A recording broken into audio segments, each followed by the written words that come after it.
It's also our pleasure to welcome His Royal Highness Alhaji Dr. Bashir Al-Bashir Bukar Machinama, the Emir of Machina, Yobe State. Also here with us, Major General Godwin Michael Muhut, the commander of the MNJTF. Welcome.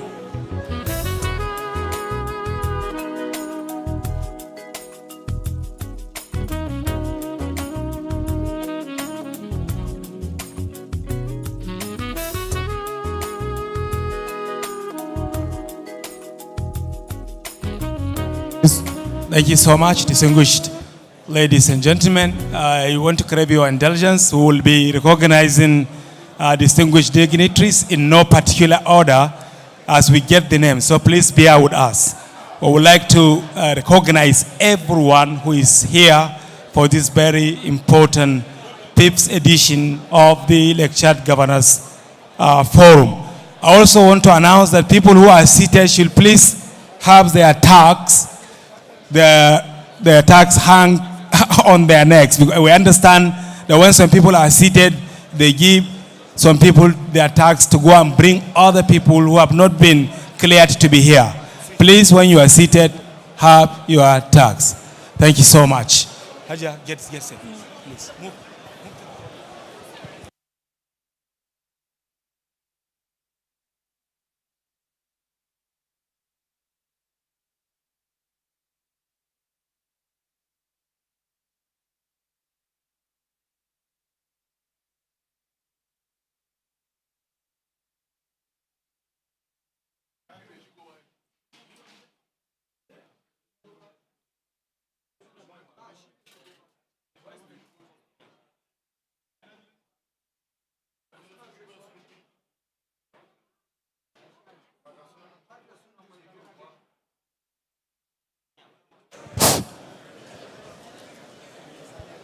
This is to announce the arrival of Their Excellencies, the Executive Governor of Yobe State, His Excellency Honorable Mai Mala Buni, CON Chiroman Gujuba, His Excellency, the Executive Governor of Borno State, Professor Babagana Umara Zulum, CON, His Excellency, the Executive Governor of Adamawa State, His Excellency, the National Chairman of the All Progressives Congress, the ruling party in Nigeria, His Excellency Dr. Abdullahi Umar Ganduje, and other distinguished dignitaries who are just coming in to this venue.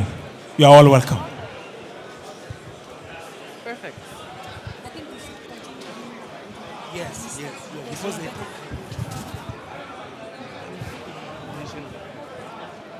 we'll just continue it sporadically before you guys start. Okay. Yes. Okay.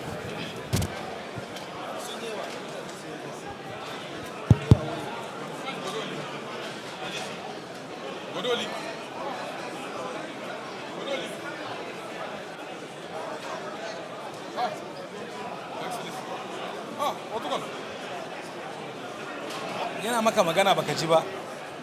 Okay, sai Excellency? Okay. Kaje da shi.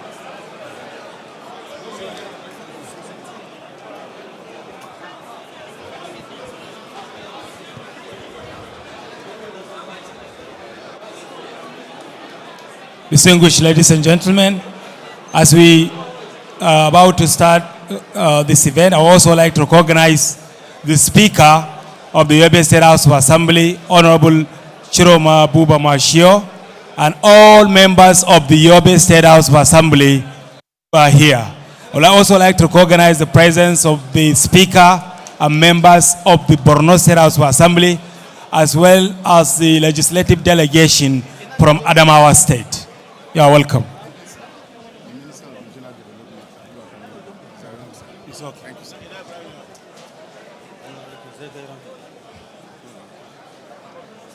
His Excellency, the Executive Governor of Yobe State, who is the host of this event, is here. I would like to recognize the presence of the Honorable Minister of Regional.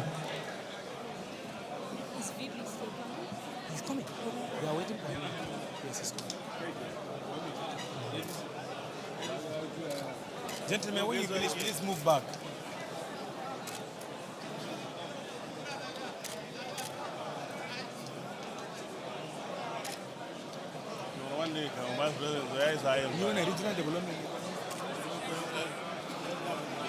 Thank you. Distinguished ladies and gentlemen, I would like to recognize the presence of His Excellency, the Deputy Governor of Yobe State, Honorable Idi Barde Gupana Waziri Mfune, and His Excellency, the Deputy Governor of Borno State, who is also seated here. You are all welcome, sirs. Please be seated. Please, people should find their seats and sit down. Members of the press, please organize yourself, take pictures and move back, please.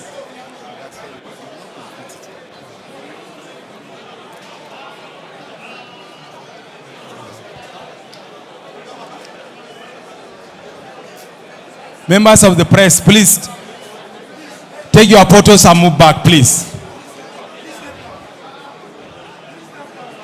The Honorable Minister of Regional Development, Abubakar Momo, is here.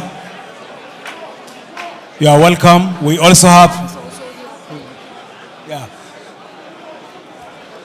the Honorable Minister of Agriculture and Food Security, distinguished Senator Habu Kiari, is also here. Distinguished ladies and gentlemen, please bear with us. We'll continue to recognize all our dignitaries as we move on with the program. And as we get the names of people who are here, we'll continue to recognize them. Please bear with us. Thank you so much. Yes. Members of the press, when you take your photos, please move back. In Kundauka, we moving away, Allah. Please. When you take your photos, move back, please. Don't allow the security people to begin to push you around, please. Okay. Okay.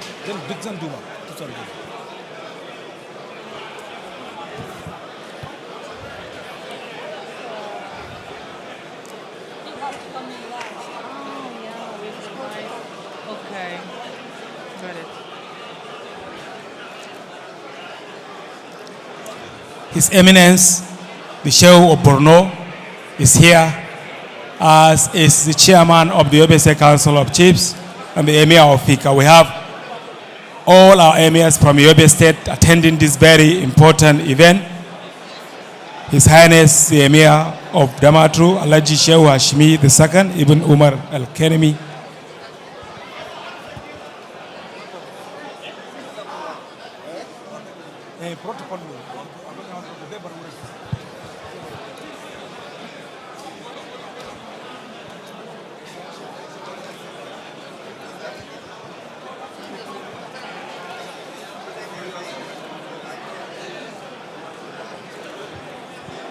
We also like to recognize the presence of heads of security, intelligence, and law enforcement who are here. Yeah.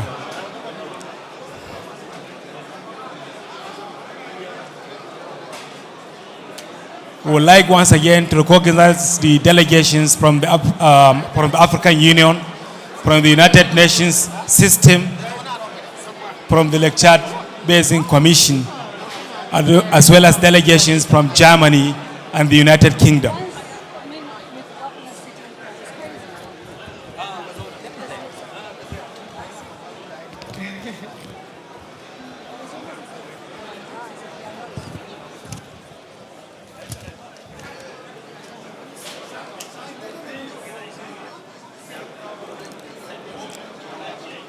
His Royal Highness the Lamid of Adamawa, Alhaji Dr. Muhammadu Barkindo Ali, is represented by Alhaji Sadiq Umar Daware Dan Lawan of Adamawa, representing His Royal Highness the Lamid of Adamawa. Thank you so much.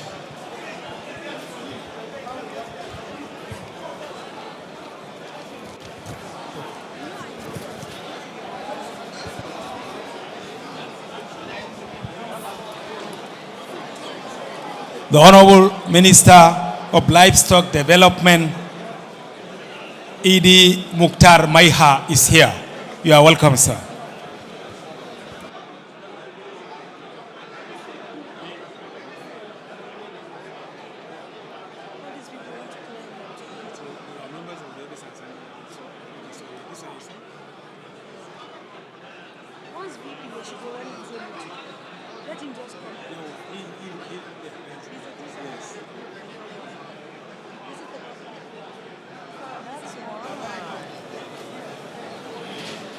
distinguished ladies and gentlemen, we also like to recognize all the royal fathers from the Republic of Niger, all the royal fathers from the Republic of Cameroon, and all the royal fathers and traditional rulers from the Republic of Chad. We have a member of the House of Representatives from Yobe State, Honorable Khadija Bukar Abba, Honorable Gwani Bukar Lawan, Honorable Tijani Zanna Zakaria,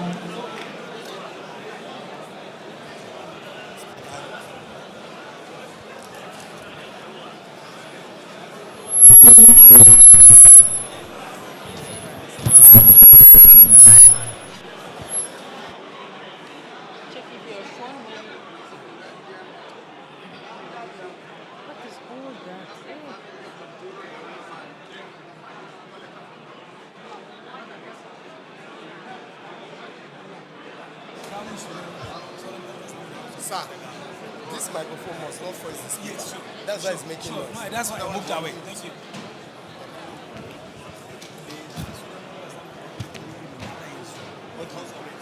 Inusa.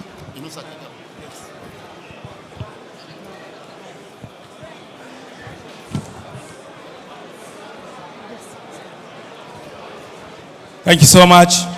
His Excellency, the President of the Senate of the Federal Republic of Nigeria, Senator Godswill Akpabio, GCON, is ably represented here by Senator Kaka Shehu Lawan, SAN.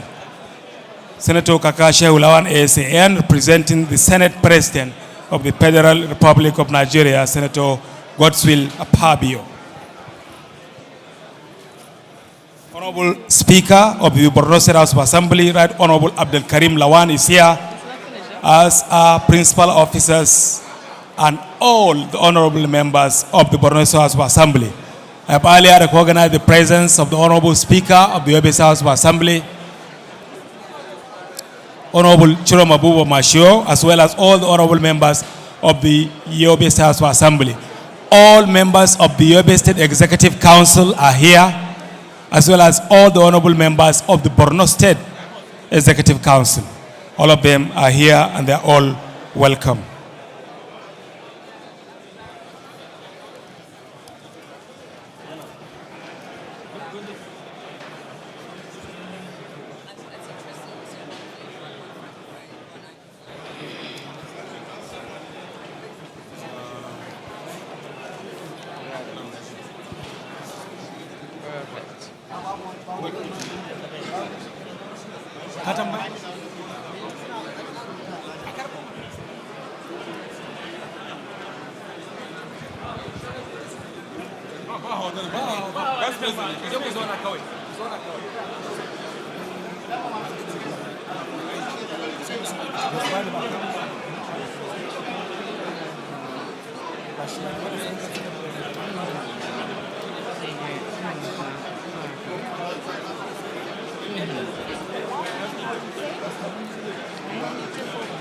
Yes. Okay. Perfect.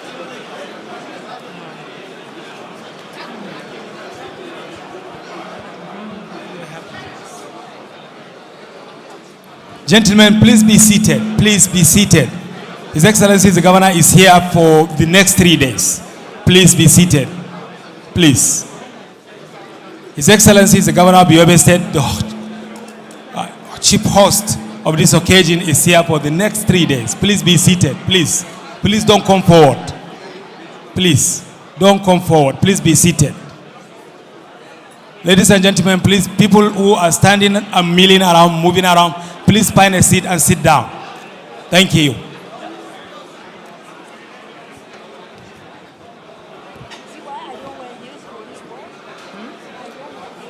Honorable Member of the House of Representatives, Honorable Malam Hassan Ibn Jaks is here.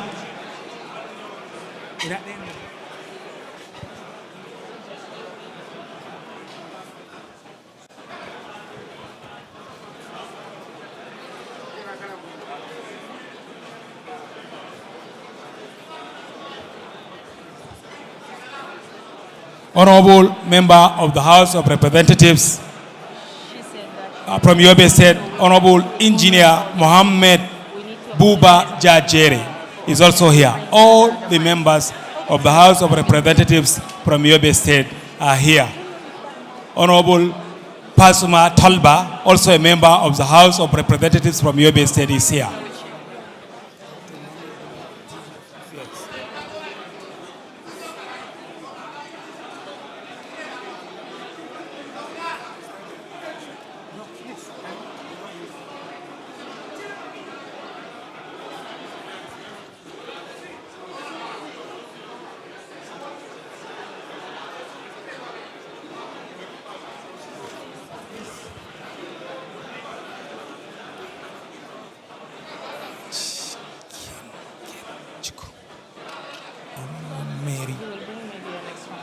Thank you so much, Excellencies. Ladies and gentlemen, please be seated. Please be seated. Thank you. The representative of the Inspector General of Police, Assistant Inspector General of Police, Kene Chuku Onwimere is here. Senator M.T. Munguno is here.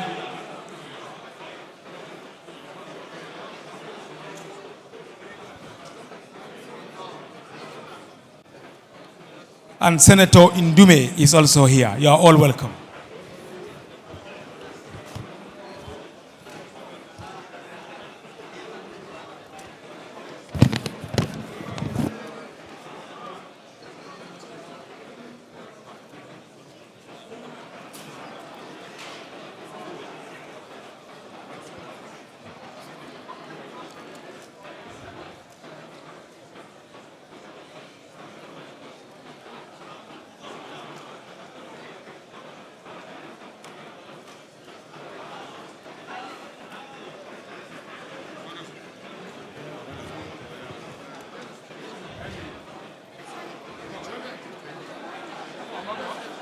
Thank you so much.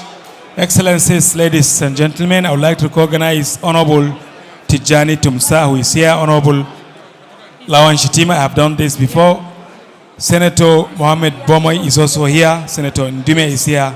And Senator Abu Kiari. All of them are here. They are welcome. His Excellency, the President of the Federal Republic of Nigeria, represented by His Excellency, the Vice President of the Federal Republic of Nigeria, has just arrived, and he will be ushered in to the venue soon, inshallah. Okay.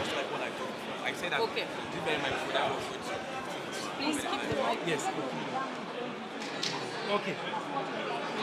Please keep the mic. But we will try it. If it doesn't work, we'll bring a chair here. Yes. She cannot come here to make the speech. Then when we will announce her for the speech, Yes. we will give her the mic, this extra mic. She will not move and we will apologize. Okay, we'll give her the mic to speak there. Yes, and we will apologize. Okay. But when you speak in French, she will have to translate in English.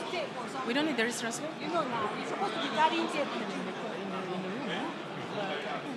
If he stays, I won't touch it.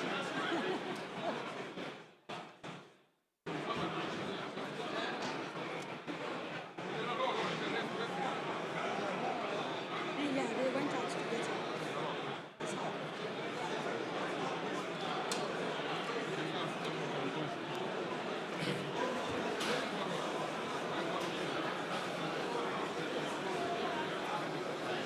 His Excellency, the former Senate President, the President of the 8th Senate of the Federal Republic, Senator Ahmad Ibrahim Lawan is here. His Excellency, Ambassador Babagana Kingibe is here. I would like to recognize the presence of all diplomatic delegations from various countries who are here. I will continue to recognize individuals as we get the names. You are all welcome. Thank you so much.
It will be played. It's all queued up, so don't worry.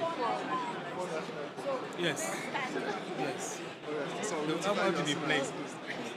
But the national anthem for the other countries will be done by the band. They know how to do. Oh.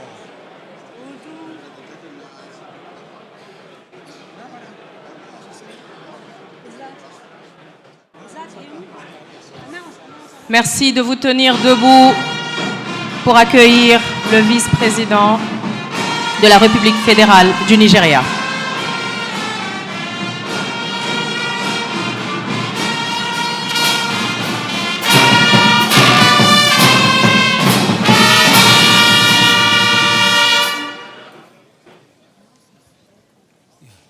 Thank you so much, distinguished ladies and gentlemen. Announcing the arrival of His Excellency, the President of the Federal Republic of Nigeria, GCFR, ably represented by His Excellency, Honorable Distinguished Senator Kashim Shettima, the Vice President of the Federal Republic of Nigeria. You are welcome, sir.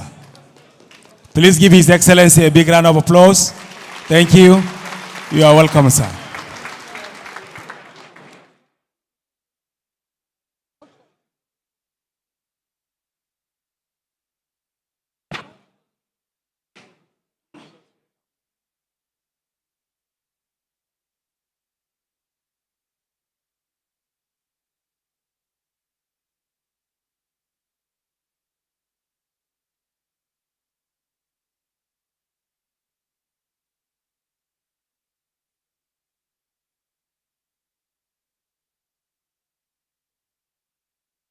Okay.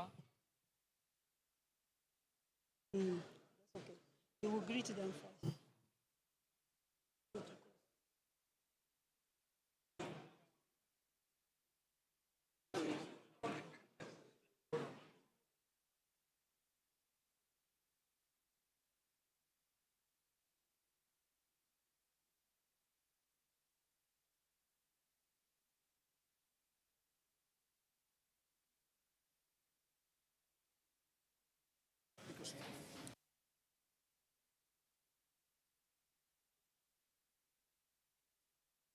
Distinguished ladies and gentlemen, Excellencies, kindly remain standing for the national anthem of Nigeria and Cameroon.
L'hymne national du Cameroun.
Merci de vous tenir toujours debout. Nous allons continuer avec les prochains hymnes, celui du Tchad et du Niger. Place au Tchad.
Hymne national du Niger.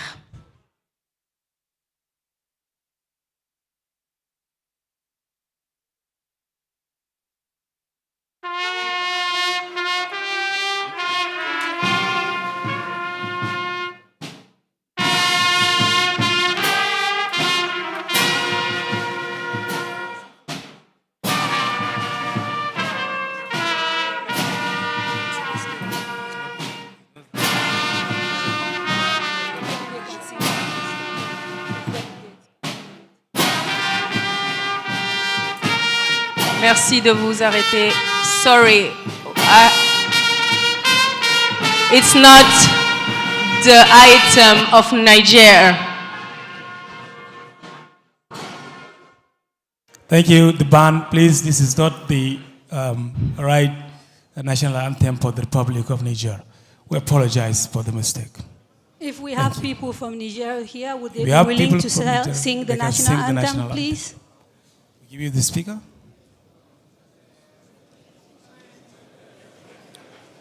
On le fait tous en chœur.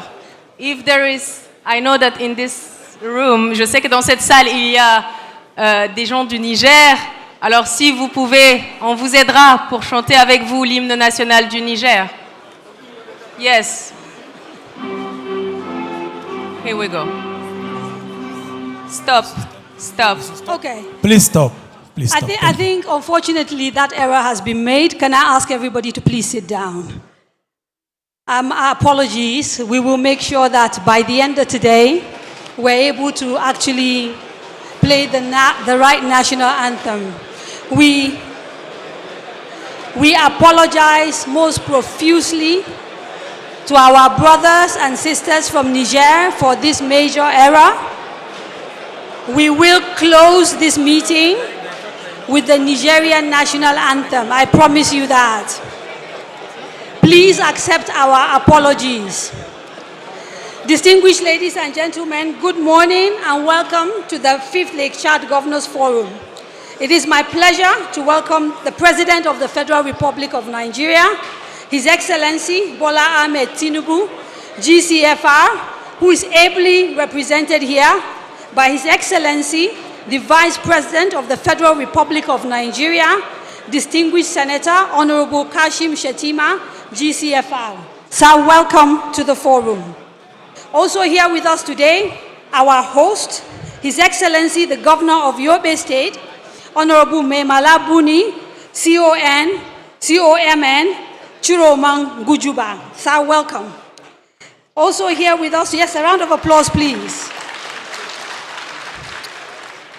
Also with us here today is the Governor of Borno State, His Excellency Professor Babagana Umar Zulum, CON, MNI, FNSC, FNIE, His Excellency Honorable Ahmadu Umaru Fintiri, CON, the Governor of Adamawa State, is also here with us. Welcome, sir. It is also my pleasure to welcome Her Excellency, the Governor of Hajar Lamis region in Chad, Honorable Eljima Abdurrahman. Thank you, ma'am, for joining us. The Resident and Humanitarian Coordinator for the United Nations in Nigeria, Mr. Mohammed Fall, is here with us as well. Thank you, sir. Mrs. Elsie Atafwa, the UNDP Resident Representative in Nigeria, is also here with us. Welcome, ma'am. Et bienvenue aussi au directeur du Bureau de coordination des États de transition à la Banque africaine de développement, le Dr Yero Baldé, et aussi la directrice du développement du Haut-Commissariat de Grande-Bretagne au Nigeria, coprésidente du groupe de soutien international, Cynthia Rowe. Nous avons aussi aujourd'hui parmi nous le directeur régional Afrique, représenté par le docteur du UNDP, du PNUD, représenté par le docteur Mathias Nab. Applaudissons aussi la présence du représentant spécial du secrétaire général des Nations Unies pour l'Afrique de l'Ouest et du Sahel, Leonardo Santos Simao.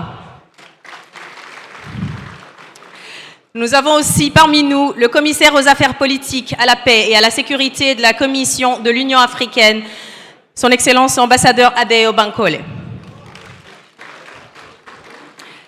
Aussi parmi nous, le secrétaire exécutif de la CBLT, chef de mission de la FMM, l'ambassadeur Mamanohu.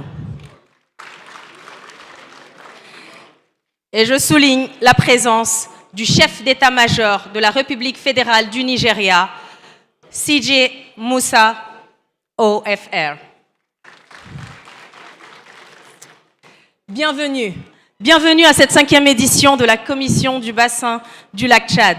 Aujourd'hui, je suis tellement heureuse de vous voir si nombreux parmi nous, si nombreux, très engagés et surtout plus que jamais engagés pour cette noble cause qui est celle de façonner l'avenir de la région. Excellences, Monsieur le Vice-président de la République fédérale du Nigeria, Excellences, Mesdames et Messieurs les gouverneurs, Mesdames et Messieurs, distingués invités en vos rangs, grades et qualités, applaudissez pour vous-même. Merci d'être là. Je suis Haché Amat Mustafa. Je modérerai en langue française ce forum aux côtés de ma sœur. I am Kadria Ahmed, and I'm your English moderator, welcoming you once more to the 5th Lake Chad Basin Governors Forum with the theme, Rebuilding the Lake Chad Basin, Consolidating Gains, Commitment to Peace, Cross-Border Cooperation, Security, and Sustainable Development for a Resilient Community.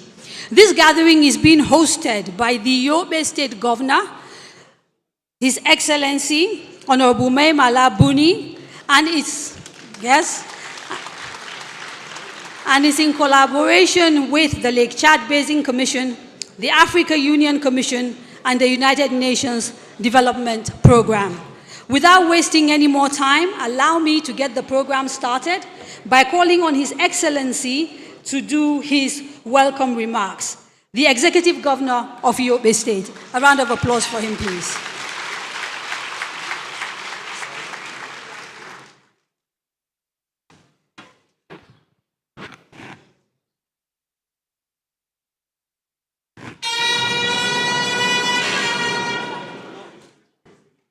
أعوذ بالله السميع العليم من الشيطان الرجيم بسم الله الرحمن الرحيم وصلى الله على نبي الكريم. Your Excellency Bola Ahmed Tinubu GCFR, President and Commander-in-Chief of the Armed Forces Federal Republic of Nigeria, ably represented by His Excellency Senator Kashim Shettima GCON, Vice President, Federal Republic of Nigeria.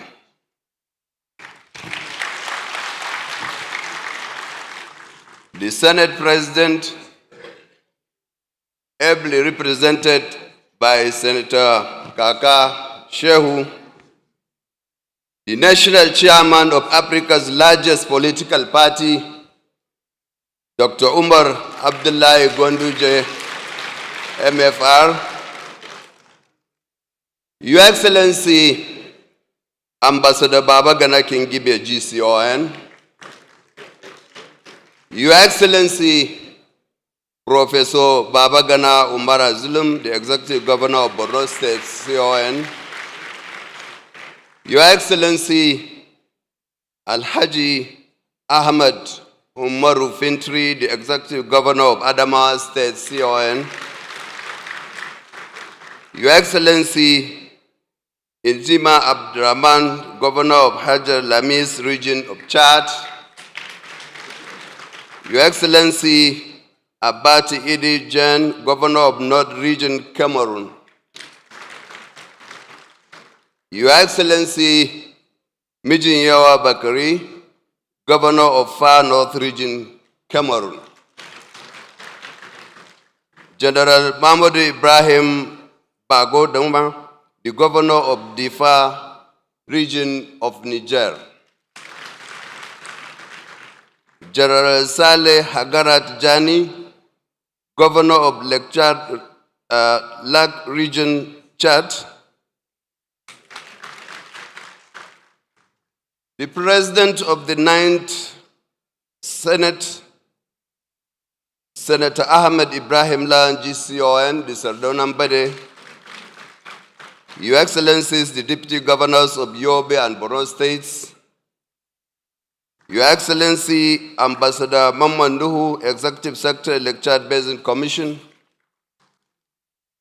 members of the Diplomatic Corps, the Special Representative of the United Nations Secretary General for West Africa and Central Africa, honorable speakers of Yobe State and Borno State, distinguished and honorable members of the National Assembly, honorable ministers here present, representative of the African Union Commission, our development partners, security chiefs and other senior security officers here present, Your Royal Highness, the Shehu of Borno, and other emirs and mais here present, members of the state assemblies, honorable commissioners, local government council chairmen here present,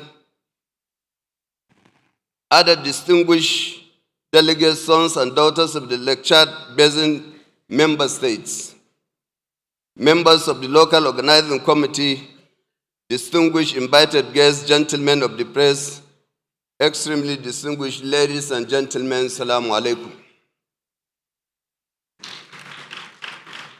It is with immense honor and gratitude that I welcome you all to this significant regional event, the 5th Tchad Basin Governors Forum, being hosted by the Yobe State Government in Maiduguri, the Borno State capital. This underscores our unity of purpose and rekindling the age-long standing brotherhood among the member states. I am particularly pleased to welcome His Excellency President Bola Ahmed Tinubu GCFR, the governors of the Tchad Basin, the United Nations, African Union Commission, UNDP, and other dignitaries and esteemed representatives of regional and international support groups and stakeholders, including civil society organizations, multinational joint task force, traditional and community leaders for this gathering of immense socio-economic security significance. Nigeria, under the leadership of His Excellency, President Bola Ahmed Tinubu GCFR, has consistently demonstrated its commitment to regional cooperation and stability.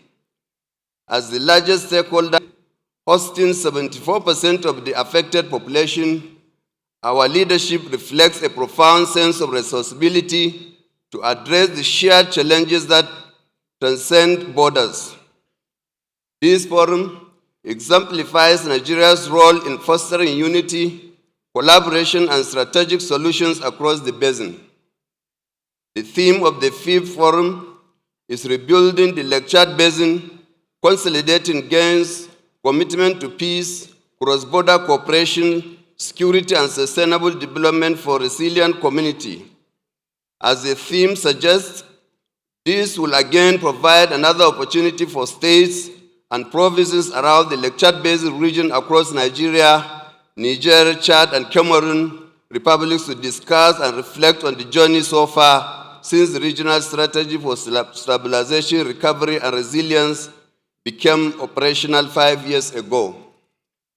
Today, we convene at a time when the Lake Chad Basin faces multifaceted challenges that includes growing demography, security threats, limited infrastructure, climate change, socio-economic disparities that demand concerted efforts. Yet, there are also reasons for optimism. Progress in stabilization, the voluntary, safe, and dignified return and integration of displaced populations, and a growing momentum toward durable solutions towards rebuilding both lives and livelihoods of the affected communities. This forum remains a beacon of hope, serving as the cornerstone for strengthening and promoting good governance, cross-border cooperation, dialogue, and coordinated action among the Basin 8 territories. The conversations and commitments we make here are instrumental in shaping policies and interventions that address the root cause of instability and lay the foundation for sustainable development. Over the years, the Governors Forum, in close collaboration with the Tchad Basin Commission, African Union Commission, and development partners, has established itself as a leading political platform for policy dialogue among various stakeholders with a view to generate applicable policies and programs geared towards the short, medium, and long-term stabilization and development of the Lake Chad Basin region. Through this inclusive and collaborative approach, the Forum facilitates the formulation of concrete and actionable strategies aimed at stabilizing the region while advancing recovery efforts and fostering sustainable development. The regional strategy for stabilization, recovery, and resilience of the Boko Haram-affected areas of the Lake Chad Basin region is a testament to what we can achieve collectively. Its localization through the territorial action plans highlights the importance of ownership and inclusion in our stabilization efforts. Yobe State has directly benefited from the regional strategy for stabilization, recovery, and resilience framework through infrastructure rehabilitation, livelihood restoration, and community cohesion projects. This reinforces the critical need for continued partnerships and innovative resource mobilization to amplify these successes. As we embark on the deliberation of this forum, I extend my heartfelt appreciation to His Excellency, President Bola Ahmed Tinubu GCFR, for his political leadership and continuous commitment to advancing national, regional, and international peace, development, and security agenda. The United Nations, Lake Chad Basin Commission, UNDP, African Union Commission, and all the development partners, groups, and partners who have been instrumental in this journey. I urge all stakeholders to remain steadfast in our commitment to the principles of peace, collaboration, and resilience. Let us reaffirm our shared vision of a peaceful, stable, and prosperous Lake Chad Basin. The challenges we face are vast, but so too our collective capacity to overcome them. Together, we will build a region that exemplifies the strength of unity and the power of partnership.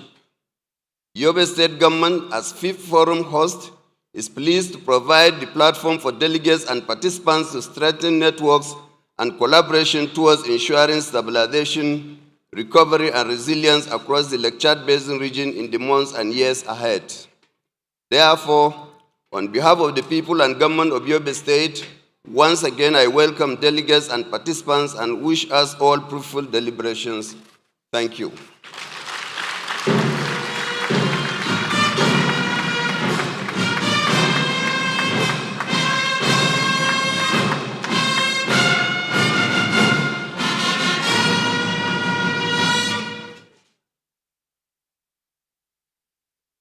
Merci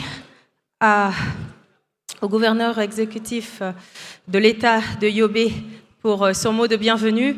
Et sans plus tarder, je vais inviter ici pour son allocution le gouverneur exécutif de l'État de Borno, son Excellence le professeur Babagana Omar Zulum, CON, MNE, FNSE, FNAE. Inviting His Excellency, the Executive Governor of Borno State, Professor Babagana Omar Zulum, CON.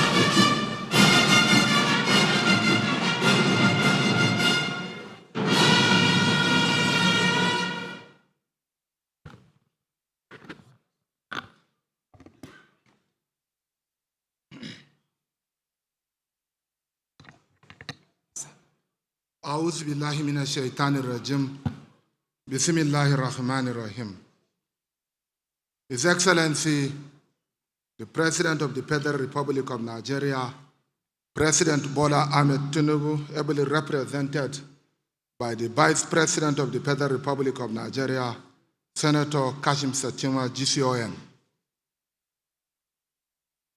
the National Chairman of the All Progressive Congress Party, His Eminence, the Shehu of Borno, Your Excellencies, the Governors from the Republic of Nigeria, Cameroon, and Chad, Ambassador Maman Dunhu, Executive Secretary of the LCBC, Ambassador Babagana Kingibe,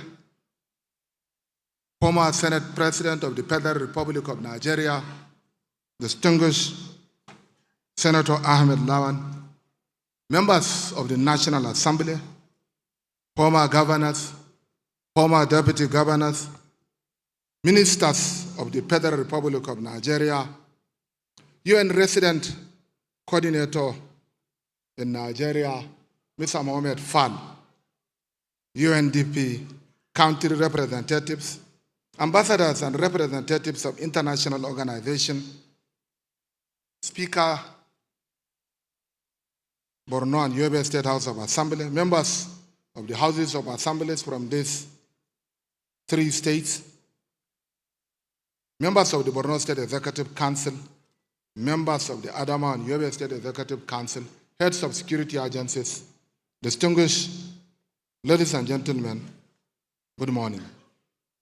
It is with an immense sense of excitement and deep humility that I stand before you today to address this distinguished gathering of eminent personalities whose presence here underscores the significance of this event. I would like to extend a heartfelt welcome to each and every one of you, and particularly to those who have traveled from across the globe to be part of this momentous occasion. I also welcome you all to Borno State, a place that is not only known for its rich history and cultural heritage, but also for its deep-rooted traditions of peace, hospitality, and resilience. Today's gathering is indeed a historic and groundbreaking one. and it marks an important milestone in the ongoing efforts to rebuild and strengthen the Lake Chad region, which has long been a focal point of cooperation, challenges, and opportunities. Before I proceed with my remarks, it is crucial to take a brief moment to reflect on the historical context of this forum and the extraordinary journey that has brought us here. Since the inception of this forum, which was first hosted in Maiduguri in 2018, we have witnessed a series of follow-up events that have had far-reaching impacts. In this forum has evolved beyond its technical discussions, emerging as the highest political platform and the central rallying point for all efforts aimed at strengthening regional cooperation, facilitating integration, and ensuring a sustainable development of the Lake Chad. At this juncture, I must emphasize that beyond mere rhetoric, the Lake Chad region is indeed the future of Africa. With its youthful and rapidly growing population, the region is positioned to become a major driver of economic progress and political leadership. The potential of this region to shape the future is not only Africa, but the world at large cannot be overstated, provided we continue to nurture its growth and the right support and the strong political will necessary to address its challenges. Since the establishment of this forum, Borno State has remained steadfast and committed to its realization of its vision and mission. In our efforts to rebuild the state and restore the social contract between government and communities, we have made significant strides in providing essential infrastructure, enhancing security, and creating livelihood opportunities for our people. These efforts are aligned with the broader goals of the forum, which seeks to foster peace, security, and sustainable development in the region. The Governors Forum occupies a central role in the governance and coordination of the region's response to both regional and territorial challenges. It serves as a critical platform for cross-border dialogue and cooperation, where leaders, policymakers, and stakeholders can come together to exchange ideas, share knowledge, and support ongoing efforts towards regional stabilization, recovery, and resilience.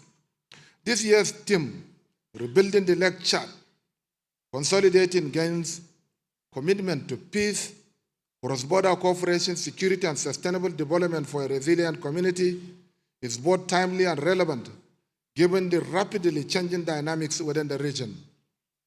As we gather here today, we are keenly aware of the evolving challenges posed by climate change, the need for durable solutions to the region's displacement crisis, food insecurity, and the promotion of cross-border trade.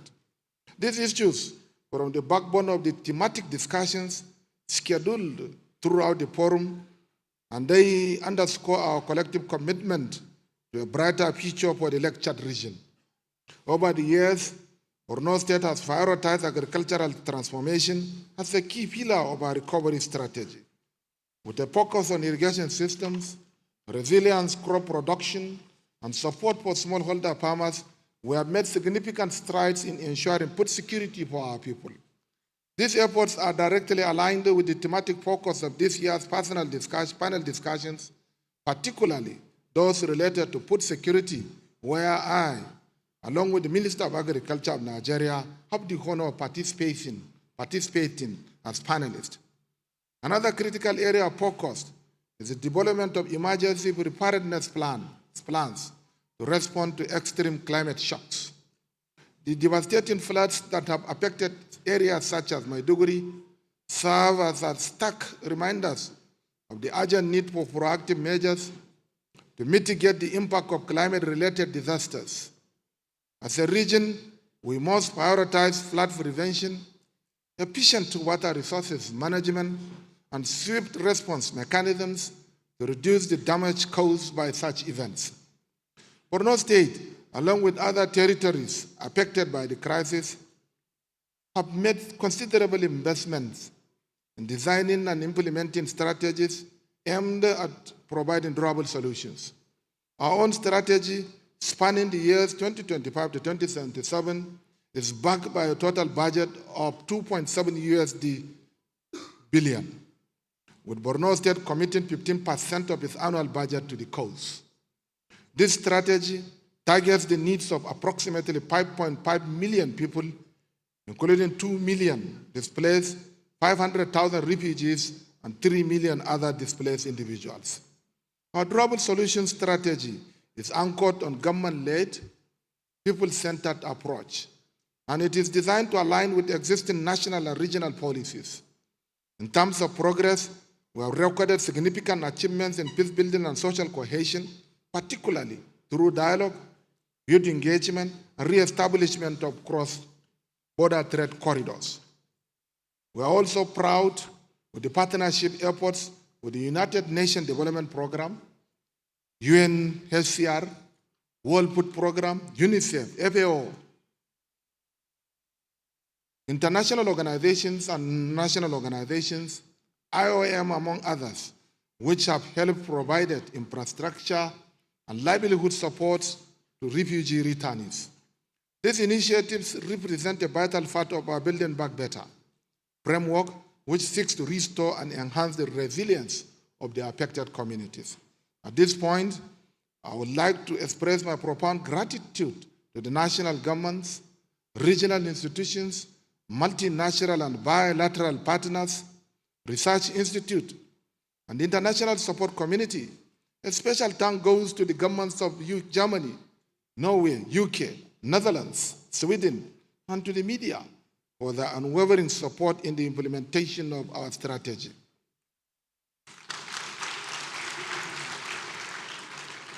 We are also immensely grateful to the joint LCBC and UNDP teams for their guidance, their leadership, and technical support, as well as to the African Union for their continuous engagement in our efforts.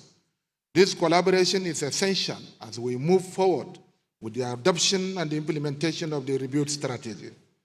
The poor state of infrastructure, particularly roads, from Nigeria to the Republic of Cameroon, to the Republic of Niger, and Chad, remains one of our greatest challenges.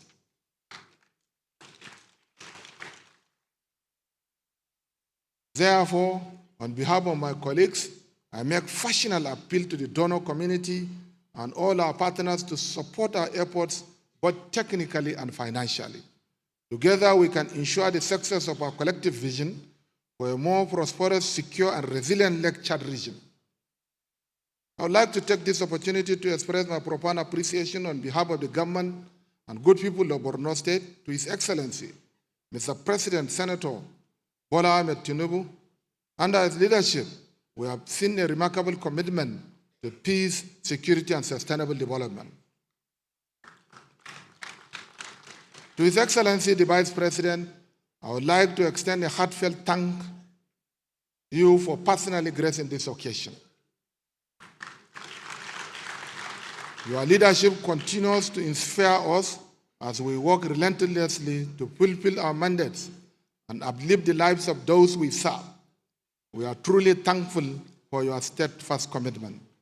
We must acknowledge and express our deepest gratitude to the brave men and women who have ensured our safety and security through their sacrifices.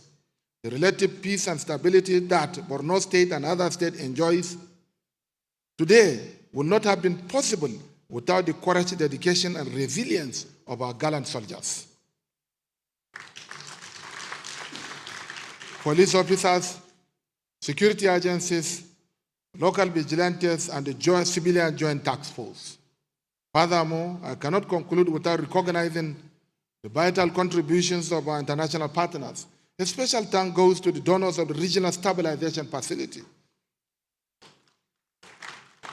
particularly the governments of Germany, the Netherlands, and the United Kingdom, amongst others.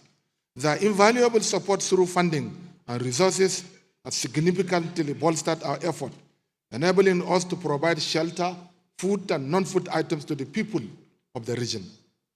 Their contributions to the One UN offer for the Borno model are a testament with the power of international collaboration and solidarity in addressing the challenges we face. Finally, I would like to express my sincere appreciation to all excellencies, royal highnesses that are here, and other distinguished guests and personalities who have honored us with their presence today. It is truly a privilege to share this historic occasion with you, and I'm confident that through your collective efforts, we will continue to build a brighter, more resilient future for the people of the Lake Chad region. Once again, thank you all for your invaluable support. May Allah bless all of us and guide our efforts towards lasting peace and stability.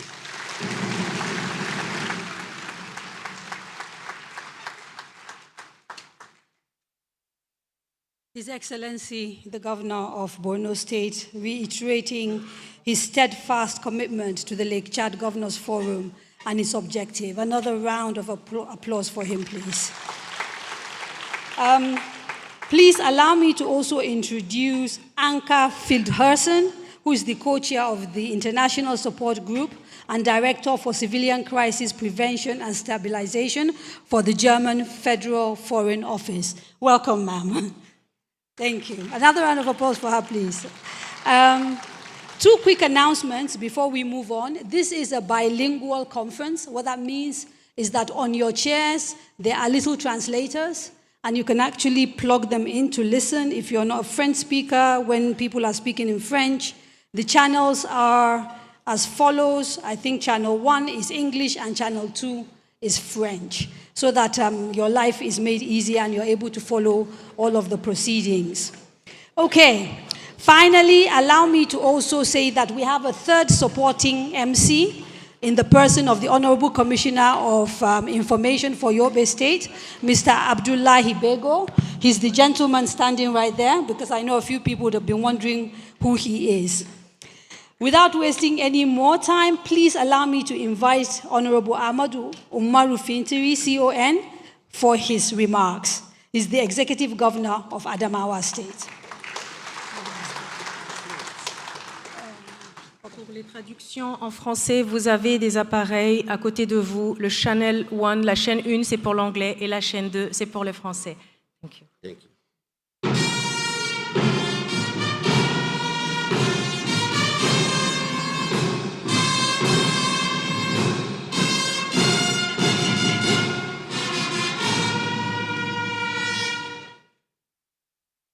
Thank you. Your Excellency, the President of the Federal Republic of Nigeria, President Ahmed Bola Tinubu, ably represented by one of our own, and our leader in the Northeast, the Vice President of the Federal Republic of Nigeria, Senator Shetima Kashim. Your Excellencies, my colleagues in the region, governors, senators, vice, deputy governors, our traditional leaders, other distinguished guests, Your Excellencies,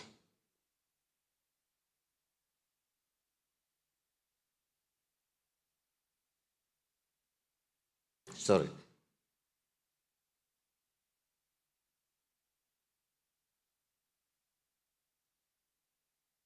Sorry. I want to join my colleagues in welcoming you to the 5th edition of the Lake Chad Basin Governors Forum meeting today. That we are holding this meeting as the 5th one is a testament of our collective recognition that we have a problem at hand, and we are collective in the resolve to tackle it. It is no longer news that the basin has been passing through the worst environmental turmoil, evidenced by shrinking water resources, loss of biodiversity, and threat to wildlife migration. The United Nations Environmental Program finding recently revealed that Lake Chad has shrunk 90% in 60 years. and blame the situation on climate change, irrigation, construction of dams, and population increase. The shrinking of Lake Chad has led to a decline in fish stock, reduced agricultural productivity, and increased competition for scarce water resources. It is equally stale to mention that this environmental degradation is responsible for climate change, which is an aggravating factor for conflict and terrorism, as it creates conditions for poverty, desperation, and resentment that makes people more vulnerable to recruitment by armed groups. Informed studies have equally disclosed that there is indeed a positive correlation between the changing fiscal environment of Lake Chad and the intensity of violent extremist activities in the surrounding area over the years. The realities we have had to contend with are the severe and multifaceted impact this conflict has imposed on the Lake Chad Basin. The insurgent group has caused massive displacement of people, with millions internally displaced people and refugees in the region. It has also undermined human security and worsened existing vulnerabilities, including poverty, food insecurity, malnutrition, environmental degradation,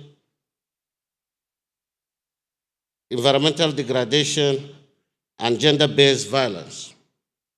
The conflict has equally destabilized state institutions, eroded social cohesion and trust among communities and authorities, and disrupted economic activities such as trade, agriculture, fishing, and border commerce. This has been our sad situation in the basin. The cheering news is that the world recognizes this gloomy characterization and do understand that there will not be a global peace without the right answers to the question of the Lake Chad Basin. I must commend everyone, state and non-state actors, who has a role to play in placing these burning issues on the global agenda. The Lake Chad Basin, the Lake Chad crisis is indeed of global concern, and neither its causes nor its effects respect national borders. This is the premise upon which this forum is founded.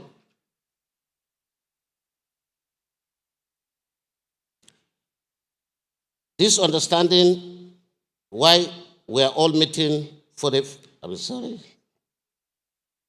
Your Excellencies, distinguished participants, as we set out to start this meeting, I want us to interrogate the extent to which our regional strategy for stabilization, recovery, and resilience has performed. I want us to take a critical look at our individual and collective roles as national and subnational government, global and regional organizations, international, national and local NGOs, and even our development funding agencies and the banks. Can we actually say that we have done enough to guarantee the RSSRR as we all committed to in the region? Can we match the size of the resources placed at the disposal of government and the international and local partners with the level of progress made in responding to the crisis in the region? This extent of affirmative answers provided to these questions are the determinants of what brings us close to the theme of today's meeting, which is rebuilding the Lake Chad Basin, consolidating gains, commitment to peace, cross-border cooperation, security, and sustainable development for a resilient community. A term apt for the region and at the moment. A term good to open doors for more questions and more answers. It is my honest belief that this meeting, both the plenary and the technical session, will not only show the way out of the Lake Chad Basin crisis, but give more hope to the world that every player in this space has a conscience to search and a truthful duty to perform. The world is waiting. Africa is anxious. The Basin is still bleeding. Our people are hopeful. Good day and happy deliberation. Thank you and God bless you all.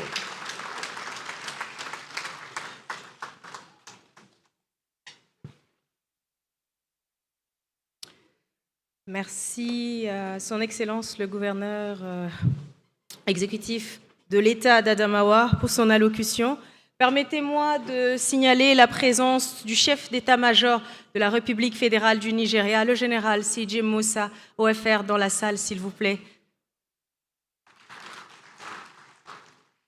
Nous allons donner la parole à Son Excellence Eljima Abdrahman pour son allocution. Elle est la présidente sortante du Forum des gouverneurs du Bassin du lac Tchad pour la province du Hadjer Lamis au Tchad. Alors, juste, on va s'excuser parce que Madame Eljima va devoir faire son discours depuis son siège là-bas. Donc, on s'excuse d'avance et en attendant, sous vos applaudissements.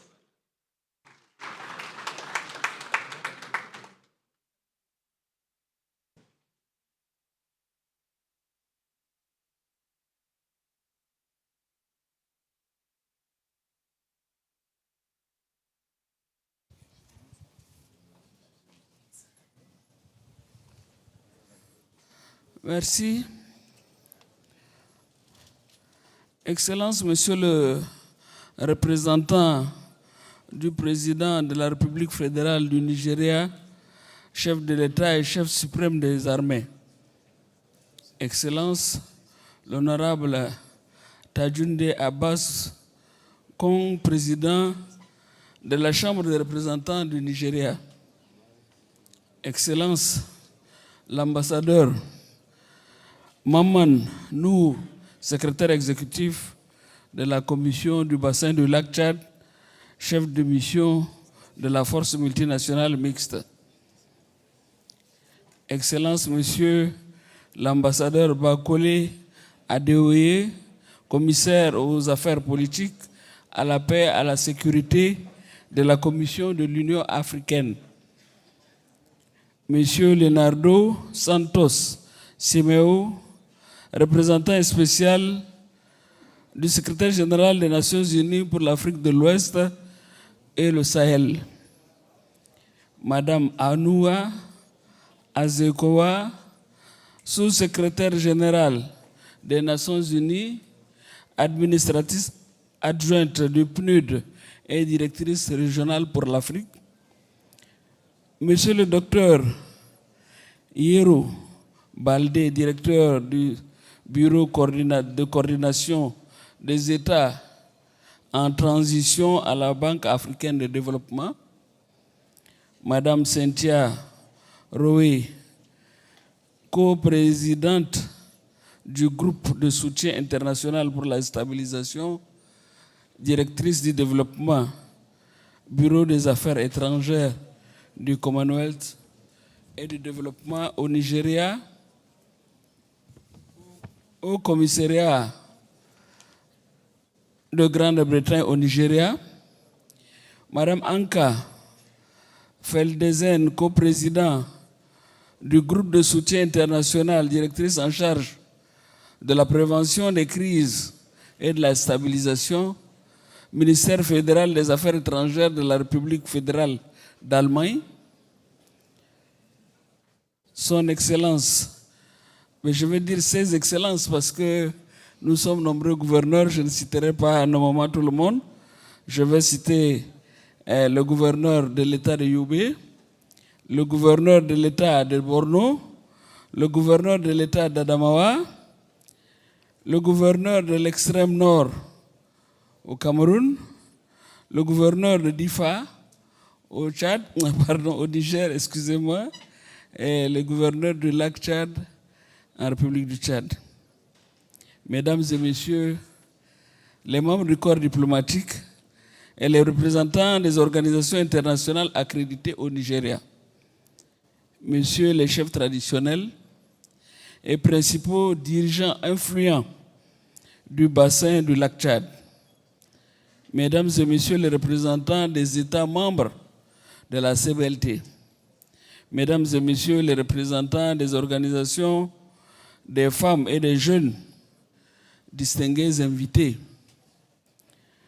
c'est avec une grande fierté et un profond sens de responsabilité que je prends la parole aujourd'hui lors de cette 5e édition du Forum des gouverneurs du bassin du lac Tchad en qualité de présidente du Forum des gouverneurs du bassin du lac Tchad, CBLT, et gouverneur de Hadjer Lamis en République du Tchad. Permettez-moi de commencer mon propos pour exprimer ma sincère gratitude à nos hôtes pour leur accueil chaleureux et l'organisation impeccable de ce forum.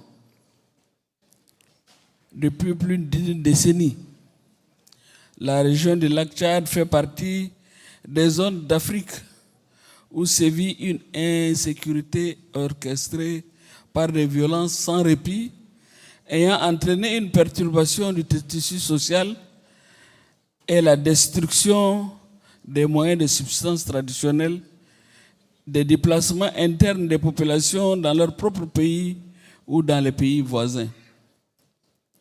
En effet, nous faisons face à des défis complexes et interconnectés, des crises environnementales, des tensions sociales et politiques, des inégalités croissantes et des menaces transnationales. Fort de ce constat, la Commission du bassin du lac Tchad, la Commission de l'Union africaine et les partenaires techniques et financiers ont initié l'élaboration de la stratégie régionale de stabilisation pour le relèvement et la résilience des zones affectées par la crise Boko Haram dans le bassin du lac Tchad. Le Forum des gouverneurs qui nous réunit cette semaine est l'un des organes de mise en œuvre de cette stratégie et représente la plateforme essentielle qui favorise le dialogue politique, la coordination et les échanges transfrontaliers sur des questions relatives à la stabilisation, la consolidation de la paix et au développement durable dans notre région commune. Mesdames et messieurs, comme vous le savez, la province de Hadjer Lamis, depuis juillet 2023, assure la présidence du Forum des gouverneurs. À ce titre, au courant de notre mandat, plusieurs actions ont été menées en direction de mes pairs. Ces initiatives ont permis de planifier une tournée d'échange au fait d'identifier les défis communs et de proposer des mesures palliatives appropriées au niveau régional. Au titre de celle-ci, du 17 juillet au 1er août 2024 et en octobre 2024, j'ai respectivement rencontré les gouverneurs des territoires affectés par la crise Boko Haram. Je cite ici le gouverneur du Nord et de l'extrême Nord au Cameroun, le gouverneur de Difa, le gouverneur de l'État de Yobe et de Borno au Nigeria et le gouverneur du lac Tchad. Ces visites de travail qui s'inscrivent dans le cadre de la redynamisation de la coopération transfrontalière ont permis d'échanger sur les questions sécuritaires, socio-économiques et humanitaires de la région du lac Tchad, ainsi que sur l'état de mise en œuvre de la déclaration du 4e congrès et de formuler des recommandations utiles pour la consolidation de la paix et le développement de la région et pour accélérer la mise en œuvre des recommandations et orientations issues de la 4e édition de ce forum. Ainsi, sur le plan sécuritaire, nous retenons un bilan globalement satisfaisant des actions militaires menées par nos pays respectifs sur le terrain, mais avec la nécessité d'intensifier ces actions à court et à moyen terme et de renforcer la veille au niveau des frontières. Poursuivre le rapatriement volontaire des réfugiés qui se trouvent dans nos territoires tout en renforçant l'encadrement et l'accompagnement des déplacés internes dans leur communauté jadis abandonnée.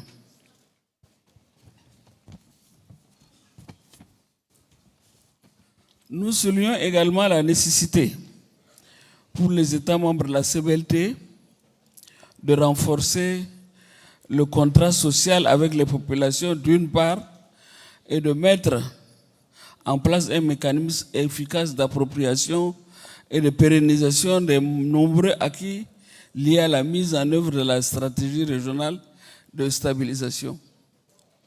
Sur le plan socio-économique, nous mentionnons la nécessité de multiplier des initiatives à l'endroit des femmes et des jeunes en vue de les rendre plus autonomes et de faciliter leur insertion sociale.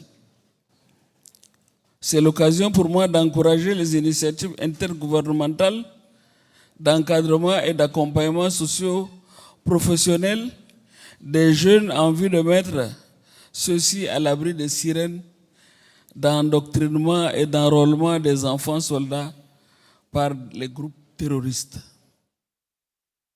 Ceci est une occasion pour moi d'exprimer ma gratitude à l'endroit des partenaires techniques et financiers pour leur soutien inestimable à l'endroit de nos États dans toutes les initiatives menées en matière de consolidation de paix, la stabilisation et le développement de nos territoires.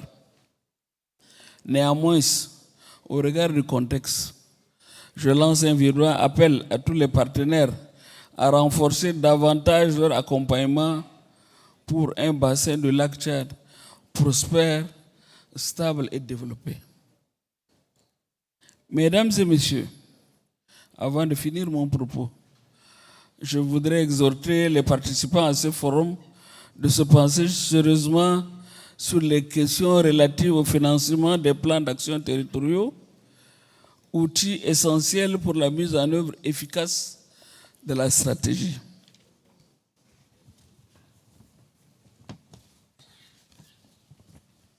J'insiste sur la coopération stratégique et politique et sur notre capacité à mettre en commun nos efforts et nos énergies au niveau régional pour une meilleure connectivité et une meilleure productivité, facteur important pour faire face aux menaces. Pour finir, je voudrais reconnaître ici le rôle joué par la Commission du Bassin du lac Tchad et les encourager à continuer de jouer pleinement son rôle dans sa volonté manifeste de remplir le mandat que les États lui ont donné pour une intégration sociale réussie avec une région en paix et en sécurité. Vive la coopération sous-régionale, je vous remercie.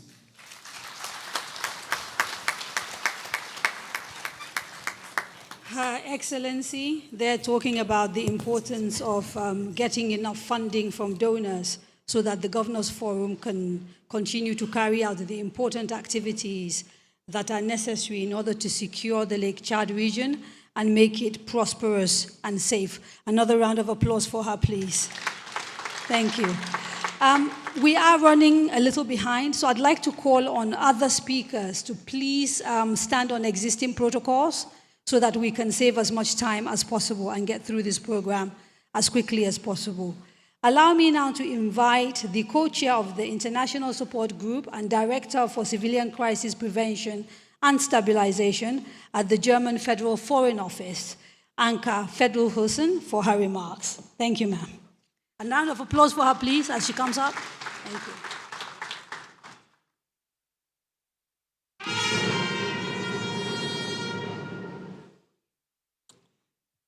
Thank you very much.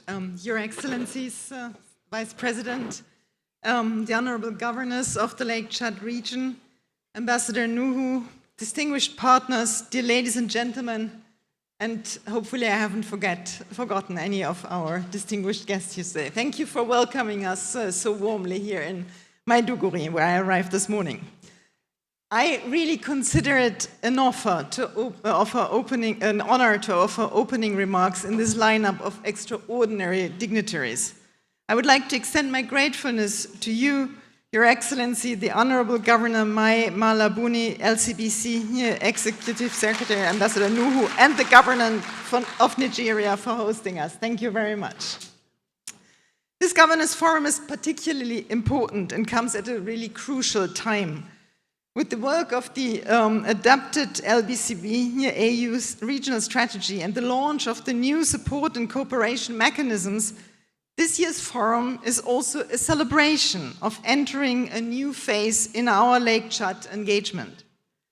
Thanks to the impressive work done by Ambassador Nuhu, the honorable governors, and all the actors and partners gathered here today, astonishing progress in the face of adversity has been achieved. Displaced people returned to their homes, livelihoods were rebuilt, and hope was restored. At the same time, the challenges in the Lake Chad Basin region remain immense. We are facing a complex crisis when stability, poverty, and climate change converge.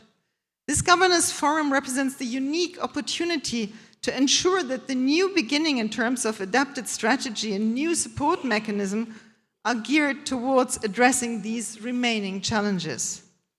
It is absolutely vital that partners, governments, international organizations, civil society, and local communities come together under the roof of the regional strategy for the stabilization, recovery, and resilience of the Lake Chad Basin region.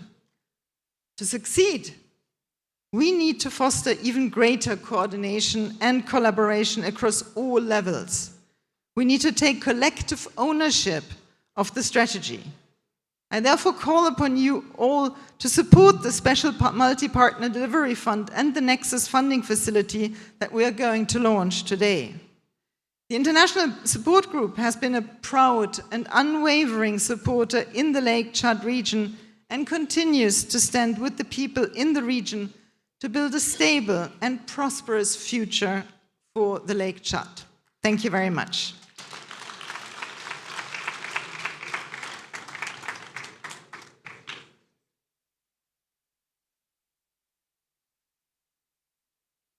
Merci beaucoup, Son Excellence, pour votre allocution. Nous allons passer à l'allocution de la directrice du développement au commissariat de Grande-Bretagne au Nigeria, coprésidente du groupe de soutien international, Cynthia Rowe, pour son allocution.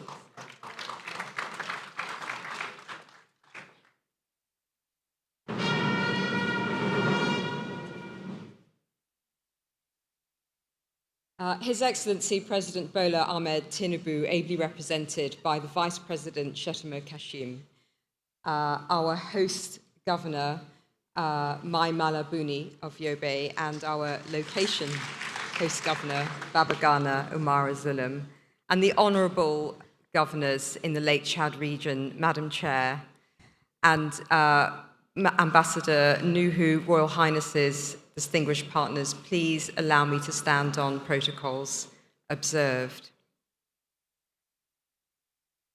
Would you allow me to begin by expressing my deepest gratitude to our gracious hosts for their exceptional hospitality and for organising this vital and timely conference. I also extend my appreciation to all the participants taking the time and effort to take part in this event. Over the course of this conference, we will engage in deep and I hope meaningful discussions on the pressing challenges facing the Lake Chad Basin region. And we know what they are. They are food security, there are development obstacles, the disarmament, demobilization and reintegration from armed groups, the crucial role of civil society, humanitarian and security and those trends, and crafting a cohesive regional strategy. And we know that these challenges are multifaceted and deeply interconnected, and that addressing them requires a comprehensive, combined approach that bridges local, national, and regional levels. And a central point here is that solutions and sustainable solutions must be rooted in the aspirations and the leadership of the region itself, and that is represented by all of these very powerful people here today. As members of the international community, we stand ready to support and amplify these efforts. And I remind myself and ourselves that it is essential to remember that we are here as allies, not leaders. The vision and drive for change must come from within the region, grounded in the voices, strengths, and ingenuity of the people and the institutions of this region.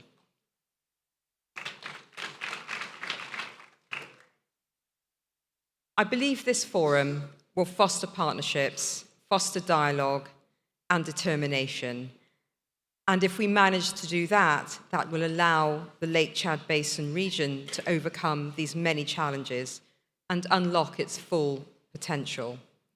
So let us commit to generating momentum here and translating it into meaningful action which delivers for the people of this remarkable region. Thank you once again for your invaluable engagement. I have one thing to say that I have learnt, which is Hanu Daya, Baya Dalkan Jinka. Thank you.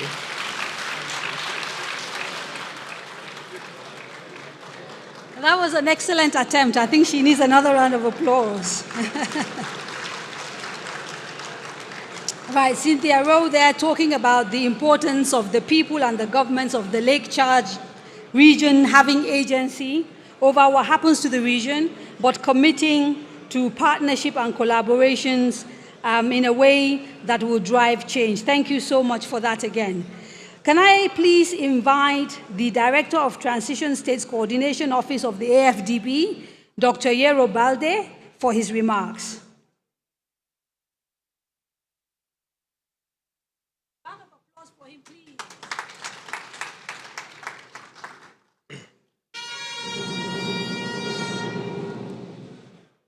His Excellency Vice President, Excellencies, distinguished guests, I stand on existing protocol. It is both an honor and a privilege to address you today on behalf of the President of the African Development Bank Group, Dr. Akinwumi Adesina, at this pivotal 5th Lake Chad Basin Governors Forum. Allow me to begin by expressing our deepest gratitude to the government of Nigeria and to Honorable Mai Mola Buni, CON, Governor of Yobe State Government, for hosting us.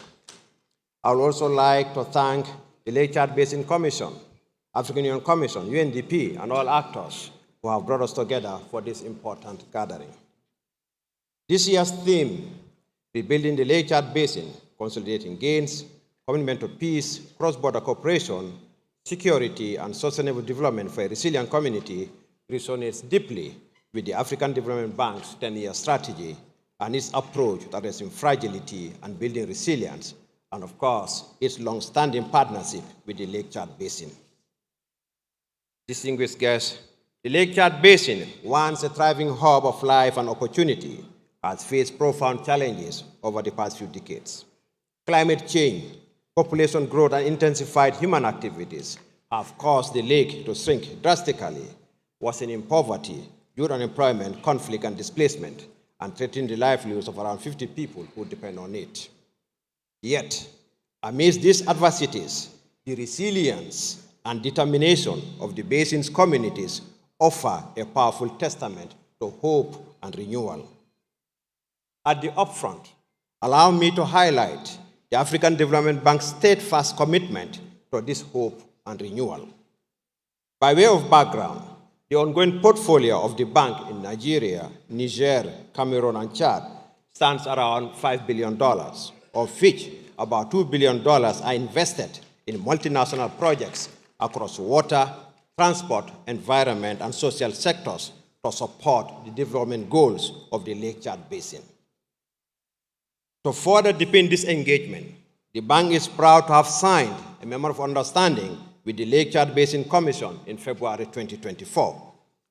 This agreement reinforces and outlines our shared vision for stabilization, recovery, and resilience. The MOU strengthens our collaborative efforts towards enhancing water security, building community resilience, and fostering regional integration and economic growth. To reinforce this collaboration, the bank provided in 2024 a pivotal $9 million technical assistance project to prepare an investment program for the restoration of the lake's ecological functions by improving its water flow and promoting sustainable livelihoods in fishing and agriculture. Distinguished guests, the challenges of insecurity, displacement, and climate change in the Lake Chad Basin demand not just innovative and integrated solutions, but also coordinated action and strengthened partnerships. In this regard, the bank is committed to joint programming and co-financing with other partners. To this end, the bank is happy to have contributed $18 million to the $38 million ProStar project, which seeks to restore security, revitalize economies, and foster social cohesion in the Lake Chad Basin region.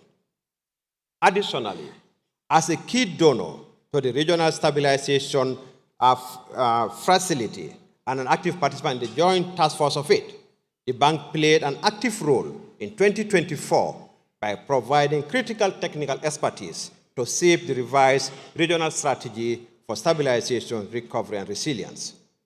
For the next 5 years, this strategy will support our shared determination to address emerging challenges and establish a resilient and a sustainable future for the Lake Chad Basin. Excellencies, distinguished guests, this forum offers a unique opportunity to deepen collaboration, engage stakeholders, and craft bold strategies that leave no one behind. The African Development Bank remains steadfast in its resolve to work alongside governments, civil society, and international partners. Through the regional strategy for stabilization, recovery, and resilience, the territorial action plans that have been developed, and cross-border initiatives that exist, we can rebuild the Lake Chad Basin not merely as a region recovering from adversity, but as a beacon of resilience, peace, and opportunity for generations to come. I urge us all to engage in these discussions with purpose and urgency. Let us ensure that this forum translates our collective vision into actionable steps for a brighter, more secure future for the Lake Chad Basin. Thank you all.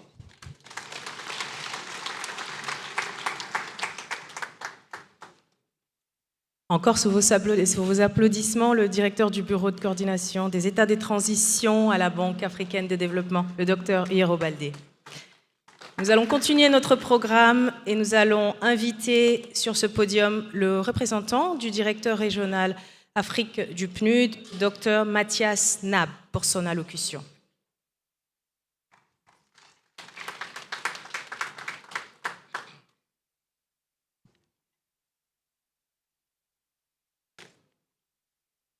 Your Excellency, President Bola Ahmed Tinubu, GCFR, President and Commander-in-Chief of the Armed Forces of the Federal Republic of Nigeria, ably represented here by the Vice President of the Federal Republic of Nigeria, the Executive Governor of Yobe State, Honorable Maimela, our host, Your Excellencies, the Executive Governors of the 8 territories of the Lake Chad Basin, His Eminence, the Shehu of Borno, and all traditional rulers here present, Your Excellency, Ambassador Maman Nuhu, Executive Director of the Lake Chad Basin Commission, Your Excellency SRSG Leonardo Santos Simao of UNOWAS, and Your Excellency SRSG Abdul Abari of UNOCA. Let me also align with existing protocols and stand on them, with your permission. Good morning. It is both a privilege and a profound responsibility to address this distinguished assembly at the 5th Governors Forum of the Lake Chad Basin. Let me begin by expressing the deepest regret of Madam Ahuna Aziakongwa, the Assistant Secretary General and Director of Africa Bureau, UNDP, who was at the last minute held up by an urgent duty in New York. She would have wanted to be here in person, as she has done since the initiation of this forum. I want to thank my brother, Ambassador Nuhu, and the Lake Chad Basin Commission, the government of the Federal Republic of Nigeria, our host, His Excellency Governor Maimela Buni of Yobe State, and the Executive Governor of Borno State, Professor Babagana Umar Zulum, for their steadfast leadership. I want to also thank our partners of the International Support Group for their continuous support over these years. Your unwavering commitment has brought us to this pivotal moment, and we shall continue to rely on this honest and open partnership with you to continue the work of supporting our government's efforts to stabilize and make this region resilient. We are gathered here at a time when this state and region have witnessed the fury of nature. Therefore, I would like to extend my heartfelt condolences to the governors and people of Borno State in Nigeria and Marwa in Cameroon, who were severely affected by the recent devastating floods. Our thoughts and prayers are with the families who have lost loved ones and the communities grappling with the aftermath of the disaster. These floods are a stark reminder of the intensifying impacts of climate change and the urgent need for collective action to build resilience and mitigate future risk. Ladies and gentlemen, today we stand at a crossroads for the Lake Chad Basin, a region marked by its resilience and promise, but also by profound challenges. Together, through the Regional Strategy for Stabilization, Recovery and Resilience, through the Regional Stabilization for Recovery and Resilience of the Boko Haram affected areas, we have achieved remarkable progress. Communities that were once engulfed in despair now dare to hope again. These strides represent not only our collective determination, but also the extraordinary strength of the people and governments of the Lake Chad Basin. Yet, as we reflect on these achievements, we must confront the stark realities that persist. The region remains at the epicenter of converging crises. The devastating impacts of climate change, protracted insecurity, and the human toll of forced displacements. Recent flooding in Borno State and northern Cameroon has pushed countless families into displacement, further straining already vulnerable communities. These climate-induced disasters underscore the urgency of investing in resilience and adaptation measures. Additionally, the ongoing crisis in Sudan has had a profound impact on Chad and the wider Lake Chad Basin region. Millions have been forced into displacement, crossing borders into Chad, where the humanitarian and development systems are under immense pressure. This influx has not only created immediate humanitarian needs, but also placed long-term strain on the region's stability and resources, highlighting the interconnected nature of our challenges. These challenges are not merely statistics. They are lived realities exemplified by the story of a courageous mother in Nigeria who risked everything to protect her daughters from violence.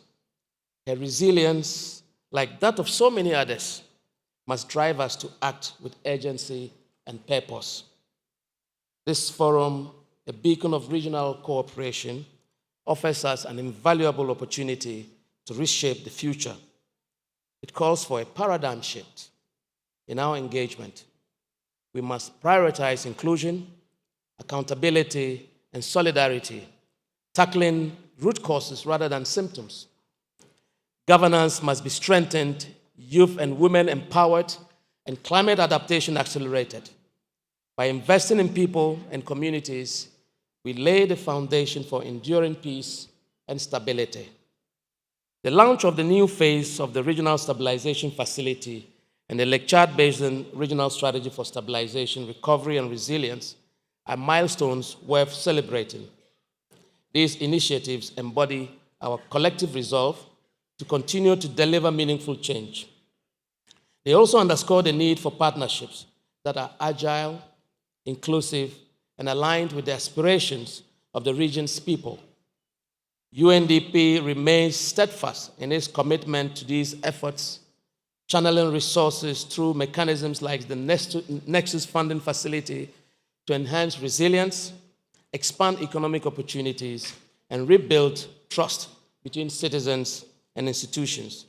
Also, UNDP is resolute in advancing the Women, Peace, and Security agenda, fostering women's leadership, and addressing sexual and gender-based violence. Sustainable development intertwined with environmental stewardship must remain central to our endeavors as we navigate the complex interplay of humanitarian, recovery, and development needs. I thank you for your kind attention. Assalamu alaikum wa rahmatullahi ta'ala wa barakatuh.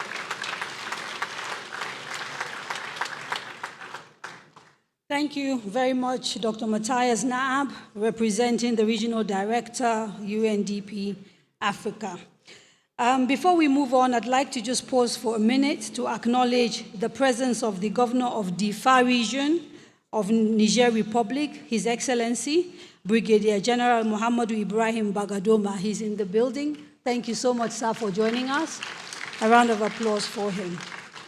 Again, can I remind people that because we are running out of time, all speakers, please should stand on existing protocols.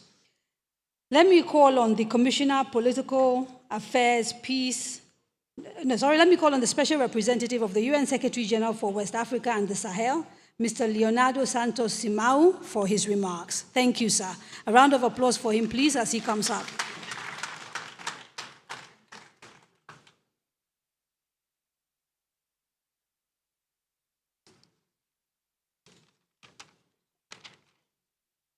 Your Excellency, Bola Ahmed Tinubu, GCFR, President of the Federal Republic of Nigeria, Commander-in-Chief of the Armed Forces, ably represented by His Excellency Kassim Shettima, Vice President of the Federal Republic of Nigeria.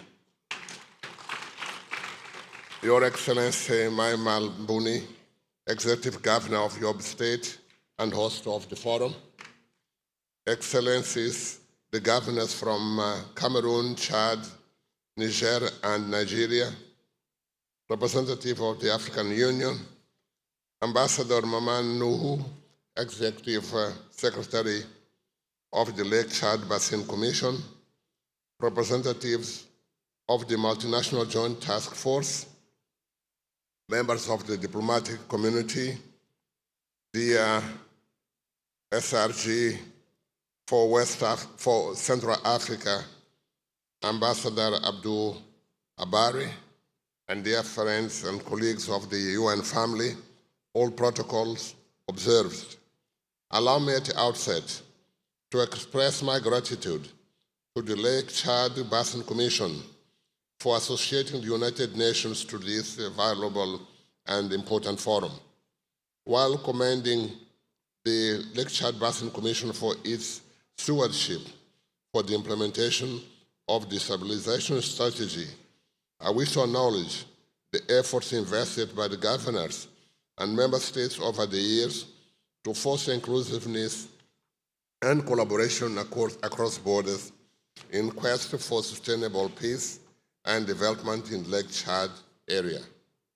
I would like to express special gratitude to the Governor of Yobe State, our host, and the wish to thank all parties involved in the organization of today's meeting. The 50 Governors Forum takes place at a time of mixed dynamics.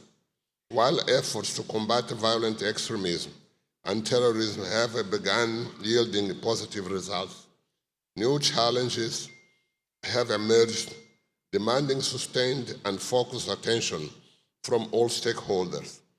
While we acknowledge the competing priorities and the significant threats facing the countries of the region, we emphasize the need to remain fully engaged in the LCB area to consolidate the hard-won gains of the past decade.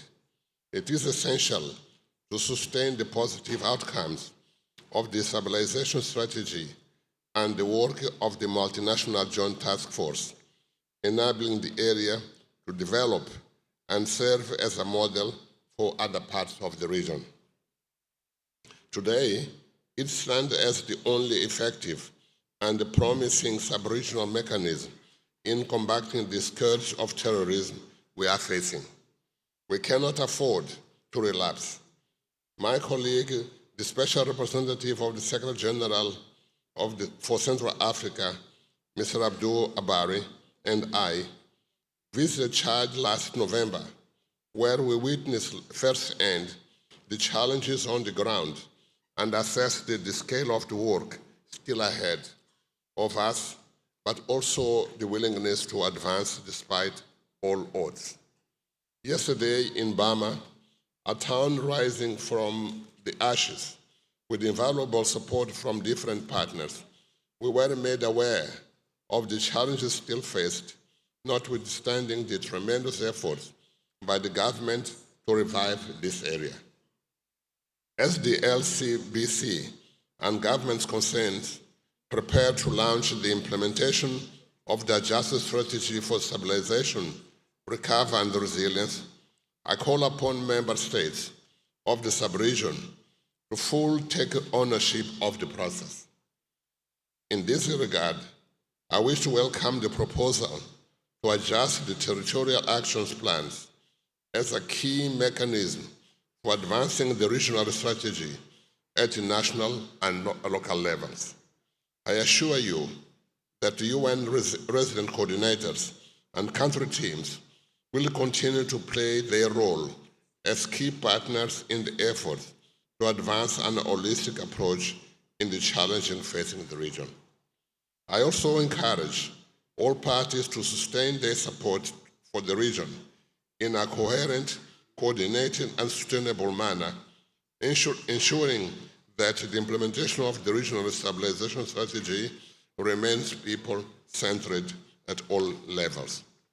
Furthermore, I take note of the discussions held during the meeting of the Interagency Task Force on 16 November, and I reiterate the United Nations commitment to support the Lake Chad Basin Commission and the region through political, strategic, and technical support in their pursuit of peace and stability development. Ladies and gentlemen, to conclude, allow me to mention the Cameroon-Nigeria Mixed Commission, established in 2002 to implement the International Court of Justice ruling on the border dispute, which has been pivotal in fostering peace and stability in the Lake Chad Basin.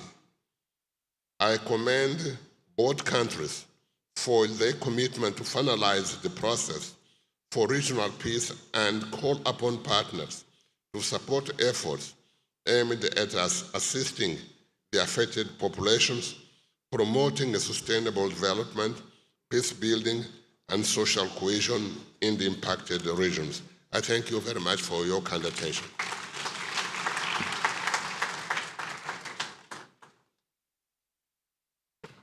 Merci au représentant spécial du secrétaire général des Nations Unies pour l'Afrique de l'Ouest et du Sahel, Leonardo Santos Simao. Thank you. Nous allons sans plus tarder inviter le colonel Gatabi Beda Tumushabe, j'espère que j'ai bien prononcé son nom, pour la déclaration au nom de l'Union africaine. Sous vos applaudissements, s'il vous plaît.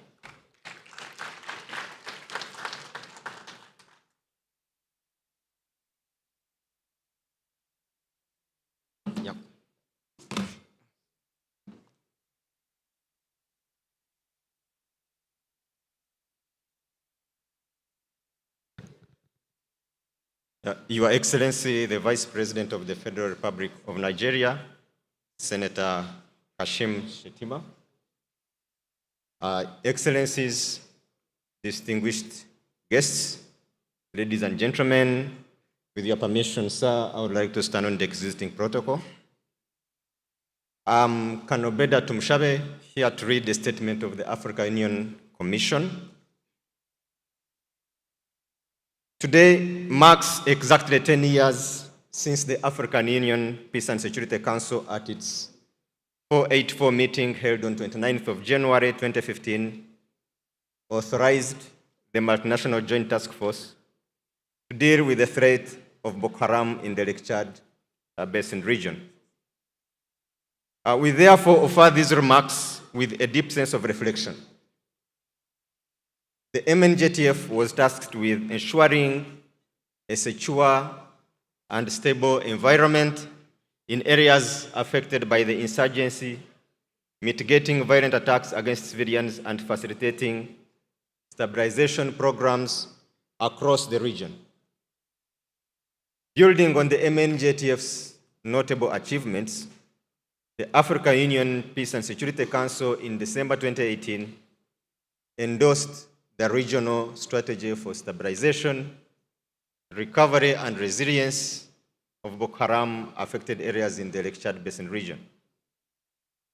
In the last few years, the implementation of this strategy has sought to consolidate progress and provide comprehensive framework for recovery. During this period, many sacrifices have been made, with numerous uniformed personnel paying the ultimate price. These sacrifices, have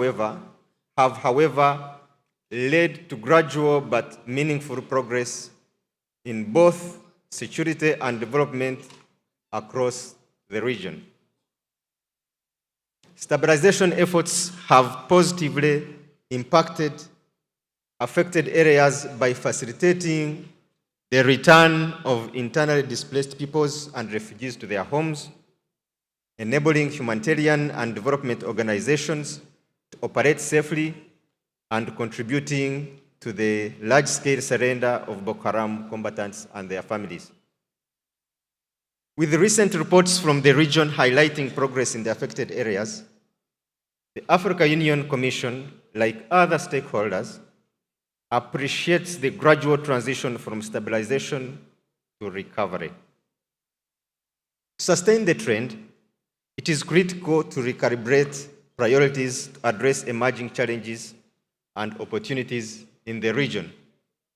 It is on account of this that the African Union Commission welcomes efforts to adjust the regional strategy for stabilization, recovery, and resilience, and revise the territorial action plans to reflect the new pillars. Once completed, there is a dual imperative for governors and member states to mainstream the adjusted regional stabilization strategy into their national budgets to ensure effective allocation of funds for its activities, and for multilateral agencies and international partners to maintain their interest and financial support to stabilization activities in the region. Since 2018, our partners have shown the way, leveraging the full complement of their networks, resources, and capacity to support stabilization and development activities in the region. The African Union has sought to modestly support this commitment through its $1 million grant to the Lake Chad Basin Commission to reinforce stabilization efforts, and through its additional support package to the multinational joint task force since 2015 in form of supplies, services, and finances, including up to $800,000 committed annually to civil military cooperation projects across the multinational joint task force sectors. The magnitude of the challenges in the Lake Chad Basin often dwarfs the resources available to address them. Thus, while commending the unwavering financial and material contributions from countries and organizations supporting stabilization and development efforts, it is imperative to broaden the scope of the engagement. The Commission therefore takes this opportunity to call on additional stakeholders to explore and establish new avenues of support, ensuring the sustained momentum required to drive recovery and resilience in the region. Excellencies, ladies and gentlemen, Africa stands at a critical crossroads, poised between transformative opportunities and complex challenges. Achieving sustainable peace and stability across our diverse nations requires steadfast dedication, strategic foresight, and cohesive collaboration. At the Conflict Management Directorate of the Africa Union Commission, we believe that cross-border cooperation is key to accelerating stabilization and recovery in the Lake Chad Basin. We will therefore continue to lend our political and technical support to platforms such as Lake Chad Basin Governors Forum that seek to boost collaborative humanitarian and development activities in the Lake Chad Basin region.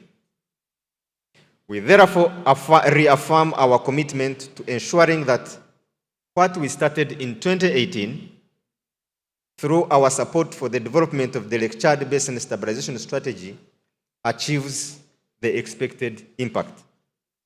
This will undoubtedly bring us closer to silencing the guns in Africa and realizing the goals of Agenda 2063.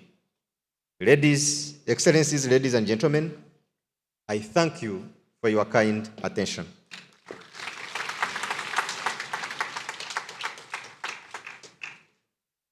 Another round of applause for him, please. Thank you so much again. Yeah, it's almost time to bring out the big masquerade, I promise. We're almost there. And we're starting with other really important people that are part of this initiative. Let me start by inviting the Executive Secretary of the LCBC and Head of Mission of MNJTF, Ambassador Mamang Nuhu, for his remarks. A round of applause, please.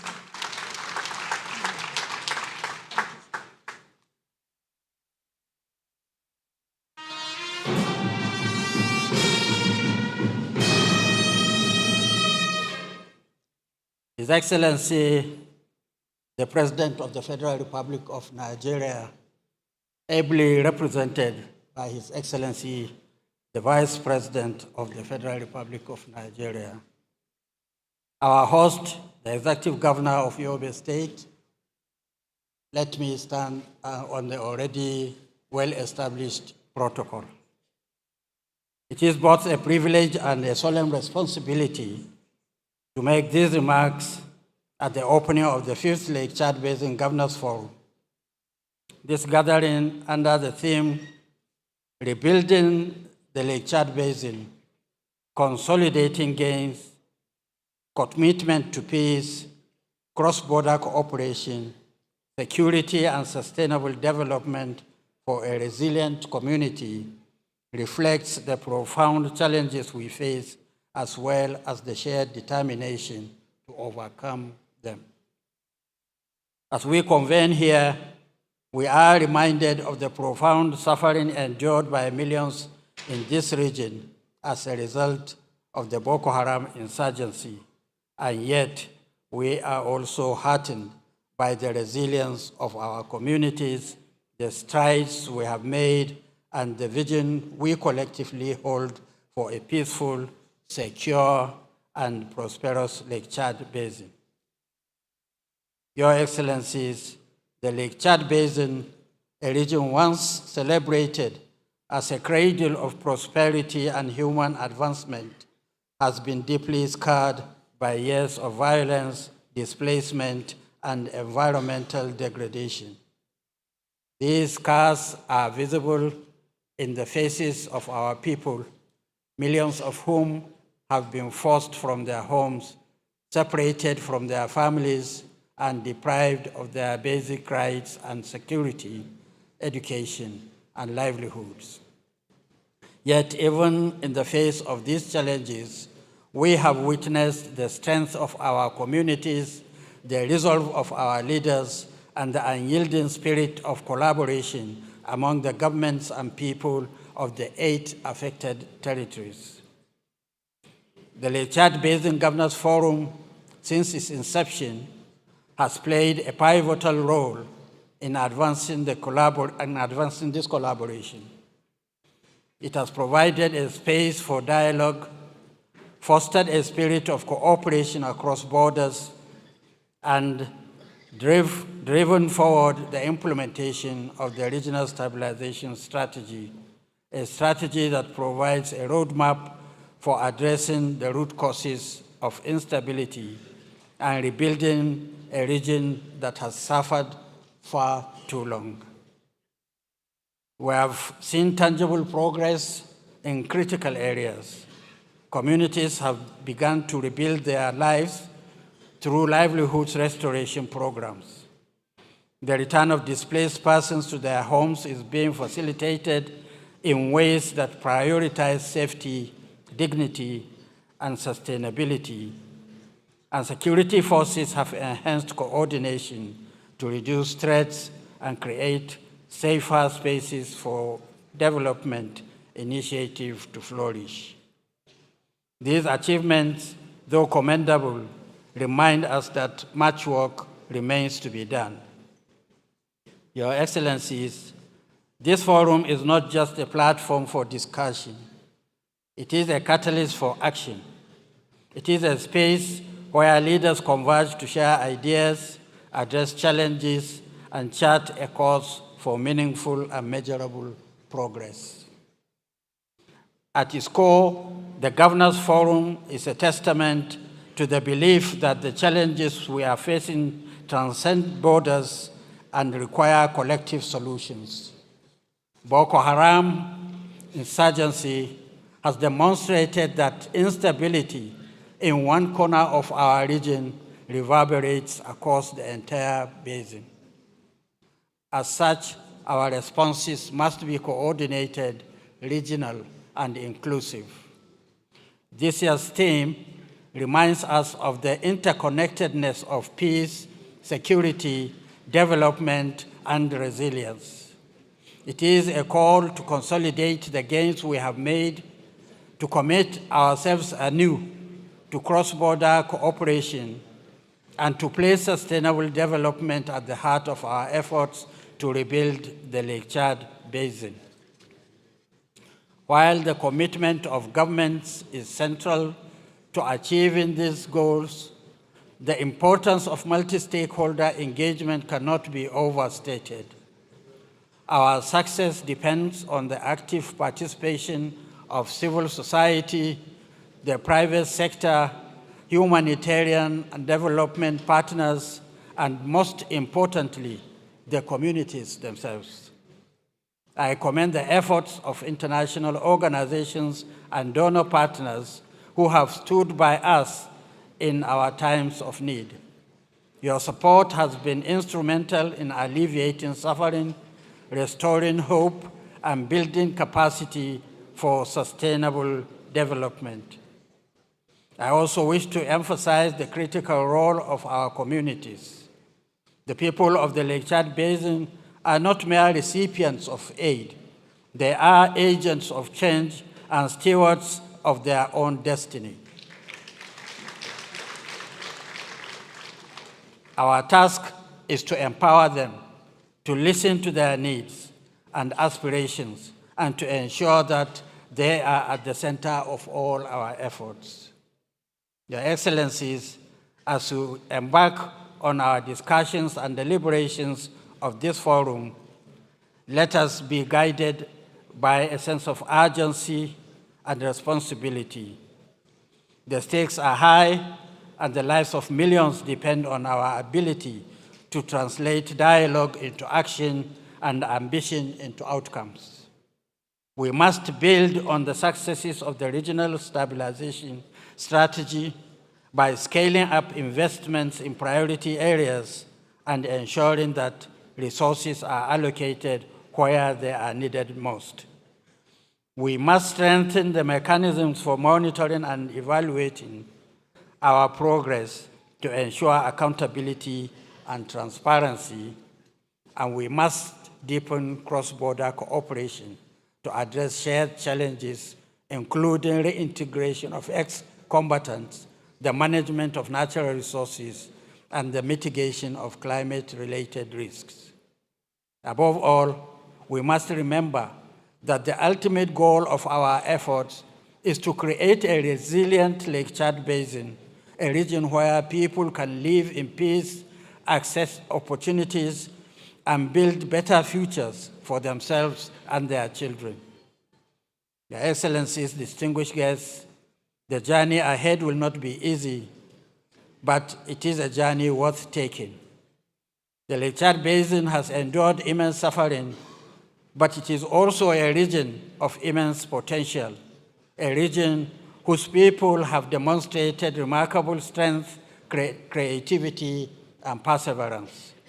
Let this forum serve as a turning point, a moment when we recommend ourselves to the ideas of peace, cooperation, and sustainable development. Together, we can transform the Lake Chad Basin into a region that embodies resilience, opportunity, and hope. I extend my heartfelt gratitude to all of you for your presence, your commitment, and your contributions. I am confident that the outcomes of this forum will lay the foundation for a brighter future for the Lake Chad Basin and its people. I thank you very much for listening.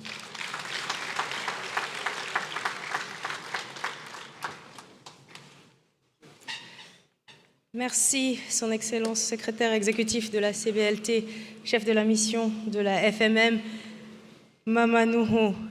Alors, sans plus tarder, je vais inviter l'avant-dernier interlocuteur, l'avant-dernière allocution. Mesdames, Mesdemoiselles et Messieurs, nous avançons à grands pas vers la fin de cette cérémonie d'ouverture du 5e forum des gouverneurs de la Commission du Bassin du lac Tchad. On stage, please applaud to the Chief of Defense Staff, le chef d'état-major de la République fédérale du Nigeria, Général C.G. Moussa OFR. Please come on stage.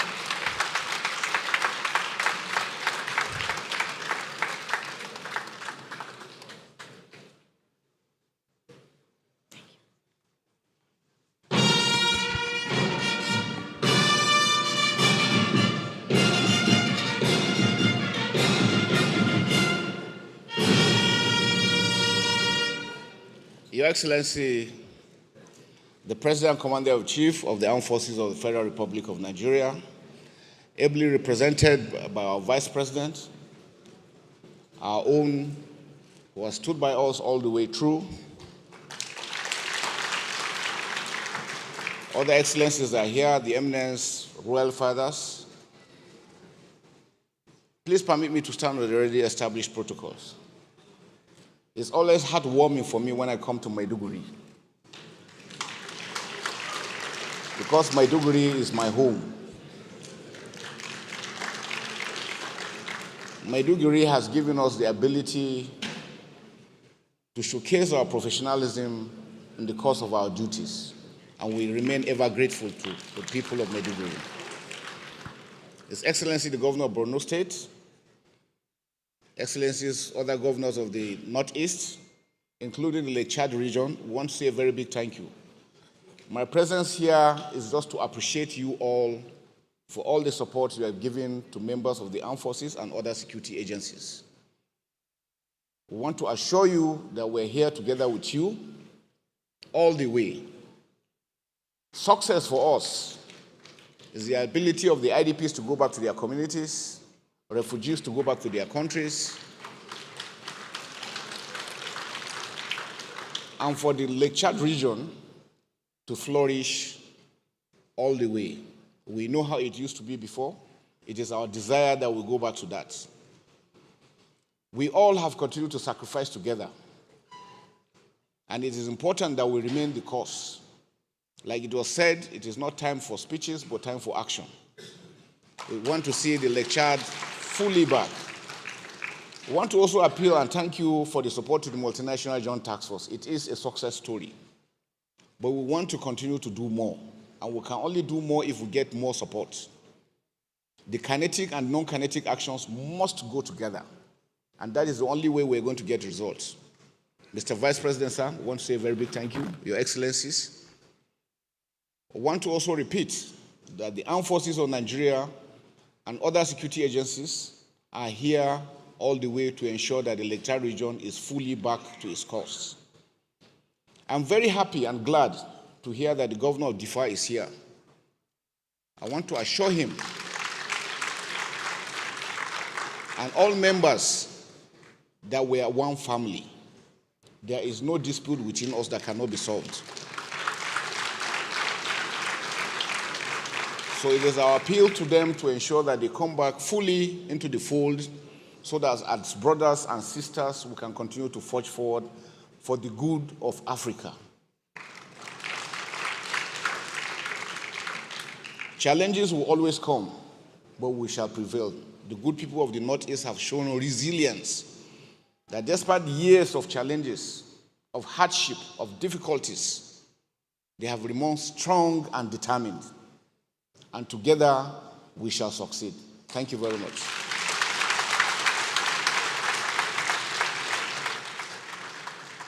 A bigger round of applause, please, for the man who leads the soldiers and the armed forces that continue to sacrifice and keep us safe. Please clap for him again.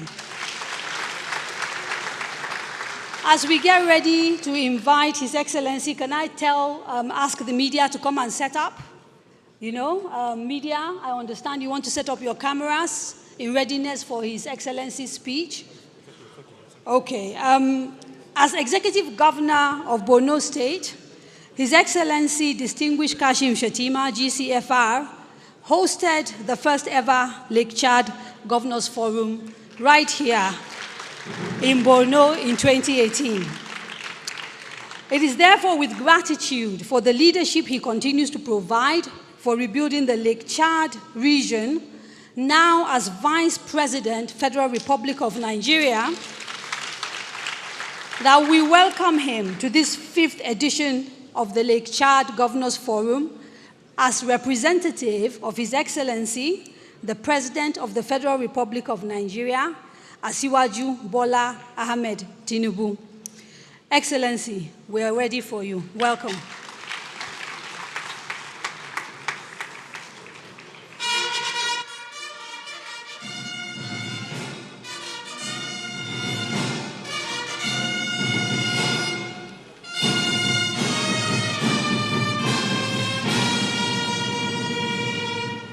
Kindly sit down, please.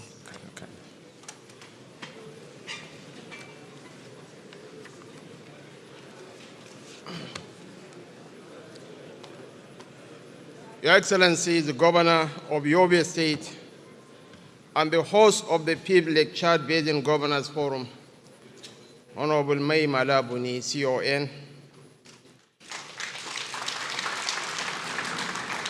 Your Excellency, the Governor of Borno State, Professor Babagana Umara Zulum, MNI, Your Excellency, the Governor of Adamawa State, Dr. Amadou Umaru Pintri, CON,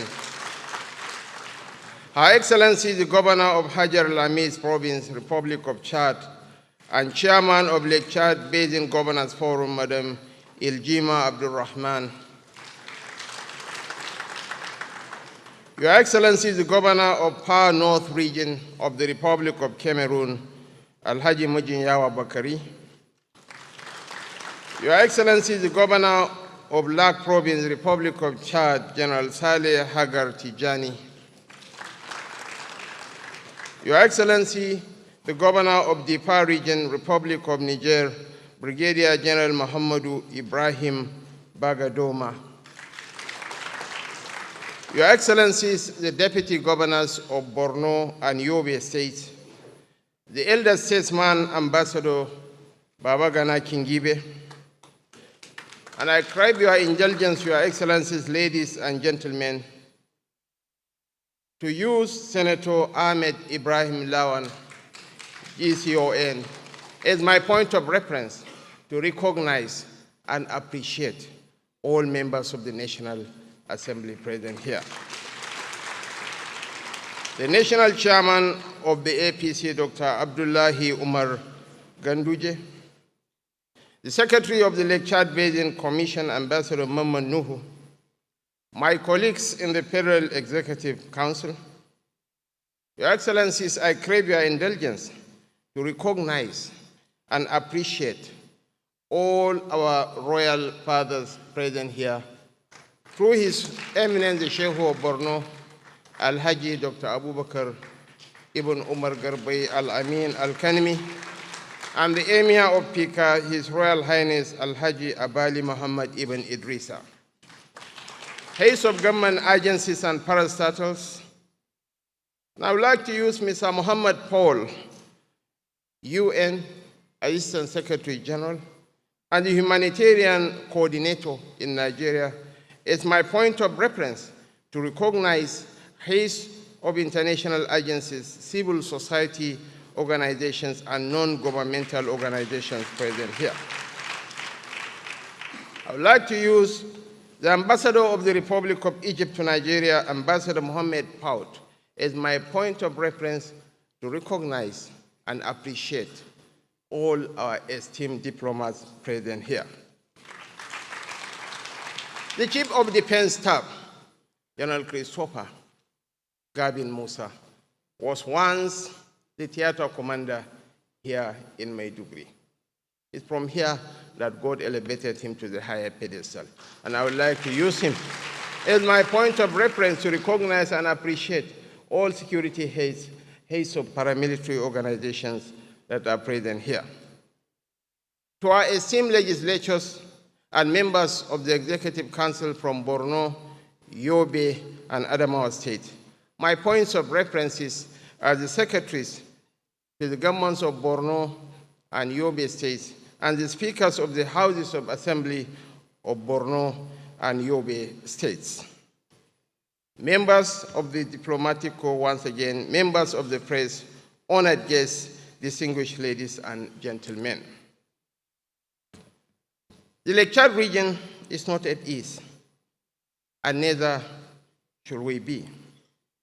This promised land of opportunity, which binds together the destinies of nations, has been challenged in ways that defy our shared history. Over the past decade and a half, the chain of events disrupting the stability of this region reminds us of why we need one another more than ever before. These challenges demand that we will power responsibly to guarantee the safety and prosperity of our people. I am delighted to join this quest for a collective and objective response. The successes we have recorded in repelling threats to our borders and sovereignty by non-state actors owe much to the joint missions we have embarked upon. These hard-won victories are a testament to the strength of our cooperation. As such, the guarantee of peace must remain paramount, even when domestic politics or policies seek to undermine the nobility of our agreements to serve the people. We must not allow the geopolitical tensions across the world to sow discord amongst us, nor should we permit ourselves to become tools in any proxy agenda. The salvation of the Lake Chad region is neither in Europe nor in the Americas. It lies in the hands of all those gathered here today. You, distinguished representatives of this forum, embody not only our collective will to protect the region, but also the transformative potential that stability brings. The true enemies remains the non-state actors, those who exploit weak borders, poor governance, and fragile economies to challenge our claim to civilization. However, the worst threat we may face is not the insurgents or terrorists at odds with our humanity. It is the absence of cooperation, sincerity, and fidelity to our shared pact as brothers keepers. We undermine this pact when we renege on agreements to secure our borders, when misinformation and falsehood breed this mistrust, and when we jeopardize the freedom and choices of our people. Yes, the region has been severely threatened by Boko Haram and the so-called Islamic State in West Africa province ISWAP. Yet none of these groups stands a chance against the collective strength of the state, let alone a multinational arrangement such as ours. Together, we hold the power to shield the defenseless and protect innocent lives, the very foundation of our humanity and well-being. Every part of the world is grappling with its own unique challenges. As conflicts rage and governance struggles intensify, global military expenditure has reached a historic $2.4 trillion in 2023, with no signs of slowing down. These figures reflect the resurgence of hard power and the fractures deepening in our international order. But let us not forget that hard power, detached from the moral imperatives of justice and diplomacy, only widens the very divides it seeks to bridge. Your Excellencies, your Royal Fathers, distinguished ladies and gentlemen, our response to these threats must be multifaceted. While military solutions are indispensable, they must be complemented by strategies that addresses the root causes of our insecurity: poverty, inequality, and lack of opportunities for our youth and women. It is a tragic irony that Africa, a continent with the youngest population in the world, sees its youth become cannon fodder to destructive ideologies and the drivers of conflict. This is the challenge before us: to transform the demographic dividend into a force for good. Power's true essence lies not just in its possession, but in its application. Hard power may secure borders, but it is soft power through diplomacy, culture, and shared values that builds bridges and binds us together.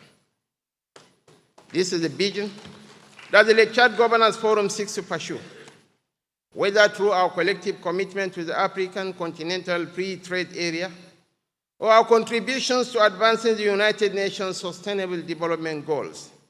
We must adopt partnerships that benefit us all. The choices we make today will echo through generations, shaping the future of this region. What binds us together supersedes whatever that divides us. I call on all of us, irrespective of differences in our political affiliations, religious persuasion, tribal or sectional backgrounds, let us as a region collectively fuse into one to face our common enemy. Our common enemies are poverty, destitution, and lack of opportunities. Once we engage the youth, once we create opportunities, this madness of Boko Haram, of ISWAP, will evaporate. Your Excellencies, ladies and gentlemen, on this note, on behalf of President Bola Ahmed Tinubu, ECFR, I hereby declare open the 5th meeting of the Lake Chad Basin Governors Forum. May our deliberations be fruitful, our resolutions bold, and our actions transformative. Thank you, and may God bless us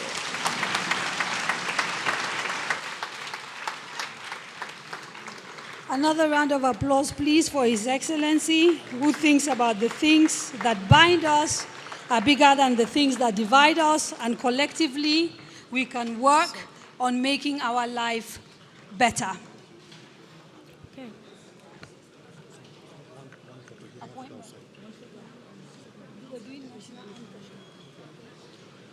Avec une fois de plus.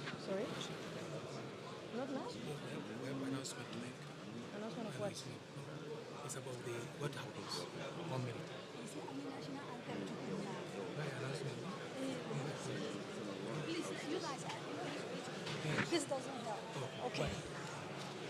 Distinguished ladies and gentlemen, we're going to close with 2 national anthems, Niger Republic and Nigeria. Can I please ask everyone to be on their feet? Avec toutes nos excuses, nous reprendrons l'hymne national du Niger et clôturerons avec l'hymne du Nigeria. After the national anthem, there will be group photographs that will be taken outside, starting with our excellencies that are on stage, followed by traditional rulers. We will announce the groups as the time comes. Okay? Merci de retenir que nous allons, après avoir joué les 2 hymnes du Nigeria et du Niger, nous allons procéder à la photo de famille. 2 types de photos vont être faites, une ici sur la scène et les autres se tiendront à l'extérieur. Merci de garder vos places pour le moment. National Anthem of Niger.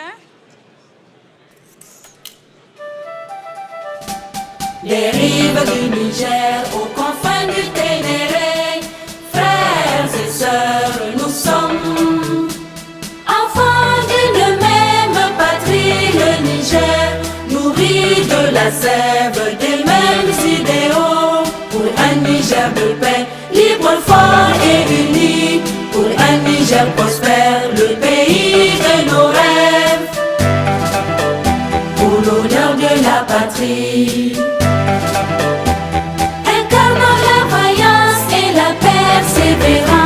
Et toutes les vertus de nos dignes aïeux, guerriers intrépides, déterminés et fiers, défendons la patrie au prix de notre sang, faisons du Niger symbole de dignité, emblème et flambeau de l'Afrique qui avance. Pour ces nobles idéaux, debout et en avant pour le travail, en avant pour le combat. Nous demeurons debout, portant haut le drapeau de notre cher pays dans le ciel d'Afrique et dans tout l'univers, pour construire ensemble un monde de justice, de paix et de progrès, et pour faire du Niger la fierté de l'Afrique.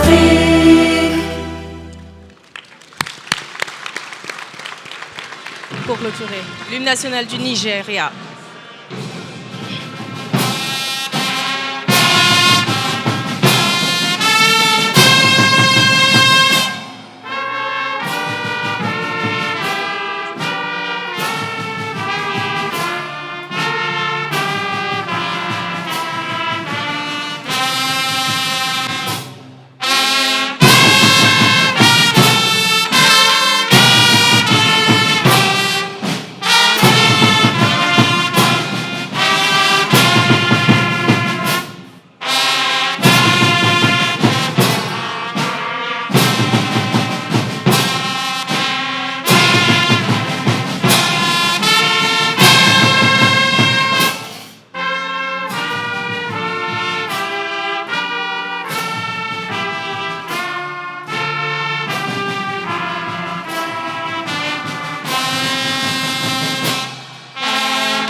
Merci.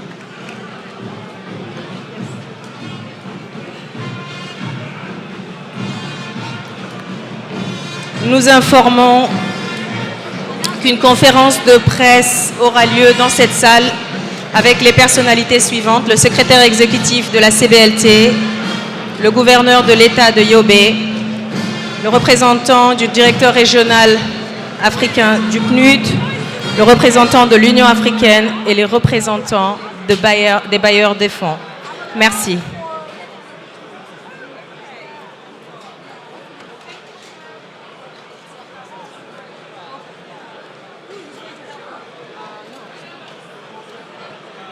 Media, can you please stay in the hall? Yes. The press conference is taking place here. Media, please stay in the hall. The press conference is taking place here.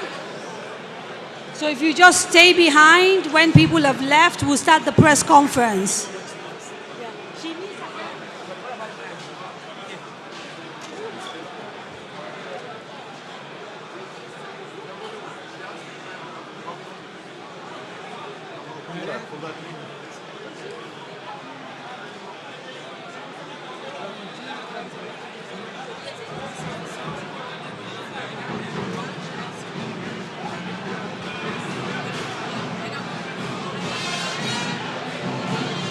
Please, hello, music, can you stop? Sorry, can you just come here and talk like this? They should shut up now. I just talk to them. Please, can you stop playing that music? We have announcements. Sorry. Huh? Like we realize that some people are actually taking the little translation headphones and taking them out. Can you please leave them on your seat? We're going to need them for the rest of the sessions that are taking place. Do not take them out. The headphones are not to be taken out. Please. They're no use to you anyway outside this place. It's not as if you can use them.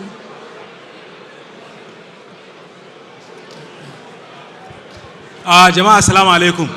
Please, dala po Royal Highness namu za su fita akwai gurin da aka ajiye musu daga nan inda za a yi lunch. Insha Allah. Sannan kuma dignitaries, the diplomats will go upstairs. Diplomats and other dignitaries will go upstairs. Please. Upstairs. Here, just outside this hall, there is a staircase that leads you upstairs. So all diplomats and foreign delegations should please go upstairs. Thank you so much. Other people, we have a very big lunch place there on the left. As you go out, all of us will be there for the rest of the people. Thank you so much. An tashi break kenan yanzu? An tashi break kenan? An tashi break. So wani time za dawo? Just ana yin sallah yanzu. Wannan sallah sai a dawo? Ana yin sallah za a dawo. Okay. Sa highness za su je direct opposite din. Gobe fa? Gobe kuma karfe 9 na safe.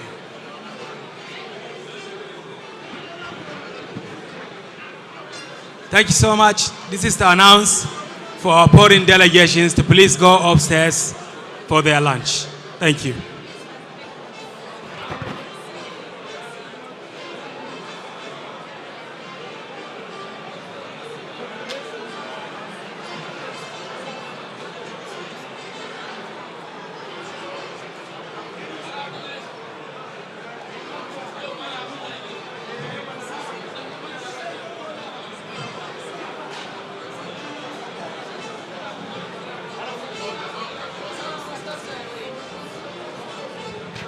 C'est le moment de faire du network, de prendre des photos, de vous reposer et surtout qu'on puisse se retrouver ici à 14h dans cette salle, mesdames, mesdemoiselles et messieurs.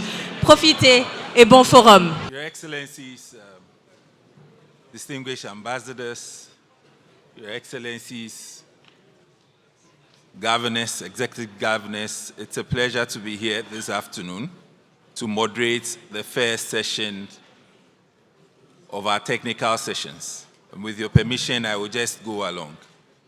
So the first session is to receive a briefing on the current security and humanitarian trends in the Lake Chad Basin and its implications on ongoing peace and development efforts in the Lake Chad Basin. Perhaps to provide some context, over the last 15 years, we all know the challenges that we face in the Lake Chad Basin. We are also aware of the efforts that have been made from member states, from governors, to address these challenges. Now, that said, we know that there are a few that still persist. And so traditionally, when we meet for the Governors Forum, we try to get an update on the security and humanitarian situation in the basin. Now, to do us the honors this afternoon will be two distinguished gentlemen who are thoroughly informed about conditions in the Lake Chad Basin. To my right, I have Major General Godwill Michael Mukut, who is the Force Commander of the Multinational Joint Task Force. A round of applause, please. General Mukut was commissioned as a second lieutenant into the Nigerian Army Infantry Corps in 1994. His illustrious career has been marked with a number of key command positions, including Commander Guards Brigade Garrison, Commander 7th Brigade Multinational Joint Task Force, Land Component Commander Joint Task Force Operation Hadarin Daji, Commander of the 405 Amphibious Brigade in Baga, Commander of Sector 3 JTF Operations Hadinkai, General Officer commanding the 8th Division, and Force Commander for Joint Task Force Operation in Hadarin Daji. Of course, as you'd imagine, he has a bag full of awards and honors to his name. He has the Officer of the Order of the Federal Republic, Grand Service Star. He has the General Operation Medal. He also has the Field Command Medal, among many others. Distinguished guests, ladies and gentlemen, I present to you Major General Godwill Michael Mukut. Our second speaker brings to us an extensive experience in the humanitarian development and peace sector. He previously worked with UNICEF as a representative to Nigeria, Central African Republic, and Mongolia. For many of you in this field, you may want to call him a czar of the HDP space. In the last 2 decades, he has led responses to multiple and complex crises with massive humanitarian needs and high security challenges. He has also managed strategic reviews of country situations to inform programs and policy. He holds a master's degree in demography and a bachelor's degree in history. Excellencies, distinguished guests, ladies and gentlemen, I present to you the UN Resident Coordinator and Humanitarian Coordinator for Nigeria, Mr. Mohamed Fall. A round of applause, please. And so we will first take the presentation for General Mukut, and then we would take Mr. Fowl's presentation. We'll allow for a couple of questions, and then we will round off the session. Okay. So we are ready for you. Yeah.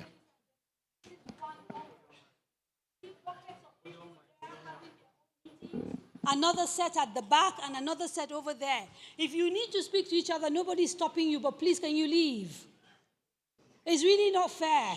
It's very disrespectful. His Excellency is here, along with other excellencies. There are people on stage, and you want to gist? If you do, please leave the hall. We are here for serious business. Thank you. Thank you very much, Madam Moderator. Okay. Over to you, General.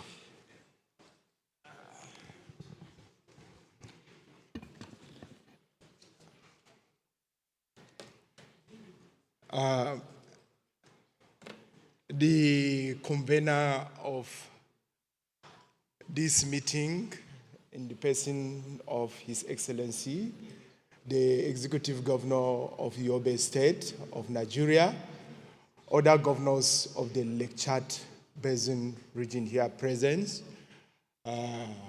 Your Excellencies, ambassadors here present, distinguished invited guests, ladies and gentlemen, permit me to stand on the already existing protocol. I am Major General G.M. Mutkut, Force Commander, Multinational Joint Task Force. This afternoon, I shall be making a brief presentation on the security situation in the Lake Chad Basin region and the implication for the ongoing peace and development efforts. By way of introduction, the general security situation in Lake Chad region, spanning across Nigeria, Chad, Cameroon, and Niger has been fluid and dynamic. The region's complex geography, porous borders, and rich mineral resources create an environment conducive to various security threats. And the major threat elements in the region, however, remains the activities of the Bakura Boko Haram faction, which is the Jama'atu al-Sunnah Da'wat wal Jihad, popularly known as JAS, and another faction, which is the Islamic State of West African Province, popularly known as ISWAP. These two terrorist groups have continued to conduct coordinated attacks on both military locations and civilian communities till date.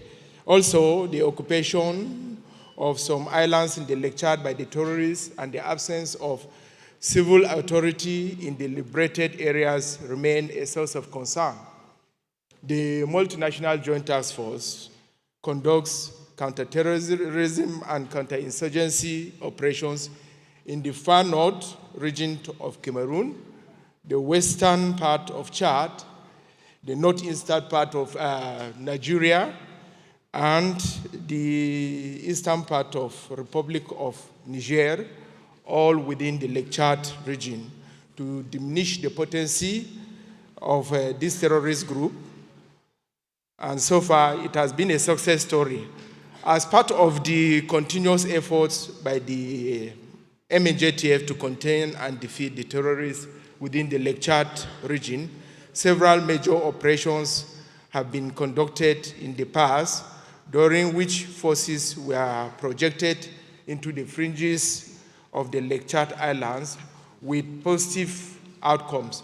Also, the forces has continued to sustain offensive operations to deny the terrorists freedom of action, as well as support non-kinetic and influence operations to reinforce the confidence of the local populace. The purpose of this presentation, therefore, is to provide highlights of the security situation in the Lake Chad region. And this brings me to the aim of this presentation, which is to give an update on the security situation in the Lake Chad region. To achieve this aim, I shall discuss the following. Overview of the security situation, MNJTF operations. The rest are as shown on the screen. I will start with overview of the security situation. The year 2020 Global Terrorism Index report ranked four of the Lake Chad Basin countries,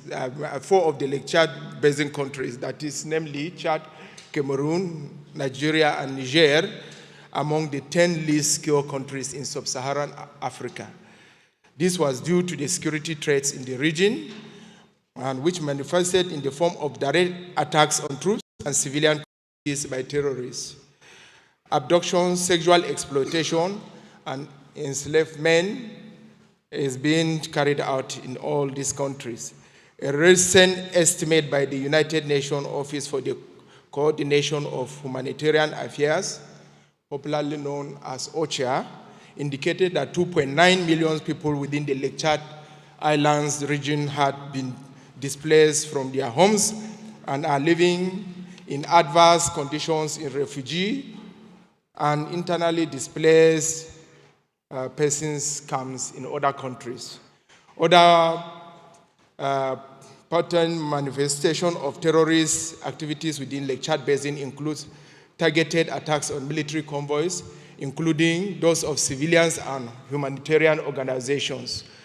Available data indicates that in the year 2021 alone, the terrorists carried out at least 289 offensive actions within the Lake Chad region, out of which 154 targeted civilian communities, leading to deaths, abductions, and destructions of properties. On the other hand, in the year 2022, the terrorists carried out 169 offensive actions, of which 93 targeted civilian communities, 55 on troops, and 21 by use of improvised explosive device attacks.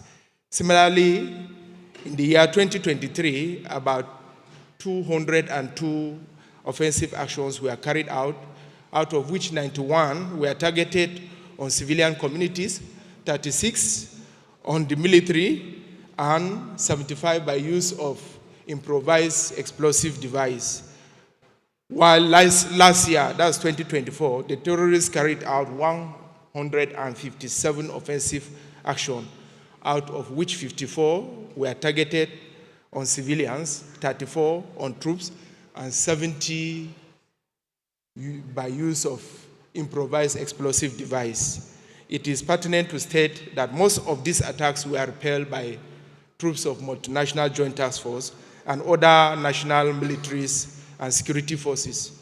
It is worthy to note that the decline in terrorist attacks over the years is attributed to the intensified military operations and the coordinated air support from air components of troops contributing countries, as well as effort by other strategic partners. The manifestation of two main insurgent groups operating in the Lake Chad Basin area is distinct to an extent that there are areas where they share similar modes of operations. For instance, in all the groups conduct attacks on military locations from time to time. However, they have some minor different mode of attacks. For instance, the ISWAP faction is in allegiance with the Islamic State in Iraq and Syria, that is ISIS, and in turn receives recognition, financial aid, technical assistance, and other forms of support from ISIS. They operate mostly from remote islands of the Lake Chad, that is the Tumbus.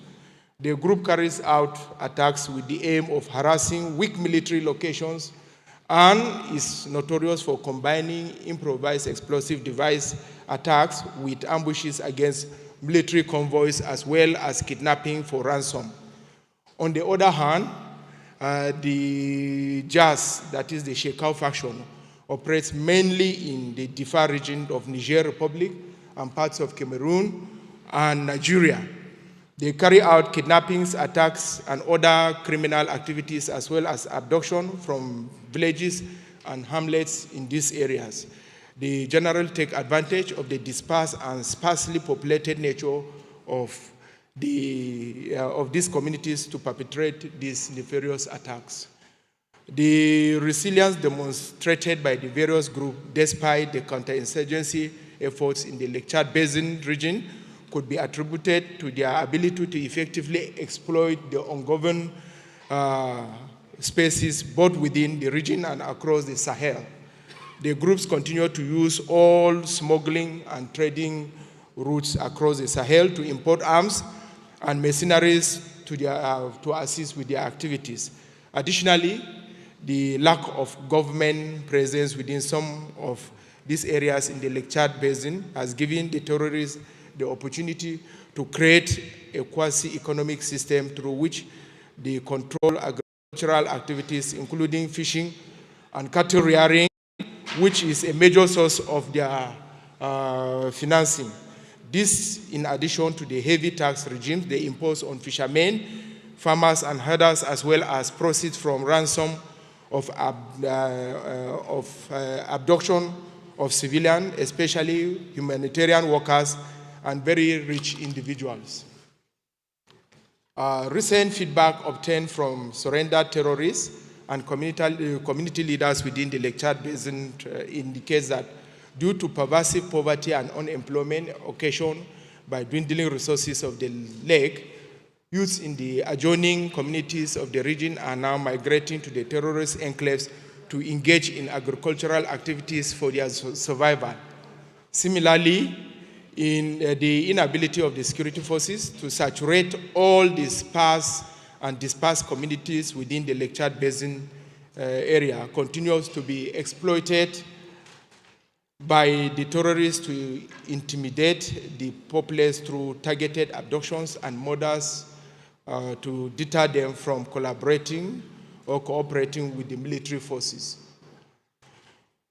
Inter-rivalry clashes between the terrorist factions, though positive for us, but always resulted in the displacement of civilian communities in the general area.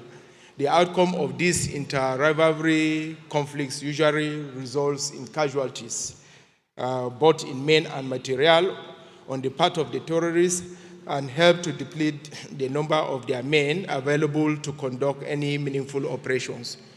Efforts could therefore be made to encourage such conflicts between the factions. Other activities of the terrorists observed was the profound use of various types of improvised explosive devices on troops and civilian communities. It was observed that the terrorists choose to use more of IED than direct attacks on troops. The incident led to deaths and injuries on the part of troops and civilians. Most of the terrorist attacks were aimed at instilling fear, cutting away logistics, and forceful abduction by youths to be used as foot soldiers. The high point of the terrorist offensive was the attack on 27 October last year on the troops of Tchad, that is Sector 2, at Bakaram military base in the Lake Chad province.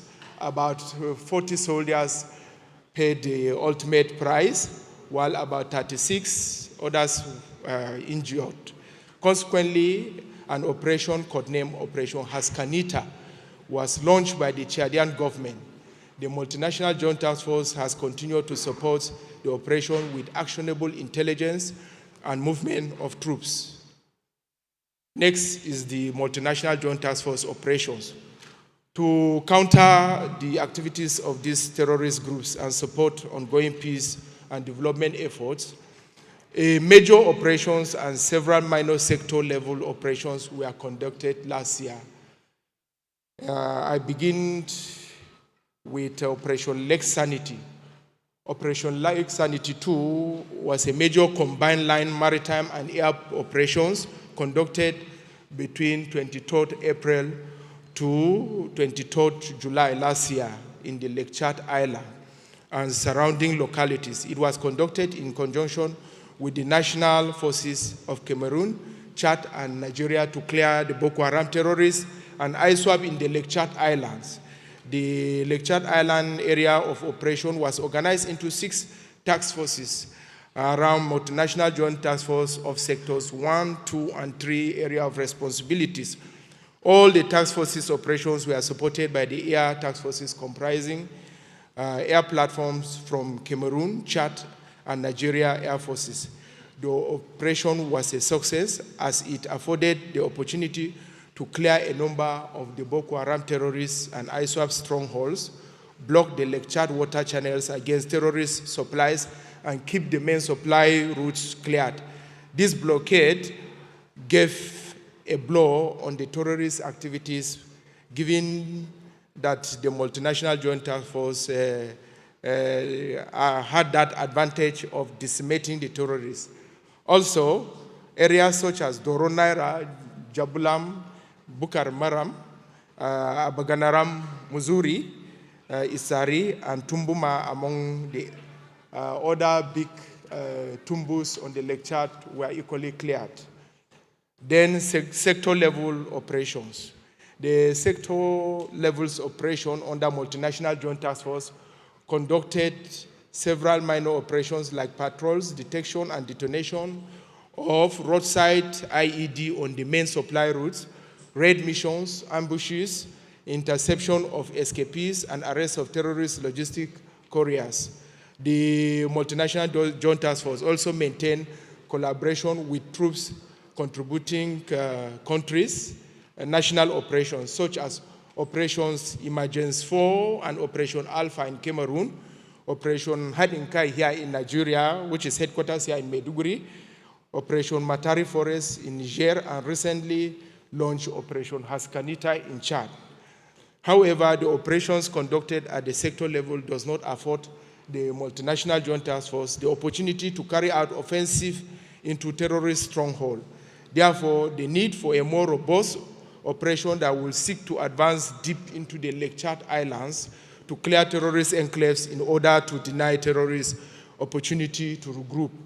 Additionally, to mitigate the prevailing threats of drone attacks, all sectors have been tasked to set up a defensive means by creating bunkers to reduce the effect and impact of passive attacks. What about the achievement of the multinational joint task force? I'm glad to state here that the multinational joint task force has recorded both operational and humanitarian successes in its reoperationalization. These achievements are highlighted subsequently.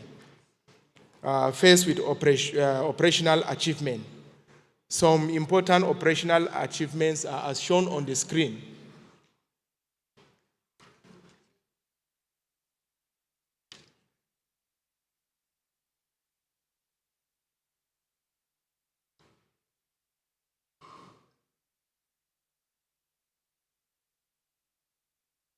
Okay, next is the humanitarian achievement. The multinational joint task force continues with its humanitarian assistance to provide support to communities who are affected by the crisis within its area of operation. Some of the humanitarian achievements are as shown on the screen.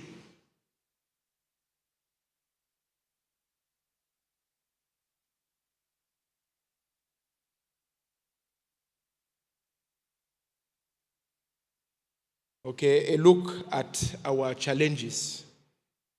While the operations and other activities conducted by the multinational joint task force have generally coped the level of violence unleashed by the troops, by the terrorists, and denied them freedom of actions, the achievements recorded by the multinational joint task force have not been without some challenges. First among the challenges is the non-participation of Niger Republic in the multinational joint task force operations. Niger is, though still part of the multinational joint task force, but could not participate in the last operations, that is Operation Lake Sanity 2. The non-participation of Niger Republic continues to leave a gap in the multinational joint task force, especially in the western flank of the Lake Chad Basin area. Next is lack of appropriate counter-IED equipment. Perhaps the most difficult operational challenge confronting the force is the lack of appropriate counter-IED equipment, such as the Husky vehicles mounted mine detector. IED accounted for 60% of the force casualty last year. Then insufficient amphibious platform. Another key challenge confronting the force is insufficient amphibious platforms. To effectively dislodge the terrorists on the islands, we required more amphibious platforms. What about increased threat of drones? The use of drones by the terrorists, that's a recent innovation, enables them to operate by conducting surveillance on own troops, locations. This increases the trends and enable the terrorists to gather intelligence on troops' movement and position without exposing themselves to direct attack. For instance, in the past months, the terrorists have carried out aerial bombing by dropping mortar shells and other improvised explosive munition on troops' location at Buningari, Timbuktu Triangle in Nigeria. To this end, drone jammers would therefore aid the force in conducting operations while denying terrorists freedom of action. Let's talk about inadequate equipment. During most operations, time is lost due to breakdown of the few equipment used or supplied by the troops contributing countries.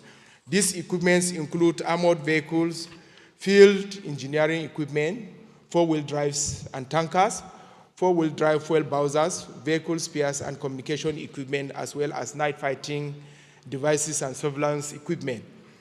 Next is presence of seaweed and water hyacinth. The presence of seaweed and water hyacinth along the waterways of the Lake Chad Basin is a challenge to on troops. Most waterways in the general area are blocked by water hyacinth, thus limiting boat traffic across the water. Last but not the least is the language differences. Language and cultural differences is another challenge, hindering the effectiveness of the force. It affects effective communication, leading to misunderstanding, mistrust, and inefficiencies in the operation. These differences could delay decision-making, which even resulted in errors in the field. Ladies and gentlemen, in conclusion, the Multinational Joint Task Force has continued to carry out activities towards the attainment of its mandate. The operations conducted by the force have been successful, as they have led to significant gains against the terrorists, as well as gradual return to normalcy in the affected communities. This presentation highlighted the current security situation as well as the Multinational Joint Task Force operation. Despite the challenges highlighted, the Multinational Joint Task Force remains committed to the complete eradication of terrorists from the region and the achievement of its mandate by creating a safe and secure environment in the Lake Chad Basin region. This brings me to my recommendations. My recommendations are as follows. 1, troops contributing countries should expedite actions on infrastructural development and humanitarian obligations to communities affected by the terrorists. 2, provide amphibious units with military hovercrafts for amphibious operations and drones jammers against terrorist drone attacks. The rest are as shown on the screen. This brings me to the end of my brief. Thank you for your rapt attention.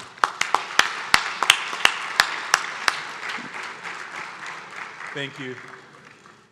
Thank you very much, General. I would invite you to take your seat. Thank you. We will take the next presentation. Then we can take some questions and close the session. Mr. Fall, you have the floor. Thank you so much, moderator. Allow me first to thank our host, His Excellency the Governor of Yobe, all the governor here present, Deputy Governor, commissioners, member of the diplomatic mission, my fellow colleagues, including our 2 senior UN colleagues here present. I would call for your indulgence because I don't have the rigor and the discipline of a general to go and stand and have a presentation. I just wanted to touch a few top points that can be part of the conversation of this afternoon. And the second part, even if I had to do it, I have a speech of 9 pages, but when I look at the room, I really don't want to torture you by reading another 9 pages of speech from what you have already heard since this morning, those great speech. My other remark is that I am speaking here on behalf of my peer, our resident coordinator in the Lake Chad countries. We are 4 resident coordinators in those countries, and we are 3 in this room. 2, the resident coordinator in Niger and Chad are here with me. And we had to pull out together our thinking to come here with few top points. When you talk about the crisis of the Lake Chad, there are a number of points that comes to your mind. And those are just some points I wanted to list briefly. The first one is that it's a protracted conflict.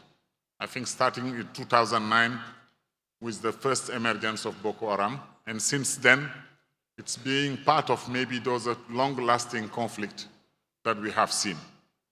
It's a cross-border conflict, and it's a conflict that has so much impact on people's life, people's livelihood, people's well-being. I think the general have just spoken about some of the security challenge that we are facing. If you use the humanitarian lens, you can see how much people's rights were violated. Child rights, you talk about all the grave violation that one can think of was seen or experienced in the Lake Chad. Whether it is killing, maiming, recruiting, destruction of schools, destruction of health services, destruction or denial of access to humanitarian assistance. All form of grave violation was present. When it comes to gender, you have seen also some of the most horrific and extreme forms of gender-based violence, with rape, trafficking, exploitation. Any sorts of violence one can think of has been prevailing in the region. But that's not only on the physical and on the mental part of the people. Infrastructure too was impacted. I don't know, we counted over 4,000 schools destroyed. We talk about over 10 million people affected in the 4 countries. In Borno alone, we are talking about 2.2 to 2.3 million people who have been displaced and displaced over years. This is just to give you a glance on what the humanitarian crisis has been. Unfortunately, it's not only conflict that is the major driver of suffering in this region. We have the climate crisis too. Some say that the Lake Chad, which is an epicenter of long and great and rich civilization and history, have lost almost 80% of its water reserve just in the past 3 to 4 decades. We have seen succession of flood. We have seen flood being followed by drought, followed by heat wave, being followed by any kind of climate shock that one can think of, triggering maybe displacement and triggering and deepening people's suffering. 2024 was a kind of particular year where we have seen across the Lake Chad countries flood affecting 100,000 of people. When the flood happened in September 24, the UN country team of Nigeria mobilized and came to Maiduguri. 40 to 45% of the city was occupied by water in a context of a city that was hosting I don't know how many IDPs, and for years, I can say even for more than a decade. We have seen also drought sometime compacting or impacting food and agriculture, and we have seen also the flood affecting farming land. Those are just aspects that I wanted to highlight to show how the crisis driven by the conflict, which is now protracted, is being compounded by the climate-related shock, by the climate crisis as it's faced in the region. This, of course, had got not only impact on the people, as I say, and on the infrastructure, but another dimension also has come, which is economic-related shock. Most of the countries of the region are facing challenges that are trickling on the people's life. If I take a country like, for example, Nigeria, inflation, food price is also limiting possibility for people to access to basic commodity. And we have seen that just for the prospect of the coming lean season, there is a projection that maybe over 5 million people might face a situation of food insecurity. The reason I wanted to give that backdrop is that I just don't want us to look at the symptom. I don't want us to look at the consequence in terms of deprivation, in terms of human suffering. But we have to link also those with a kind of fragility that have much deeper roots than just the conflict and its devastating effect. If we look at most of the countries in the region, before also the Boko Haram crisis, there was some deficit of development. There was some deficit of access to basic services, whether it is education, health, water and sanitation, social services. And those deficits was source of exacerbation and was even ground that was exploited by this insurgency. War was exacerbated by the climate-related shock.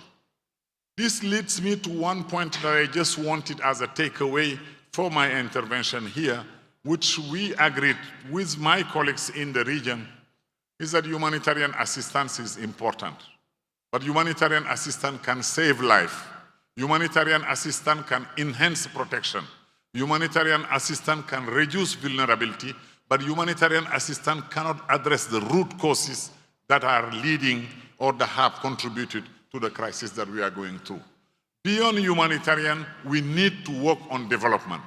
Development is the only way that can restore basic services. Development is the only way where we can provide people with the livelihood they need to regain their ability to produce, to regain their dignity. Development is the only way we put a system that allows us not to address only the need of the majority of the people, but also address those that are the most vulnerable, find them where they are, and bring them in the mainstream.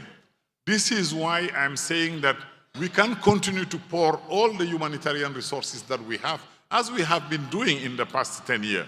But this is not going to solve forever, or this is not going to bring the solution to the crisis we are having.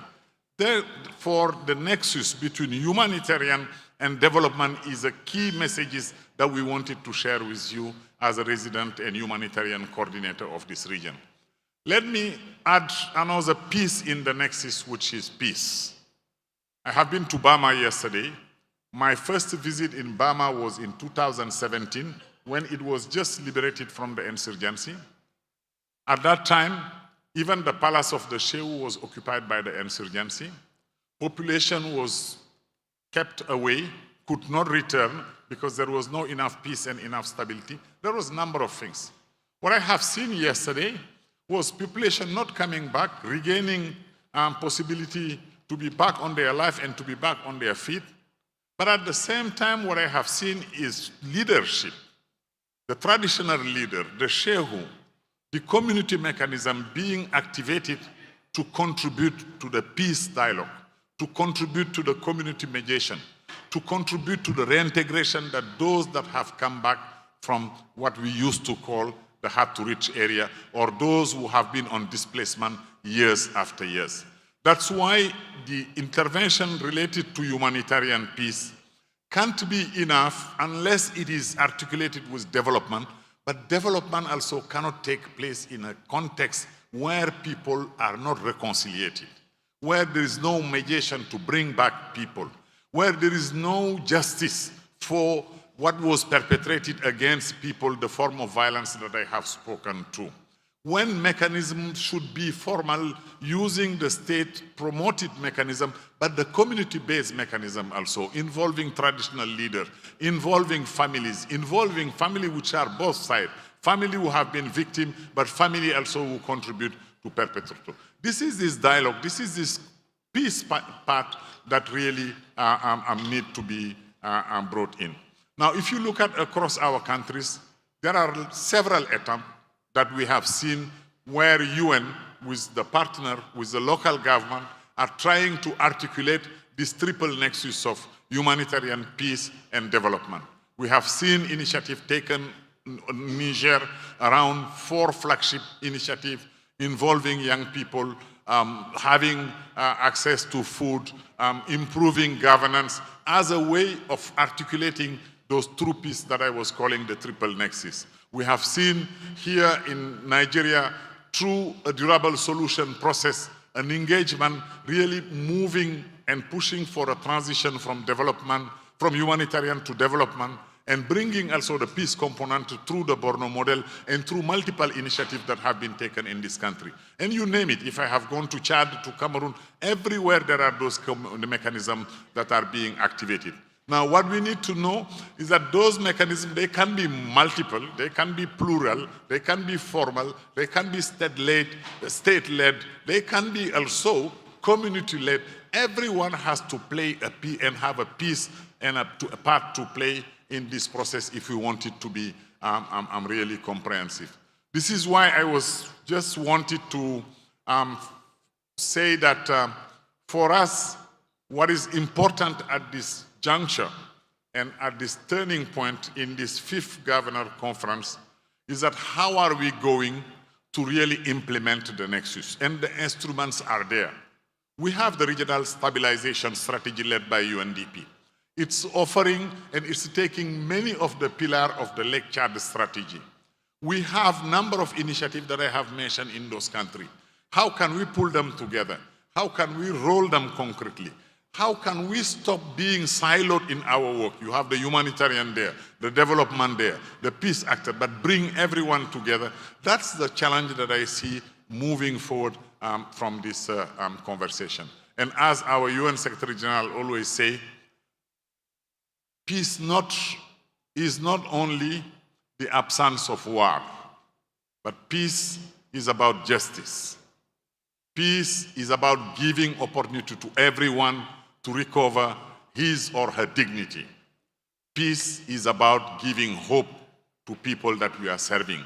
Hope they can have a better future in the place where they are. We can't drive any of this change that we want to be changes that are positive and changes that are long-lasting unless we come back to this notion that peace needs to be looked at in terms of opportunity to be given to people, access to dignity, giving people hope. Those are the key words that I just wanted to share with you from our Secretary General and from my peer RC here in the region. I know I did not do justice to all the contribution I was given, but for the sake of time, I wanted to stop here. And if there is question in the discussion or the interaction, I can come back and provide more detail. Thank you for your attention. Thank you. Thank you very much, Mr. Fall, for that rather comprehensive presentation. We will now open the floor for a few questions.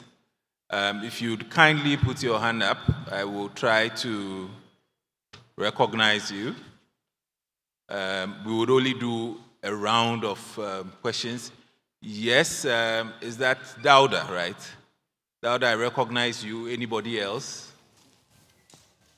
Anybody else? Okay. So you'll be number 2, right? Okay, so Dauda, you're number 1. Then we'll have number 3 there. Okay. Honorable Minister, number 4. And then number 5. So that would be all. So number 1, we start with number 1. Okay. Can someone help him with the microphone, please? Yes, Dauda. Okay, thank you so much, Mr. Philip. My name is Comrade Dauda Muhammad Gombe, Executive Director, Northeast Youth Initiative for Development, NAIF, one of the national NGOs working in Northeast and Northwest. Duyan Resident Coordinator for Nigeria, thank you so much for this wonderful explanation. As the person responsible for coordinating UN in Nigeria, what effort are you putting in place in terms of leading the developmental aspect in recovery and stabilization in Northeast Nigeria? Thank you. Okay, thank you very much. Number 2. Number 2, can someone help him with the mic, please?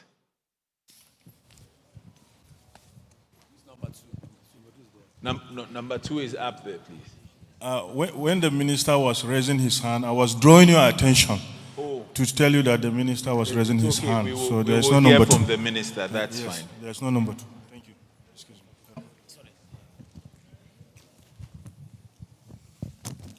me. Okay, thank you. Your Excellencies, distinguished ladies and gentlemen, let me cue on the existing protocol. Mine is not per se a question, but I believe this is an opportunity to also share in a few of our thoughts regarding the theme of this engagement today.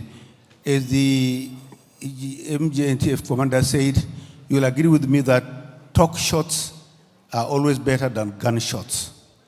And here we are doing the talk shots and not the gunshots. I speak on behalf of the Federal Ministry of Livestock Development, Federal Republic of Nigeria, the youngest ministry in Africa. And I do believe that the Lecture region and the Northeast in general is greatly endowed with livestock resources. And this component of our economy, I believe, has the potential to combine all the issues that are being looked at here today. You're talking about empowerment, you're talking about development, you're talking about market access, building livelihoods, and picking up the pieces. Livestock is readily available. And because this is a sector you harvest every day. It doesn't go out of season. Rice, mangoes, guavas go out of season. But livestock every day, you pick an egg, you can milk a chicken, you can milk a cow, you can milk a goat, you can slaughter. So therefore, it is a ready ATM machine for everybody that's involved in livestock. And in the ministry, what we are suggesting today, and I'll tell everybody to say this here, that we need a Northeast livestock master plan that will incorporate all the youths, men and women, boys and girls today that can be seeded, because Nigeria is a huge market, more than 250 million Nigerians. And if you look at the pattern of cattle trade, today we get cattle from Sudan, DRC, Niger, Chad, Cameroon into Nigeria. And therefore, this is a single commodity that is uniting us, all of us. And this forum is a testimony to what I'm talking about. Here we have an opportunity, the excellencies are here, and we are trying to normalize the abnormalities created by Boko Haram and the deluge we heard about, the dams and other environmental devastations. So I believe one way of tackling all those issues is through modernization of our livestock. That will immediately create millions of jobs, and markets are available. As today we are getting a lot of appetite from Saudi Arabia, Qatar, UAE, who want to import both meat and grass from Nigeria. And we have the vast amount of fields around Lake Chad, around the Alo Dam, around Kiri Dam, around all the dams all over the Northeast zone. So I believe that if today we can take this conversation deeper into a smaller technical session, we can come out with areas of collaboration where we can concretize practically all these actions here, because all these are non-kinetic, and we will achieve them in less than 6 months. Therefore, as the general said, we need to silence the guns. You know, silence the guns by creating productive opportunities for our youth that can be attracted and remain, hooked onto those productive engagements. And therefore, in the ministry, we are liaising with all the subnational governments to collaborate, identify those areas where we can now leverage on the resources we have to ensure that our youths are all fully, productively engaged. Let me give you an example. Mr. Moderator, please give me two more minutes. There is an abattoir coming up in Abuja today, and there are so many abattoirs coming up all over the north. We don't want to export live cattle to the market areas.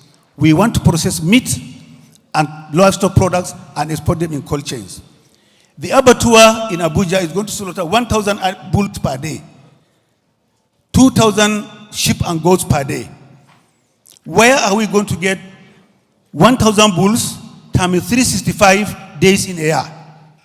There is no such large farm today in the entire West African market, but all these are smallholder farmers. So we need to organize these boys and girls into cooperatives, give them standard process of animal husbandry, come up with animal health management and disease control, so that each of these young boys and girls will now be involved in feedlotting to supply the feedstock for those abattoirs. And so many of those operators are in Lagos, so many are coming in Kaduna, in Katsina, more in Abuja, and the rest of them. And many more, we're encouraging people, even here in Maiduguri, rather than exporting live animals to the southern part of this country, we rather import value-added livestock products. So I believe this is a forum, Mr. Moderator, where some of these things can be ventilated, and those who have interest, who want to invest in livestock, and the sub-national government can sit down with us, we identify these areas, and come out with strategies and modalities to make sure that we grab that lower-hanging fruit.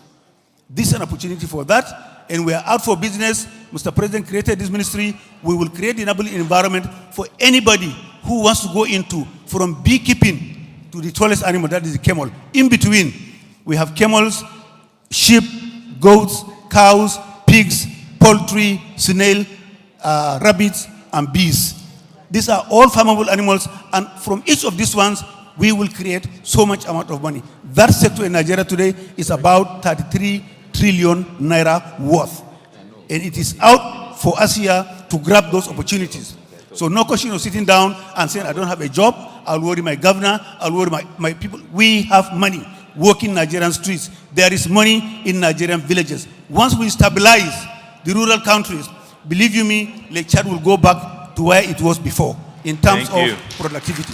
Thank you very much. Thank you very much, Honorable Minister. We would go to number 2. Yes.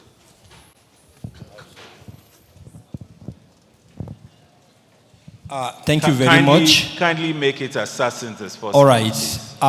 Thank you very much for the opportunity. My name is Mohammed, co-founder and head of office for Cohort for Existential Emergency Relief, a national NGO based in Borno, and as well the Director Youth for the Network of Civil Society Borno State. I just have a very brief question. Yes. The first question goes to the board panelists. When you talk about some of the area that are not accessible, I just thought of like Mandara Mountain, some region in far north Kemsi, that you put in place to engage the youth in economic development in order to prevent our youth from the recruitment to the extremist group. Okay. Thank you very much.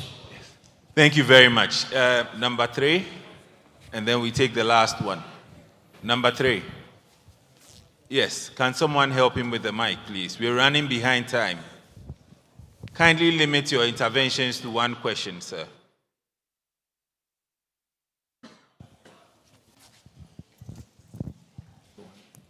Thank you very much. And I appreciate the opportunity.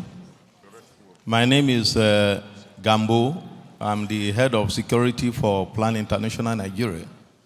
And I'm directing my question to the MJTF commander. First of all, in view of what has happened in recent time, particularly what we witnessed in Malam Fatori and Damboa last week, I want to ask the level of cooperation and coordination between the forces on ground and the multinational joint task forces. I don't know if he's picking the question.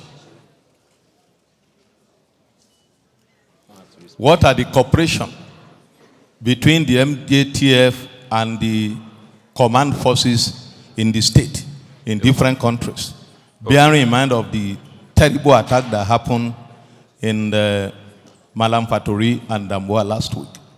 Permit me, second one. No, the challenges. How are you escalating the challenges to the authority?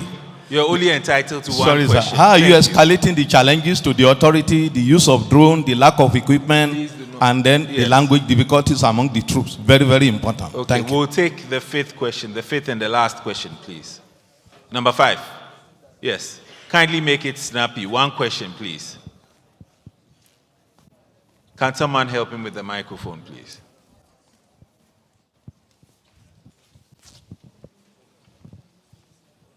Thank you very much. Good afternoon, bonsoir. My name is Ainde Sulekondu from the Embassy of the Netherlands in Abuja. My question is for the Force Commander regarding the security of the RSF locations that have been rebuilt in Phase 1 and Phase 2. So when we take Gwoza, we take Banki, we take Dikwa or Monguno, we often read in the news that there are still Boko Haram attacks going on there.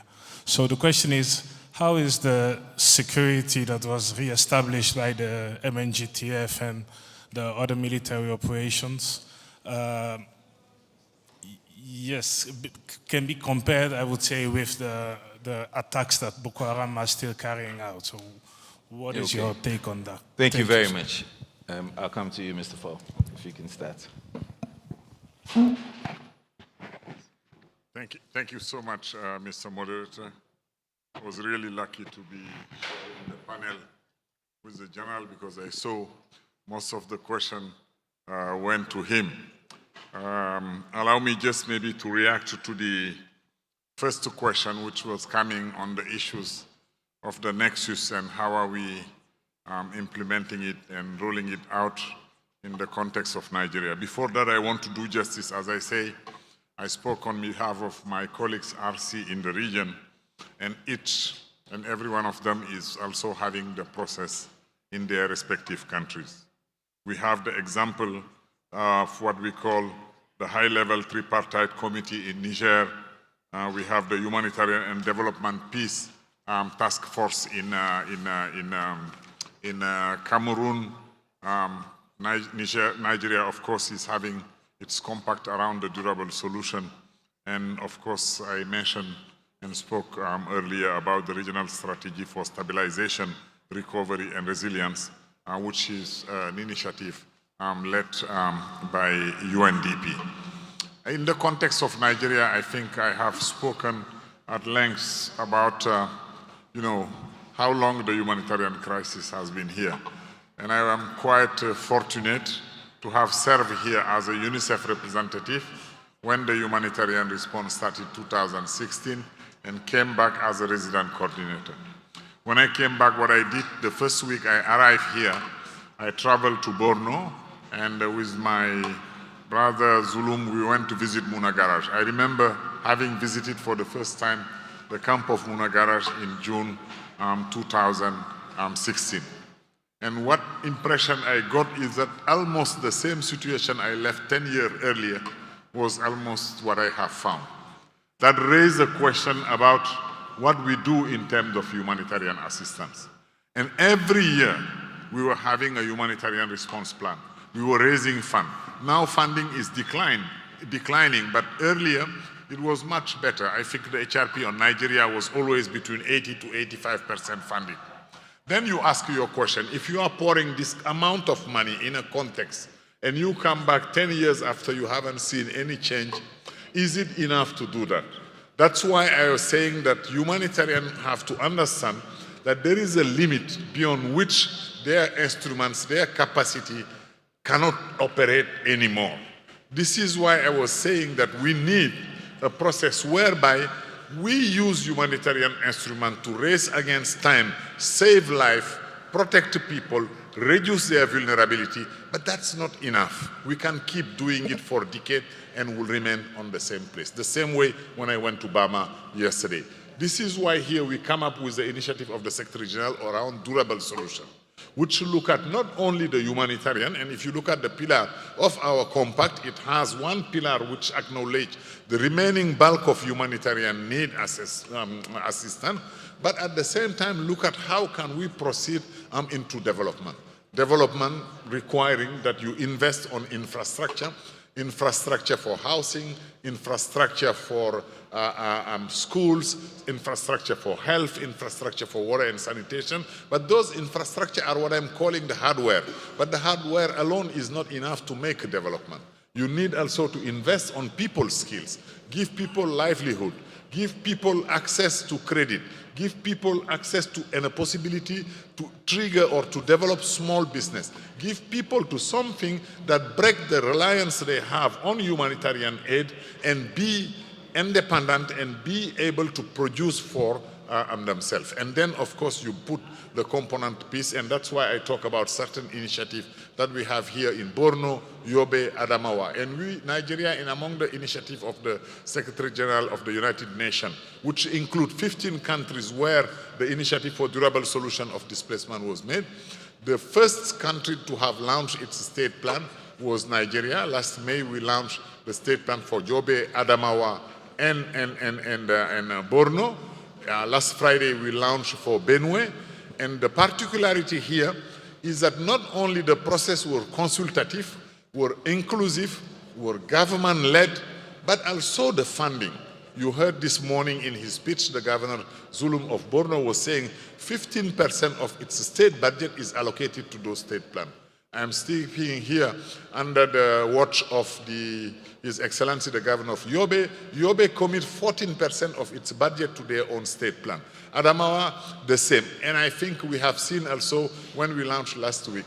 That's one of the things that I'm saying. We need that triple nexus that bring together the humanitarian peace, the development piece that look at the root causes of the crisis beyond the manifestation that we see, and bring back the peace, which is the only way we can build social cohesion, which is the prerequisite for development. And of course, donors are invited to contribute, but at the same time, states show the way by allocating their own resources into the plan, and that's what we call development. You start and you get a support, and UN is there with technical experience, with expertise, with good practice brought from different countries, with advocacy, with broadened partnership. Those are the components that we bring, but the rest are state-led, they are community-led, and that's how we are working on this model, for which we are ready to share. As I say, we were the first among the 15 countries that was in the initiative, but these are just a start that we can share. Thank you so much. Yes, General.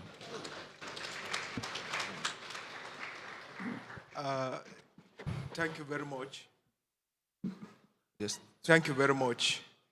I will start with the question from Mohammed.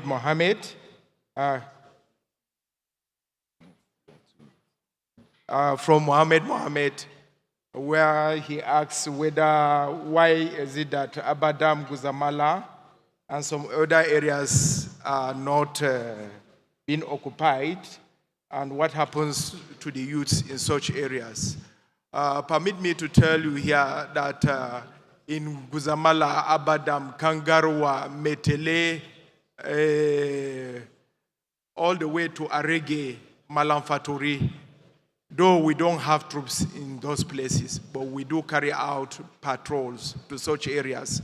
The problem we have, which is one of our challenges, is that we don't have enough force to garrison such places.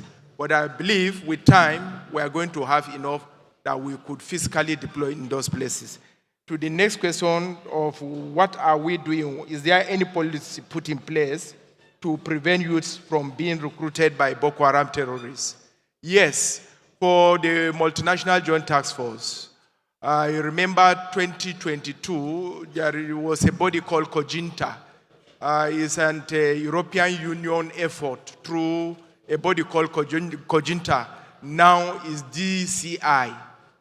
They do come around to all these communities under MNJTF to share maybe fishing nets, agricultural implements, and seeds for people to go back to their farms. And on our own hand, as forces of MNJTF, we do ensure that we deploy well ahead of their areas of agricultural activities in order to provide the necessary security. Then the relationship between multinational joint task force and the security forces or the national forces. As mentioned in the brief, we are always in communication, especially when we are carrying out a bigger operation like the one we did last, that is Operation Lake Sanity. The security forces or the national forces contributed equipment and troops. They reinforce us to make sure we go it robust. And so they are very, very supportive of all our efforts. Okay. That's okay. Okay. Thank you very much. A round of applause for the two speakers. So, 3 key takeaways from this presentation. The first one has to do with the linkages between humanitarian development and peace. These are practical, and it's important to tighten these ones. It's also important, as a second point, to invest in non-kinetic measures, like the minister said, creating practical, productive opportunities for the youth. Thirdly, it's important to keep on resourcing the MNJTF. They're doing their best, they're contributing, they're investing their energy, but it's important for troop contributing countries to support them in their endeavor. Thank you very much to all of you for your patience, and another round of applause for the panel. Thank you. Thank you very much, Mr. Philip, for that very educated panel. Now, we will take a 15 minutes break for prayers, but when we come back, we will be having a panel that will be looking at the regional strategy for stabilization, recovery, and resilience. And on that panel will be our host, His Excellency, the Governor of Yobe State, Mai Mala Buni, CON, Chiromanu Gujba. Also on that will be Ambassador Mama Nuhu, Mr. Philip Kote, Dr. Riyad Ben Masood, and Anka Fieldhosen, the Director for Civilian Crisis Prevention and Stabilization at the German Federal Foreign Office. So you don't want to miss that next session. But now, 15 minutes prayer break, and we should be back at exactly 4:15. Thank you very much.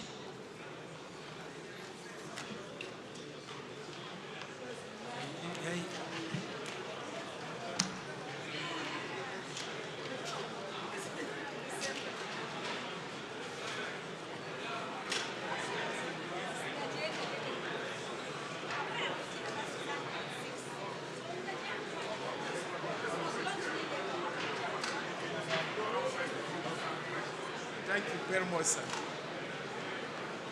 This is the second time I'm with His Excellency. You also never sit down.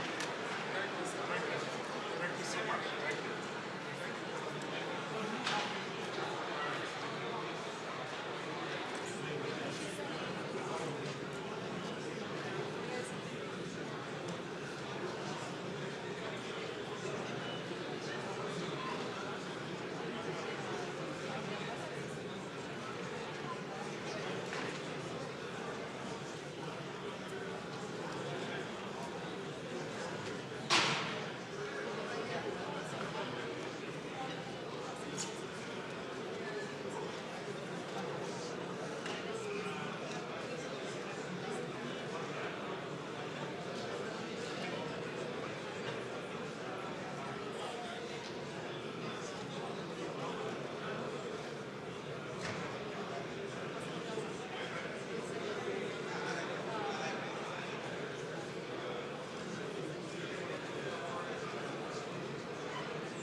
Let's welcome back His Excellency, the Governor of Yobe State, Mai Malabuni. He's here already. Thank you, sir. Thank you. Okay. So just a quick reminder, our moderator will be speaking mostly in French. Some of the panelists will be responding in English. You can get your translation using your headphones, which are on your chair. Channel 1 is English and Channel 2 is French. And now I hand you over to His Excellency Abdou Bari.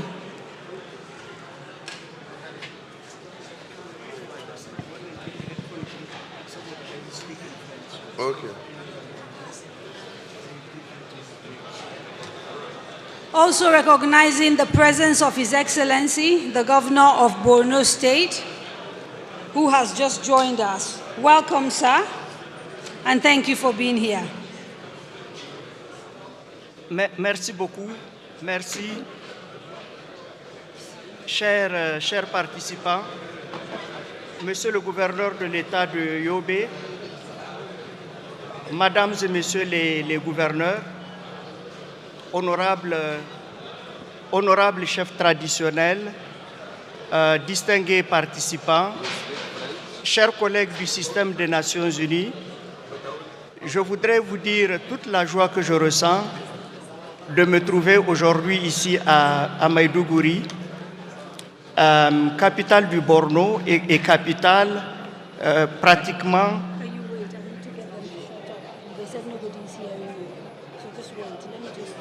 Okay. Distinguished ladies and gentlemen, it's really important we respect the people that are on stage. We came here to listen to them. Could you guys all just please sit down so that this session is useful?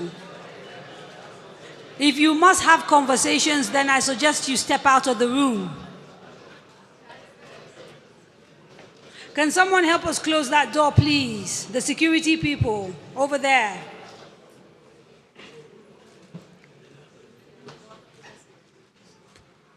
Again, this session will be a mixture of French and English. The headphones, channel 1 is for English and channel 2 is for French, so that you can follow the proceedings. Thank you. Excellency Barry, you can carry on. Thank you. Merci beaucoup, Madame la modératrice, Monsieur le gouverneur de l'État de Yobe, hôte de cette 5e édition du Forum des gouverneurs, Mesdames et Messieurs les gouverneurs des 4 régions qui ont en partage le bassin du lac Tchad, honorables chefs traditionnels, chers collègues du système des Nations Unies, Mesdames et Messieurs, je suis très heureux en tant que représentant du secrétaire général des Nations Unies pour l'Afrique centrale de participer pour la première fois aux travaux de cet important forum. Forum important car, comme je le vois, il réunit les hommes politiques, les décideurs des différentes régions, mais également les chefs traditionnels, les représentants des femmes, les représentants des jeunes, mais également l'ensemble des partenaires qui contribuent à la mise en œuvre de la stratégie de stabilisation et de résilience des zones qui sont affectées par les activités néfastes de Boko Haram. Donc, je pense qu'on ne peut pas trouver un meilleur forum que celui-là pour parler des dynamiques qui sont difficiles au niveau de la région du bassin du lac Tchad. Pratiquement, cette région est le creuset de l'ensemble des défis qu'on peut trouver dans une région, des défis sécuritaires avec Boko Haram, l'impact des changements climatiques qui ont fait que l'ensemble des États des régions, que ce soit en Afrique de l'Ouest ou en Afrique centrale, ont connu des inondations dévastatrices, la question de la transhumance avec les conflits entre éleveurs et agriculteurs qui sont un facteur d'aggravation de la situation sécuritaire. Donc, nous sommes réunis ici véritablement face à une situation où l'ensemble des défis qu'on peut trouver dans certaines régions individuellement se retrouvent ici tous ensemble. Et donc, je pense qu'il n'y a pas de meilleure instance que celle-là pour qu'on puisse en discuter et évidemment lancer ou jeter les bases de la formulation de certaines solutions. Il m'a été demandé de façon spécifique par les organisateurs de parler de l'avenir de la stabilisation, du relèvement et de la résilience des zones affectées par Boko Haram dans la région du bassin du lac Tchad. Donc il s'agit bien évidemment de la nouvelle stratégie telle qu'elle a été révisée récemment, voir quelle est la pertinence de cette stratégie, pourquoi elle a été renouvelée, quels ont été les nouveaux aspects de cette stratégie, quels sont les mécanismes qu'on doit pouvoir mettre en place pour renforcer la mobilisation des ressources, les ressources sans lesquelles on ne peut pas avancer sur l'ensemble des piliers de cette nouvelle stratégie. Mais nous devons nous dire aussi que nous sommes réunis ici dans un contexte international qui est très difficile. Beaucoup de crises existent, que ce soit en Ukraine, que ce soit au Moyen-Orient, que ce soit dans le Sahel central, que ce soit en Syrie, que ce soit en Afghanistan, que ce soit en Libye, tout à côté. Et toutes ces crises requièrent l'aide de la communauté internationale et la mobilisation de ressources. Et il ne faut pas craindre de le dire, l'ambiance internationale aujourd'hui n'est pas à augmenter les ressources. On aura certainement à faire face à des difficultés de décaissement, même des partenaires traditionnels qui ont l'habitude de délier les cordons de la bourse. Donc face à cette situation, je pense qu'il faut qu'on fasse preuve d'imagination et d'ingéniosité. Il faut qu'on apprenne à faire plus avec certainement peu, et je crois que la meilleure manière de le faire, c'est d'être précis dans nos choix, cibler les priorités, ne pas tout embrasser en même temps et serrer, faire une échelle de préférence qui permet d'aller vers les questions complexes qu'il faut régler de façon à aller d'échelle en échelle pour atteindre tous les autres aspects des problématiques qui nous concernent ici. Donc, pour discuter de ces questions, je suis ici avec 5 ou 6 panélistes. Je vois 6 chaises, mais je crois que il y a 5 panélistes pour le moment. L'honorable Maïmala Bouni, qui est le gouverneur de l'État de Yobe. On est heureux de vous avoir sur ce panel, mon gouverneur. Et je vous remercie également, je vous félicite pour l'excellent travail que vous faites pour cet État. Je suis avec Maman Nuhu, le secrétaire exécutif de la CBLT, la commission du bassin du lac Tchad, et le chef de la FMM, la force multinationale mixte. Vous avez Philippe Atoukayefio, qui est le représentant de l'Union africaine sur le panel, le docteur Riyad Ben Massoud, représentant de la Banque africaine de développement, qui est assis à l'extrême gauche, Madame Anka Feldussen, la directrice de la prévention des crises et de la stabilisation au ministère fédéral allemand des Affaires étrangères, qui a fait une excellente intervention ce matin d'ailleurs, ce dont je la remercie. Et nous aurons normalement Son Altesse l'émir Mohamedou Idrissa, émir de Fika. Mais je pense qu'il n'est pas encore arrivé.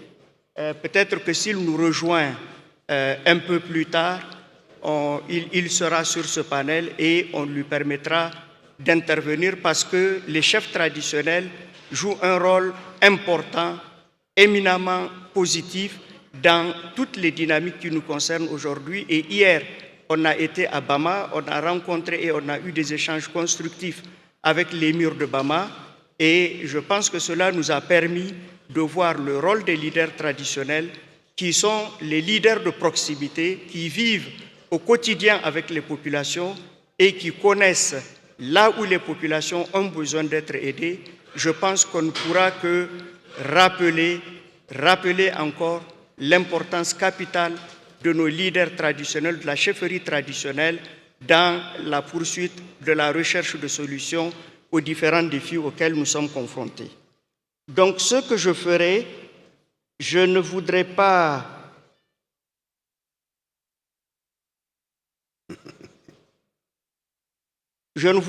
ici continuer à donner la parole aux panélistes pour qu'ils aillent au podium poser et faire un discours. Depuis ce matin, on a suivi beaucoup de discours. Je souhaite que cette session soit interactive.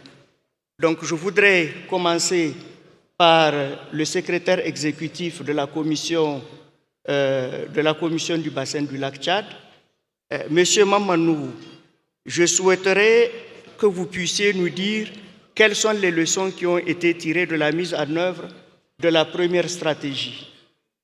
Pourquoi cette stratégie révisée?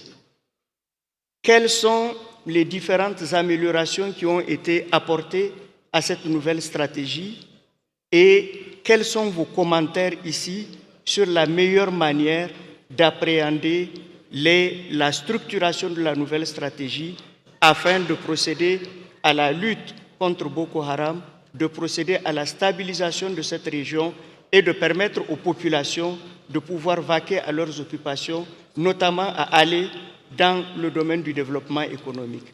Est-ce que vous avez quelques commentaires que vous pouvez partager avec l'assistance? Je vous donne la parole, c'est le secrétaire exécutif. Merci beaucoup, Monsieur le modérateur.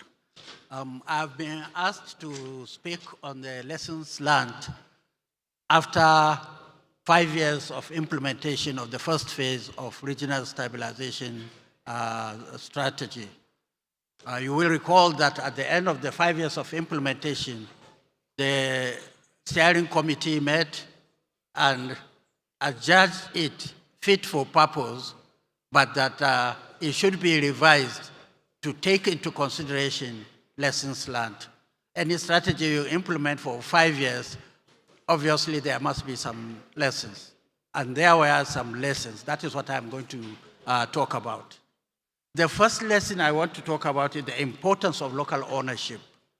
After implementation of the territorial action plans, which were produced by the state governors from the grounds up, we came to conclusion that it is very important that the offices of the governors and local authorities continue to take ownership of the territorial action plan. Now, that is the way we can ensure continuity. That is the only way we can ensure local buy-in. So that is the first lesson, the importance of local ownership. The second lesson is the need for cross-border coordination. Terrorism, climate change, migration, most of the time they do not respect international boundary. And that is why it is absolutely important that cross-border cooperation be held. We should guarantee cross-border cooperation, and the next phase of the strategy has taken that into consideration. By the way, what we have been doing since yesterday, during the meetings of the traditional rulers, and during this whole fifth session of the forum, is to create this cross-border relationship. That is part of the lesson that was learned after 5 years of implementation of the first phase of the strategy. Now, another lesson is the crucial role of the civil society. Civil society is very important. They ensure that local voices are heard, that those voices in the villages that do not have outlets, we can hear them through the civil society. They are bridge builders. Civil society organizations are bridge builders. They bridge the gap between the local communities and the governments, and between the local communities and our partners. So civil society are very, very important. They also give us insights into the local dynamics. They are a very important source of feedback from the grassroots. So that is one of the lessons we learned after the implementation of the first phase, the important role of the civil society. Another one is the integration, the need to integrate a stronger nexus approach. After that, at the implementation, we discovered a gap in the linkage between the humanitarian, the development, and peace-building actions. In the last the first panel, the resident coordinator of UN spoke at length about nexus. Nexus is very important because life in the affected areas is not just about humanitarian or about development, it's about both. And both have to work together in the interest of the local communities. So the adjusted RSS has taken that into consideration. The role of gender inclusion is also very important. In the first phase, Pillar 8 was exclusively reserved for gender. And then we also included it as cross-cutting. That has been retained, although under a different configuration. But the important role of gender is very important. Taking women into consideration, I've always said that they are disproportionately affected by Boko Haram crisis. Either way, the women are victims. In the hands of Boko Haram, they are forced to get married. When they are liberated, they come back, they face stigma. Their children are considered as children of Boko Haram, and that has to stop. We have to find a solution. So gender is very important. It has been taken again on board by the second phase of the strategy. Then why did we, in the first place, embark on implementing the second phase? First of all, because of the security landscape has changed. Between the first 5 years and now, the situation in the field has changed. So that necessitated also the need to rethink the strategy, taking that one on board. There is also the issue of climate change and resource scarcity. That one have worsened since the beginning of the implementation.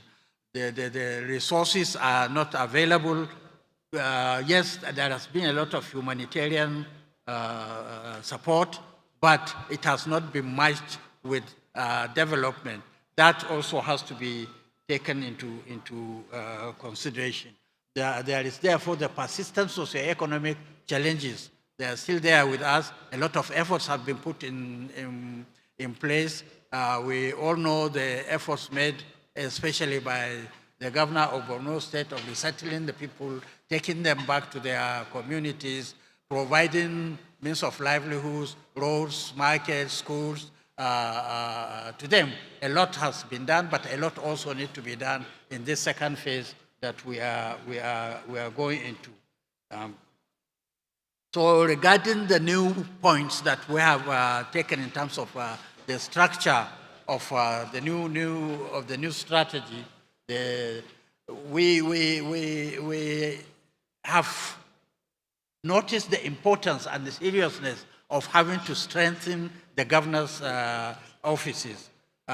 We have to bring out the governors' offices so that they can take greater role in the implementation, in the formulation and the implementation of the territorial action plans. So that is one of the first structural changes that have been included in the phase 2 of the strategy. There is also, I've talked about the stronger integration of the SDP nexus. That one has been taken also on board. And gender and inclusion, we have also taken it on board. Then enhanced monitoring and evaluation. We have to be able to know what we are doing to assess whether we are doing the right thing, whether we should continue in that direction or we should change course. So effective monitoring and evaluation is very, very important. It has also been taken on board in the phase 2 of the regional stabilization strategy. I will stop at this point. I thank you very much.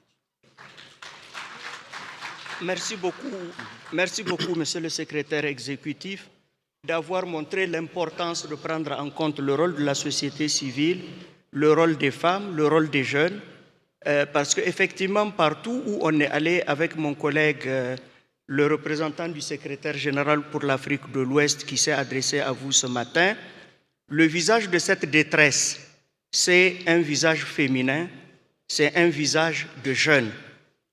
Donc, les jeunes ne doivent pas simplement être considérés comme les victimes de cette situation, mais ils doivent être pris en compte dans leurs besoins, dans leur désir de s'affirmer et dans leur désir de se libérer et d'avoir de l'espoir.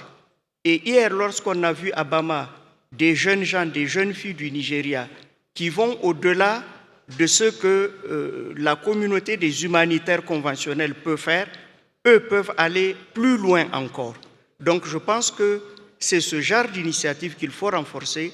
Et dans le cadre de cette nouvelle initiative, vous avez raison de le dire, Monsieur le secrétaire exécutif, cette dimension doit être fondamentale et elle doit être au cœur de nos actions en matière de mise en œuvre de la nouvelle stratégie révisée.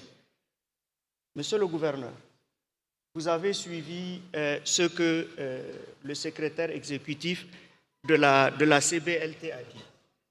On vous connaît comme étant un gouverneur d'expérience, un homme politique engagé, un homme qui fait de la mobilisation, qui fait de la philanthropie et qui est en train aujourd'hui avec son leadership de transformer l'État de Yobe. Donc avec cette longue expérience, ce leadership, ce goût de l'action transformatrice qui vous caractérise, qu'est-ce que vous pouvez nous dire en termes de l'action que les gouverneurs que vous êtes, des 8 régions qui ont en partage la région du bassin du lac Tchad affectée par les violences de Boko Haram, qu'est-ce que vous pouvez faire? Quelle stratégie vous avez, notamment en termes de mise en œuvre des plans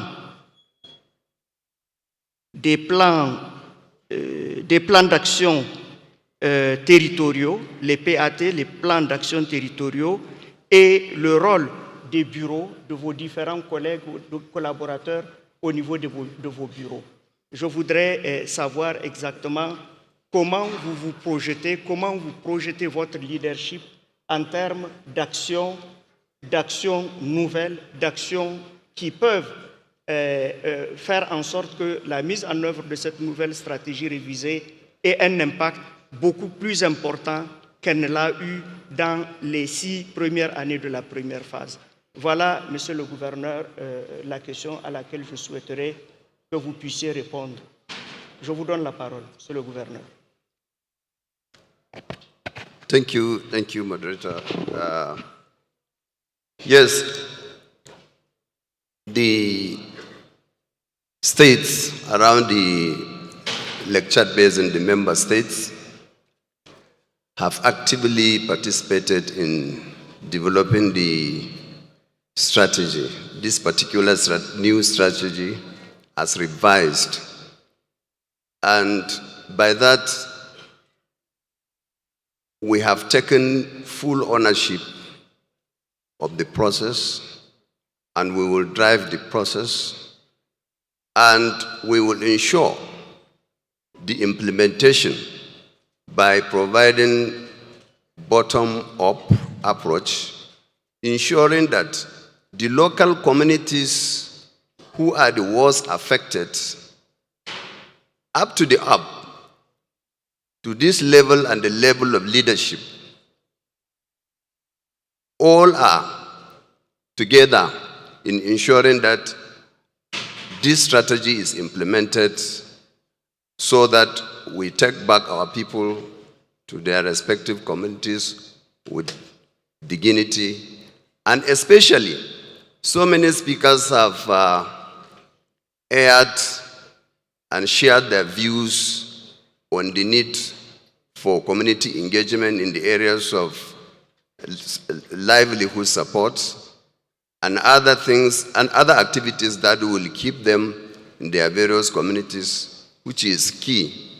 Because most of these communities that has been displaced over the years, even if we return them back to their communities without any source of livelihood, they will still go back to the cities to look for greener posture, which of course, even under normal circumstances, you cannot discount the fact that this rural to urban drift is normal in human nature. But with this crisis, which we of course experienced for over 15 years now, has added to the already existing problem. But with this strategy, which is now revised and which we all bought in and accepted to work with, will definitely solve some of these problems, and our people will go back to their communities with dignity. We are not planning to take them back by force or keep them there by force, but we will do the needful in ensuring that they are properly integrated and attracted to live with dignity in their various communities.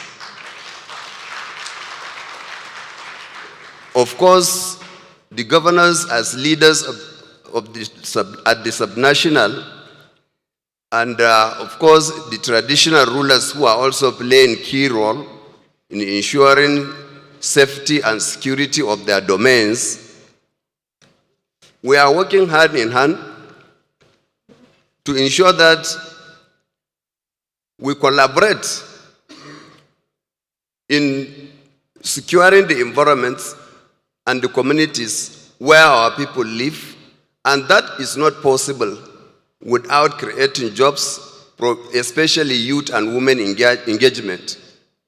Just like what the Secretary said, women are the worst affected when it comes to devastation.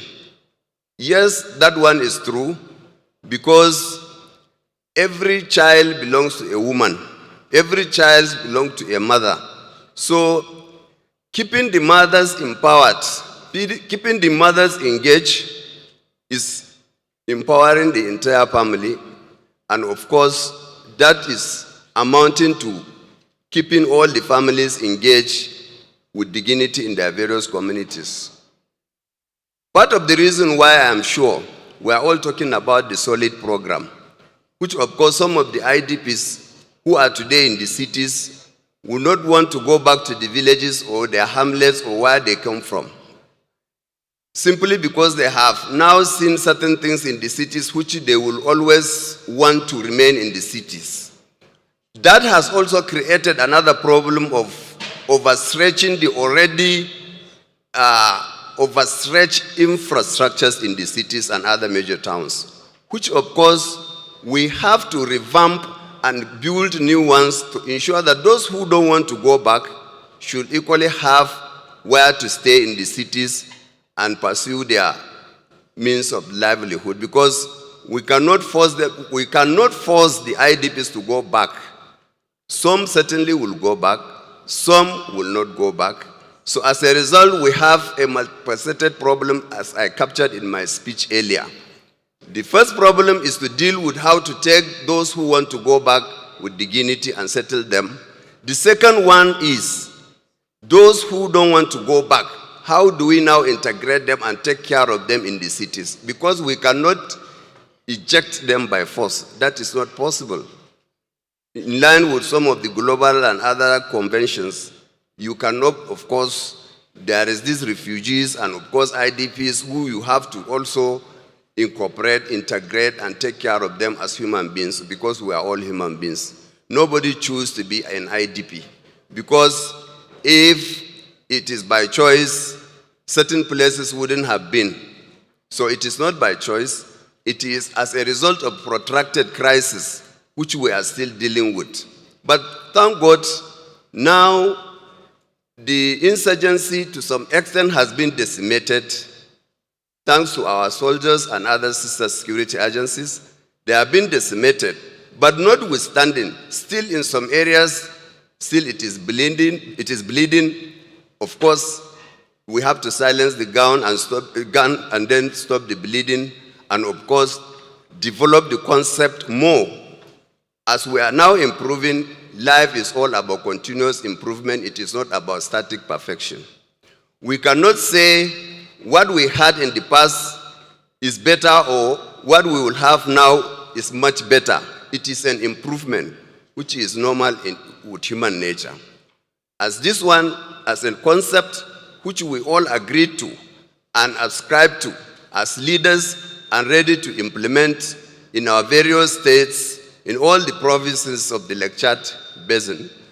We are committed to it, as I said, and we will ensure accountability up to the grassroots level and provide internal resources to partner with our development partners and collaborate in areas of collaboration to ensure that the concept succeeds. Because the success of this concept is the success of what we all intend to achieve at the end of the day. Thank you very much. Merci, Monsieur le Gouverneur, pour cette réponse assez éloquente et assez claire, au travers de laquelle vous avez si justement parlé de donner de l'espoir, de donner de la dignité aux populations qui sont frappées par ces violences, qui sont victimes non seulement de Boko Haram, violences, disons, des groupes criminels, mais également, on l'a remarqué dans la plupart des régions du bassin du lac Tchad, les victimes des inondations, qui sont d'autres victimes qu'il ne faut pas négliger. Donc, la question de l'espoir, de la dignité, elle est centrale dans un contexte de sécurité. Mais je pense également, vous avez renforcé le point de vue qui a été donné par l'ambassadeur Nourou en termes d'implication de la femme et de la jeune dans la recherche des solutions. Visage de cette détresse, elles doivent être non pas présentes là où on négocie, mais on doit leur ménager un espace pour qu'elles puissent faire entendre leur voix et participer à toute prise de solution. Maintenant, il y a la question effectivement des retours.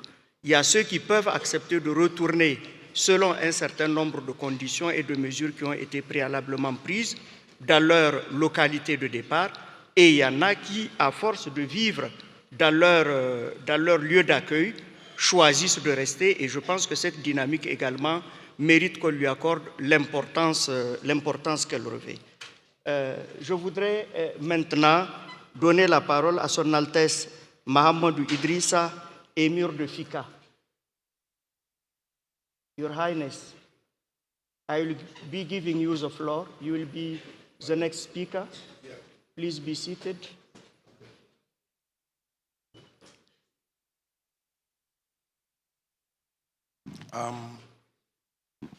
Let me first start by saying the chair of the session of the traditional institution, when we sat yesterday and the day before yesterday, is indisposed due to reasons beyond his control. However, the traditional institution, first and foremost, wants to extend its heartfelt gratitude for being invited and being considered a very, very important institution to contribute to the progress of the basin. And as His Excellency has earlier said, the institution is more or less part of government. And its commitment to the strategy has also been considered and extended to this traditional institution. And the institution wants to clearly say, categorically inform the government that they are 100% ready and willing to contribute to the success of the strategy, the review strategy. They sat down and agreed on some of the activities they think they can contribute, despite the fact that they are just coming in now, and they hope to draw a framework that will give them more impetus in the success of the basin, of the Chad Basin revampment story. But most of the activities they want to implement must be done under a platform.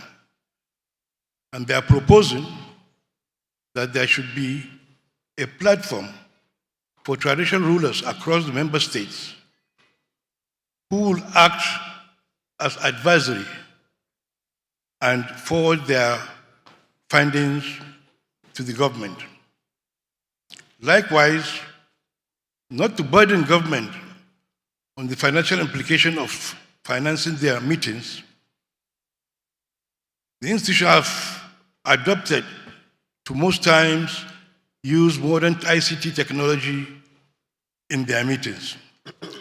However, they hope that henceforth, just as in this case, they will be given the chance to meet physically anytime the Governors Forum is to take place, and maybe 2 or 3 days before, so they can articulate their points and forward to the main forum.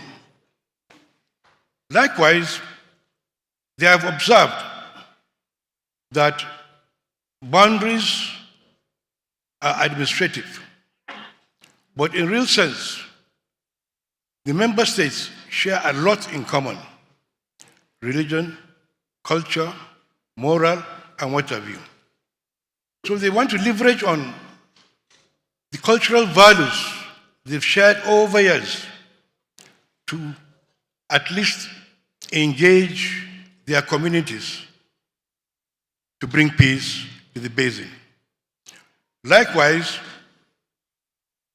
the institution believed by using cultural activities, they can achieve a lot.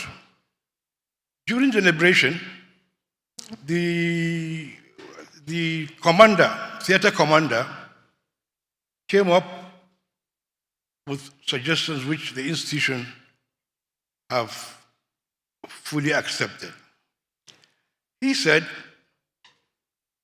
the institutions are fathers of the locals. If you're an insurgent, or if you are part of the crisis, you must have parents. He said, let's try other ways. Why don't the traditional institutions, who have built respect from their citizens, from their subjects, to sit down, dialogue with the parents, invite those boys, and see how best they can rehabilitate it. He said they've engaged a lot of these boys, and some of them don't even know the ideology of the so-called Boko Haram. He called them brainwashed, and he believes their brain can be restored with the help of the traditional institution. So, to cut the story short, I will reiterate that the traditional institution is ever willing, Your Excellency, to support the government, support member groups, donor organizations, financing partners, to ensure that we restore peace in the region. Thank you. Thank you.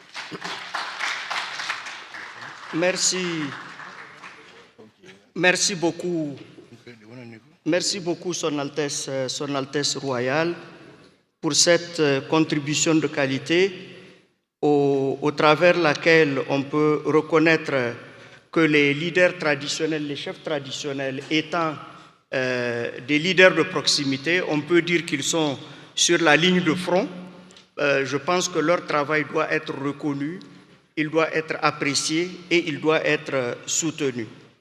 Vous avez également parlé de l'utilisation de la technologie d'une certaine manière, et je crois que hier, quand on a été à Bama, sur les sites, on a vu comment, par exemple, le HCR dote les réfugiés, les personnes déplacées, de matériaux de technologie avec des cartes dans lesquelles on met de l'argent qu'elles utilisent dans des banques céréalières. Je pense que tout cela, c'est des exemples qui, dans un environnement fut-il difficile, peuvent permettre une gestion plus efficiente.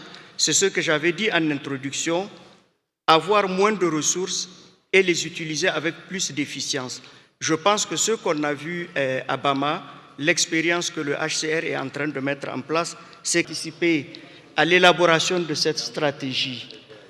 Comment voyez-vous le contenu de cette nouvelle stratégie et quelle est son adéquation, quelle adéquation vous voyez avec les différents instruments qui existent au niveau de l'Union africaine en matière de stabilisation, en matière de paix et de sécurité, mais en matière également de financement dans des situations post-conflit. Voilà, docteur, les quelques commentaires que je souhaiterais que vous partagiez avec l'assistance. Vous avez la parole, docteur. Okay, thank you very much, moderator, for that. As the African Union, it's delightful to watch where we are going with stabilization. I just listened to the mayor, and it's fascinating the extent of the appetite by sub-national actors to contribute to stabilization. In 2019, I do remember, when we held the pre-forum, the number of traditional rulers in the room were not more than 3.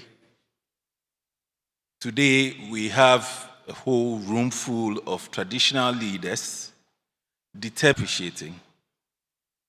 Again, if you look at the broadening of the civil society actors, and their engagement with the process, you see once again a desire by a sub-state group to support stabilization.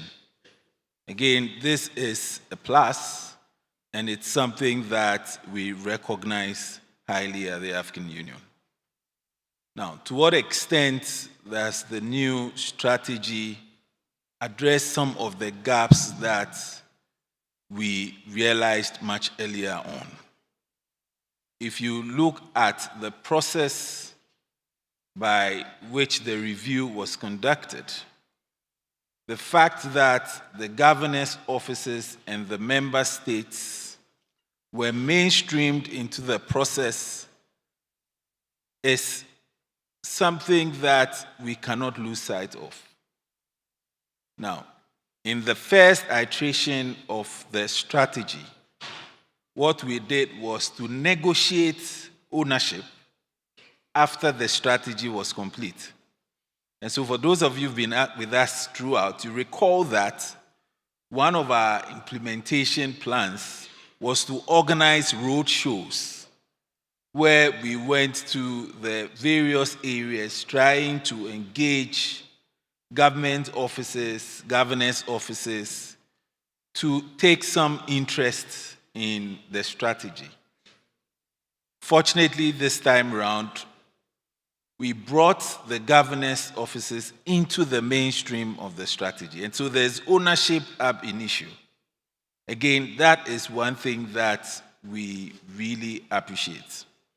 Now, engagement of the task force of implementing partners also has some role to play in the extent to which we think this strategy will be successful. Now, during the implementation of the first strategy, there were things that came up that we never thought about. And so along the way, we picked up a number of lessons on how to do it and how not to do it. By engaging the task force of implementing partners in the review of the strategy again, we picked up useful lessons which we built into the reviewed strategy, and hopefully that should drive its implementation going forward. Now, some of these things may appear perhaps innocuous. For instance, one of the challenges we had with the first strategy was to make reference to the RSS as a regional stabilization strategy. Little did we know that by taking out recovery and resilience, we were indirectly blocking out a huge chunk of actors who could have otherwise supported us with their own budgets. Obviously, we are not going to make that mistake again. And so these and many more are the things that we look at from the perspective of the African Union that excites us and gives us, some belief that we're going to reach perhaps a lot higher with this strategy than we have. Now, in terms of learning, the African Union has also had its own share of lessons, which we are working on. In the aftermath of the implementation of the first strategy, the African Union went on and developed guidelines for supporting organizations like the Lake Chad Basin, because we were all walking blind at some point. And so the hope is that with these guidelines and with these lessons, we'll be able to support both politically and technically the activities of the LCBC and the various member states and governors as we have intended to do. Now, in terms of mobilization of funds, which happens to be one of the 4 key factors that we believe could drive the success of this strategy, the AU intends to, as always, leverage its relationship with its partners to, at the least, maintain its support for the MNJTF. We believe strongly at the AU that the successes, however modest or reasonable they are, we've achieved in the region is as a result of the activities of the MNJTF negotiating safe spaces for humanitarian and development actors to operate. And so the AU would continue to support the MNJTF. It would also leverage the Peace Fund or the Crisis Response Facility, from which it gave out $1 million last year to the LCBC, in the hope of supporting some of these activities from its own modest resources. Now, the AU is not being completely altruistic. As everybody knows, our aspiration is to silence the guns on the continent. We also aim to achieve peace and security in the context of Agenda 2063. And so whenever we look at what is happening in the Lake Chad Basin, we see in it tangible gains from what we seek to achieve. Tangible examples of what we seek to achieve. And so by joining forces with the Lake Chad Basin Commission and the member states, we are also trying to demonstrate lessons for other parts of the continent. Unfortunately, these pillars all resonate with the APSA, the African Peace and Security Architecture. It resonates with the African Governance Architecture, and all these instruments that the AU has developed to guide member states in their engagement on the continent. And so in a nutshell, we are very pleased with the way things are going. We see lessons learned being implemented or influencing strategic directions even as we go forward. And it is our hope that these lessons, as I indicated, both ways, would drive us going forward to achieve the goal that we have set for ourselves. Thank you.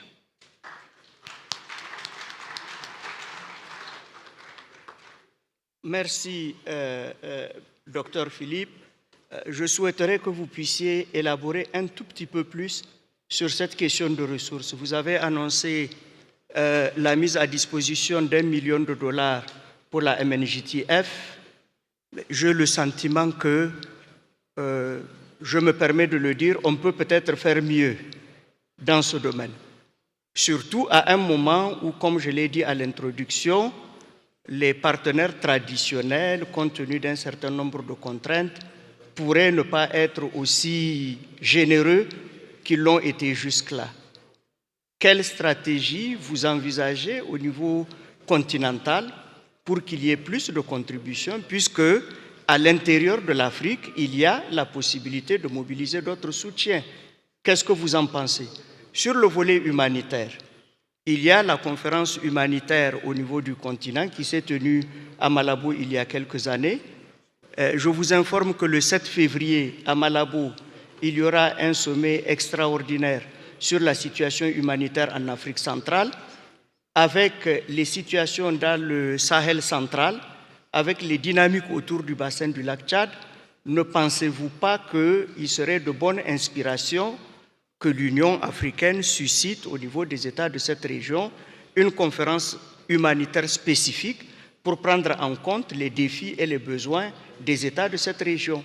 Voilà quelques questions complémentaires sur lesquelles je souhaiterais que vous partagiez vos réflexions avec les participants. Merci, docteur. Vous avez la parole.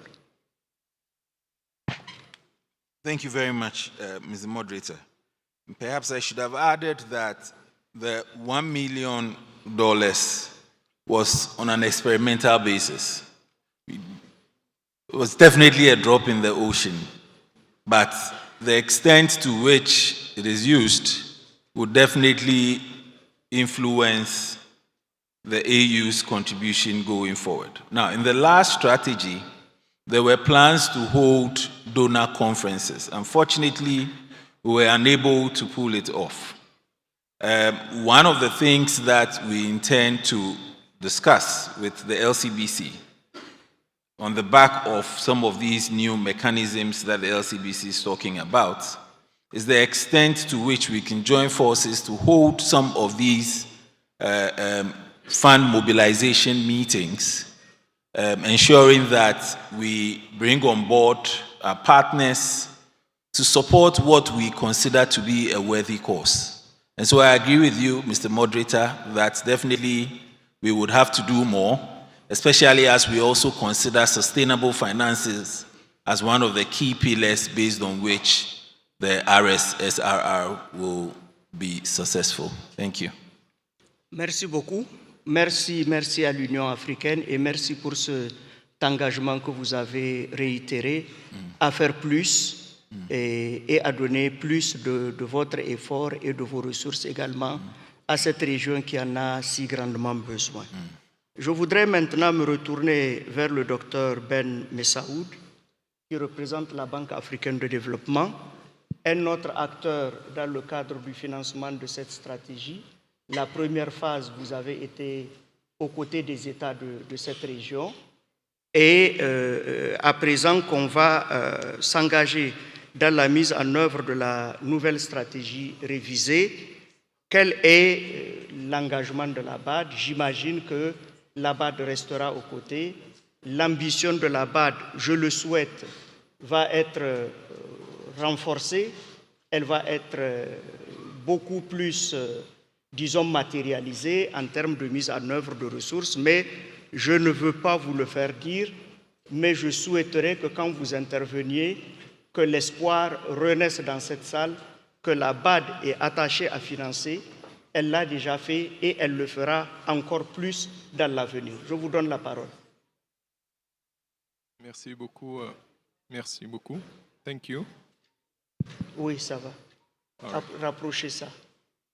Okay, no, thank you so much. Let me, at the very beginning, start by thanking the organizers and for putting and convening this panel and involving us as the African Development Bank in this very, very important and vital topic.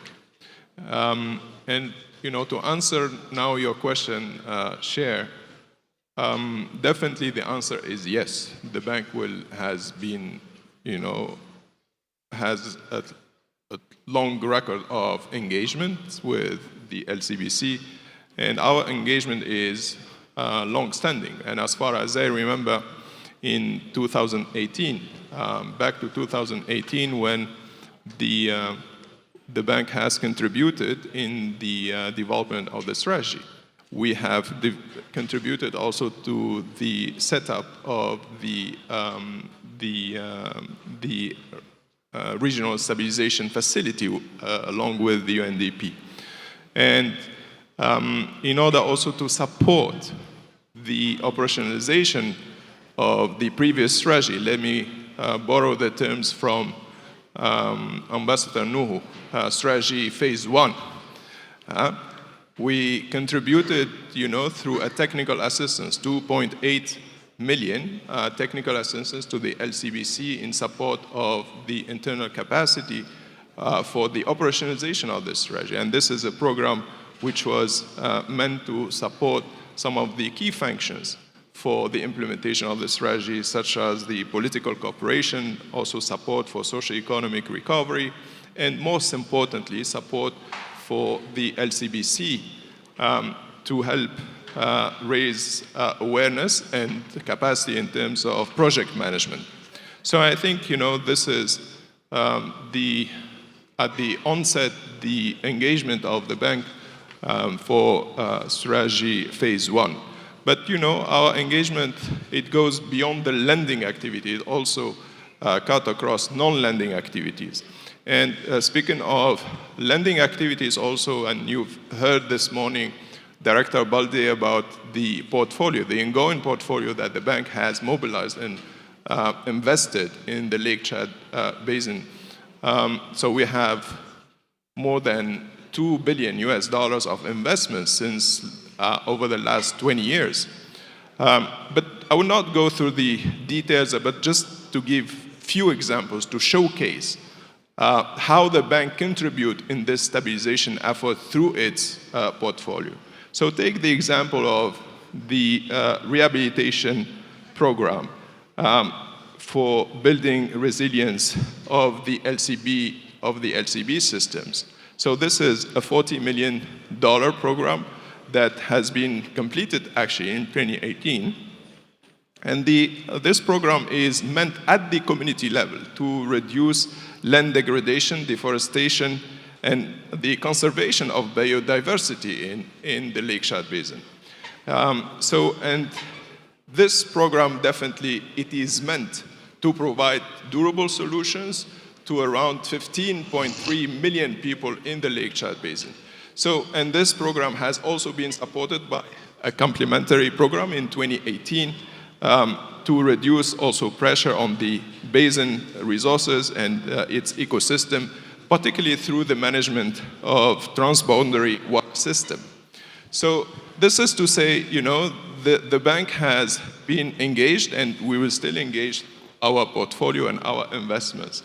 But let me give you also a key example. I think this one is... Hello?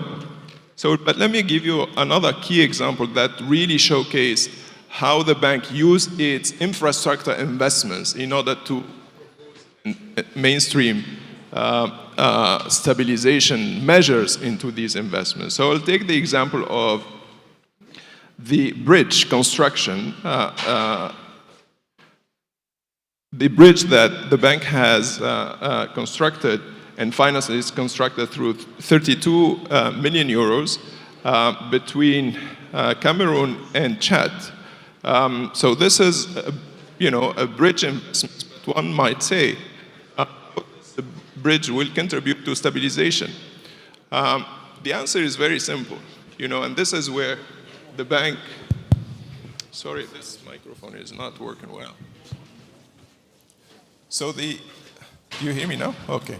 So the answer is very simple and very straightforward, but what we do, the bank uses its infrastructure investments in order to mainstream, these measures in order to make sure that socio-economic measures are integrated in these investments. So for instance, in the context of this project, we've been deliberate in integrating, canoe operators, for instance, rehabilitation of schools and health centers, the building and the establishment of 3 animal loading ramps, and building drinking water holes, and irrigation facilities, and also facilities and supply for women associations. So these considerations are increasingly mainstreamed in the bank's investments in the region in order to contribute to the stabilization effort. Of course, I will not go through the details of all the portfolio, but these are just examples to showcase how the banks operate and how it uses its investments in order to contribute to the operationalization of the strategy. Now, going forward, as we move forward and we look forward for the implementation of the new strategy, and Ambassador has said it all about the strategy, and we are very, very happy and about the strong ownership of this new phase strategy, and the attendance of the attendance of the governor is also a testament about the strong ownership of this strategy. So the strategy is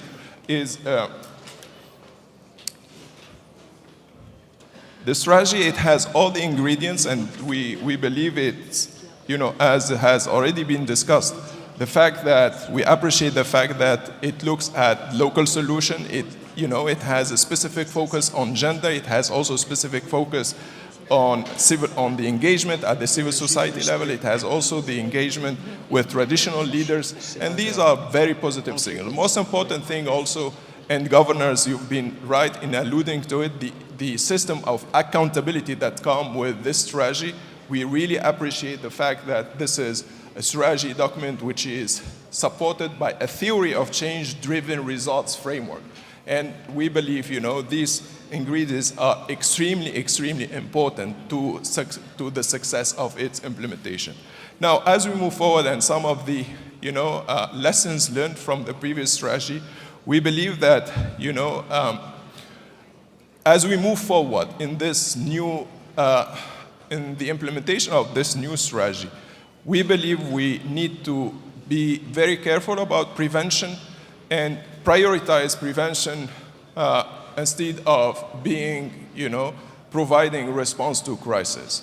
And we have some examples of projects that we've been financing, and recently I'm happy to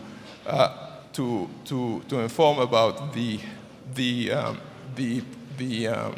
prevention envelope that the bank has put in place under the transition support facility, and this is one of the instruments that the bank will put at the disposal of the and support of the implementation of this strategy. The other point also is about the role of private sector. We believe also the private sector can have also a strong role to play in order to support the implementation of the strategy. And as you've heard in the previous session, through the very brilliant presentation of the UN resident coordinator, we should go beyond, the humanitarian action, and we need to bring in some additional actors, development actors, peace-building actors across the HDP nexus, and this is also where we believe the private sector can come into play to provide durable solutions with long-standing socio-economic empowerment for vulnerable populations and to make them self-reliant and economically empowered. The other point is about, the collective ownership of the strategy, and we believe, again, we see a lot of very positive signals, and in that regard, the bank will be very supportive. Last but not least, we've heard about the use of technology. We believe, this strategy is also an opportunity to do more in terms of using technologies and leveraging some of the new instruments and the new tools that can support the development trajectory and the whole HDP nexus that we've been talking about. So last but not least, we believe, and here under the guidance of the and the leadership of the governors, the board of governors, we believe also this strategy is not only about a strategy document. This is also a strategy that can be used as a platform for mobilizing resources, for mobilizing partners, and also creating a new synergies and a new dynamic towards the development and its operationalization. So with these remarks, thank you so much again for your support, and thank you for inviting us in this discussion. Bonjour.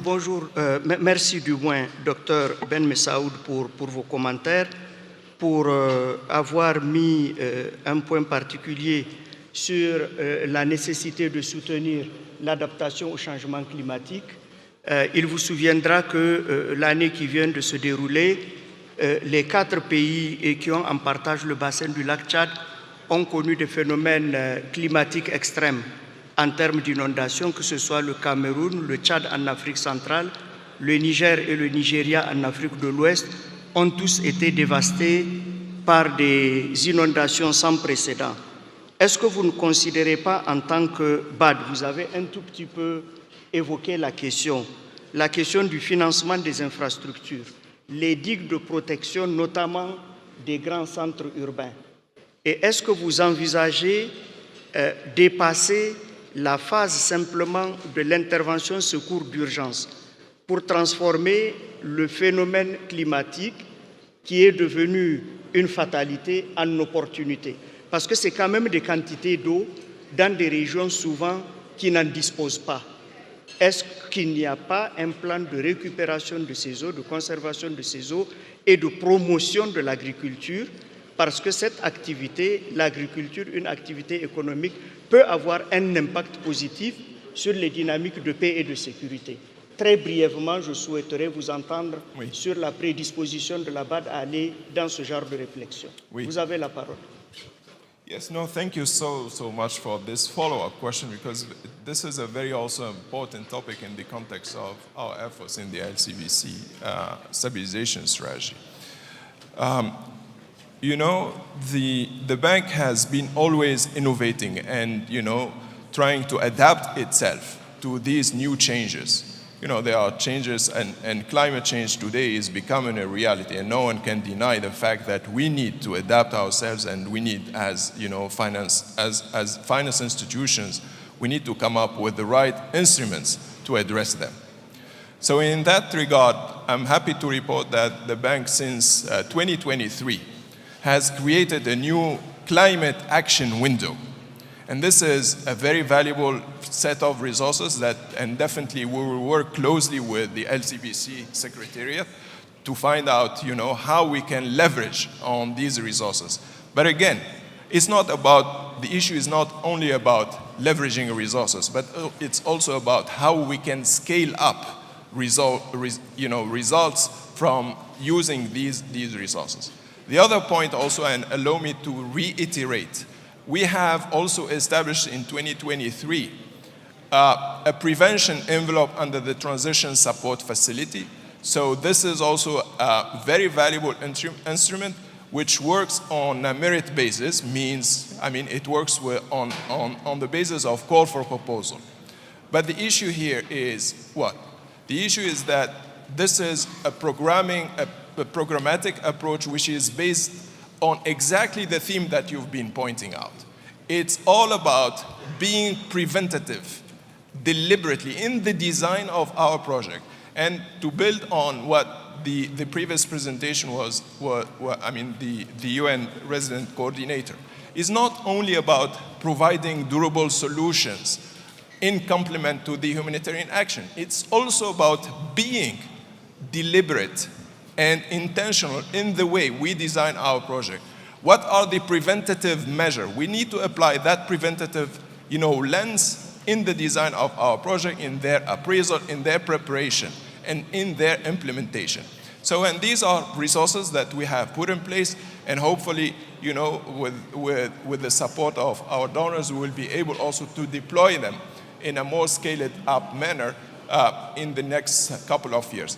But please rest assured again, I'm going back to your initial question whether the bank will engage for the implementation of strategy phase 2.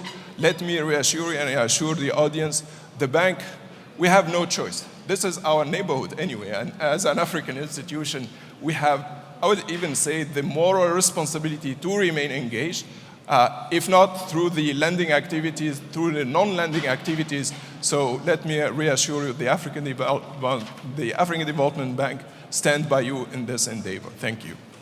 Merci beaucoup. Merci pour ces commentaires. Je voudrais à présent donner la parole à la dernière panéliste, Madame l'ambassadeur Anka. Je sais que tout ce dont nous sommes en train de discuter, y compris au moment du lancement de cette nouvelle stratégie, le rôle des partenaires que vous représentez ici est un rôle éminemment positif, c'est un rôle déterminant, c'est un rôle crucial. Quelle est votre lecture en termes de possibilité de la mise en œuvre de cette nouvelle stratégie révisée? de stabilisation et d'adaptation, de recouvrement au niveau des régions qui sont affectées par le phénomène de Boko Haram. Quelles sont les perspectives que vous jetez au niveau du partenariat? Pensez-vous que les différents partenaires qui ont été chaleureusement félicités ce matin, y compris vous-même et d'autres, seraient en mesure, après avoir entendu cet appel quasi unanime de l'ensemble de cette salle, pensez-vous pouvoir maintenir et même élever un peu plus le niveau de votre contribution? Avez-vous des pistes sur lesquelles nous pouvons travailler pour élargir ce partenariat, ne pas le laisser aux partenaires traditionnels et peut-être essayer de convaincre d'autres, comme nous l'avons demandé à la BAD, comme nous l'avons demandé à l'Union africaine par exemple? Voilà les questions sur lesquelles je souhaiterais que vous partagiez votre vision et votre longue expérience. Madame l'ambassadeur, vous avez la parole. Thank you very much. And I do hope you still have some force to listen. I think a lot of what my co-panelists have already said is reflected in what I would like to give you as food for thought at the end. We are really at the crossroads with the adapted strategy to launch on a new and developed path. It's absolutely crucial now that we that we are able to take the advantage of the progress that was achieved to date and to manage this, the necessary recalibration towards a more medium and long-term support. And in that road, Germany has been a strong supporter and will stay a strong supporter together with our other international partners. But at the same time, and you mentioned decreasing funds, we are at a very crucial crossroads. We really have to make up our minds now if we consciously shape this new phase of the strategy together and continue in a good way, or if our efforts fragment and might constrain the effectiveness of our Lake Chad engagement. And I think the people of the Lake Chad really deserve better. So what can we do to avoid that? First of all, I already mentioned this morning, the participatory approach in the strategy is really, really important. And the cooperation of all the partners. Right now, it's the joint revision of the territorial action plans as the main planning framework that should be the top priority, I think. And I appeal to you all to rally together and support the LCBC in this important work in the revision of these plans. The second point is really about leadership. And some of you already talked about it too. The leadership of the LCBC and the governors, I think, has been exceptional so far. What we also need is to appeal to the national governments of the 4 countries to link their planning with the territorial action plans revision process and to embrace a truly regional perspective with cross-border aspects. So whether we will be able to take advantage of the current opportunity to put our joint engagement on a viable long-term trajectory really strongly depends on our willingness to work together on making the territorial action plans vehicles for a coherent, collaborative, and strategically focused action. And I think the last here would be the third point. We cannot see the strategy in isolation. There are other its implementation through the action plans are the centerpiece, but there are other instruments like the special multi-partner delivery fund and the new Nexus funding facility that we will launch together with Ambassador Nuhu today or perhaps tomorrow, but in the framework of this governors forum. And to use this overall architecture effectively in cooperating with the key programs in the region will allow us to advance to the second strategy phase. To conclude, let me perhaps pick up on a few points. I am very proud to announce that as of tomorrow, Germany will take the chair of the Peacebuilding Commission in New York. And in that, in that perspective, I was very interested to hear my distinguished co-panelists from the African Union and from the African Bank for Development speak about new partnerships, about new possibilities to find funds. And one of our priorities in the Peace Building Commission will be peace-positive financing, where the African Bank for Development has already been a very, very strong partner. We have actually, over the past years, worked together with the UN Peacebuilding Support Office and the UN Capital Development Fund to set up this initiative. And the goal of this initiative is to set up a first mechanism for these peace-positive investments in fragile states using blended finance. Funding from donor countries will actually help the international finance institutions and the development finance institutions to de-risk investments in the local private sector along our peace-positive impact framework. And as I said, we have already started that with the African Bank for Development. But at the same time, I think it is absolutely crucial also to think about the instruments that the African Union has. You mentioned the African Union Peace Fund. I think we need new partners here too, perhaps for matching finances especially. And I think we can say on this really, really successful project that is our engagement in the Lake Chad Basin. Thank you. Merci beaucoup. Merci beaucoup, Madame l'ambassadeur, pour ces mots qui font chaud au cœur. Je pense que vous allez continuer à faire cet excellent travail de plaidoyer et de coordination entre les partenaires. Et je suis heureux, effectivement, que vous m'ayez rappelé que la présidence de la PBC, la Peace Building Commission, va passer à l'Allemagne, qui va travailler avec l'ambassadeur du Brésil, qui est le président sortant. Et j'ai rencontré en décembre la représentante d'Allemagne comme le président sortant pour les engager à faire plus pour les pays de l'Afrique centrale et de l'Afrique de l'Ouest au niveau des dynamiques du bassin du lac Tchad. Et je souhaiterais véritablement qu'au niveau du PBSO, que des ressources un peu plus importantes puissent être mobilisées en appui à la mise en œuvre de la stratégie révisée pour la résilience au niveau du bassin du lac Tchad.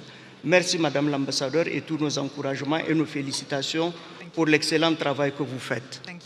Avant de tirer les conclusions, je souhaiterais donner la parole, mais juste pour 1 minute, c'est le temps de la prière, à Monsieur Nigatou Abouye, s'il est là. Je lui donne la parole pour à peine 1 minute ou 1 minute et demie. Monsieur Aboué, êtes-vous là?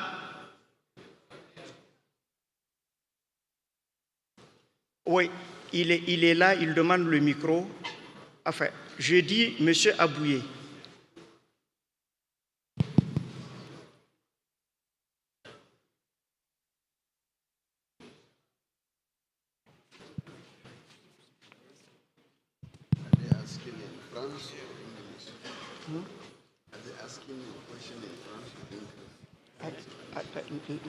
I think it will be in English. Let me. You have the floor, sir.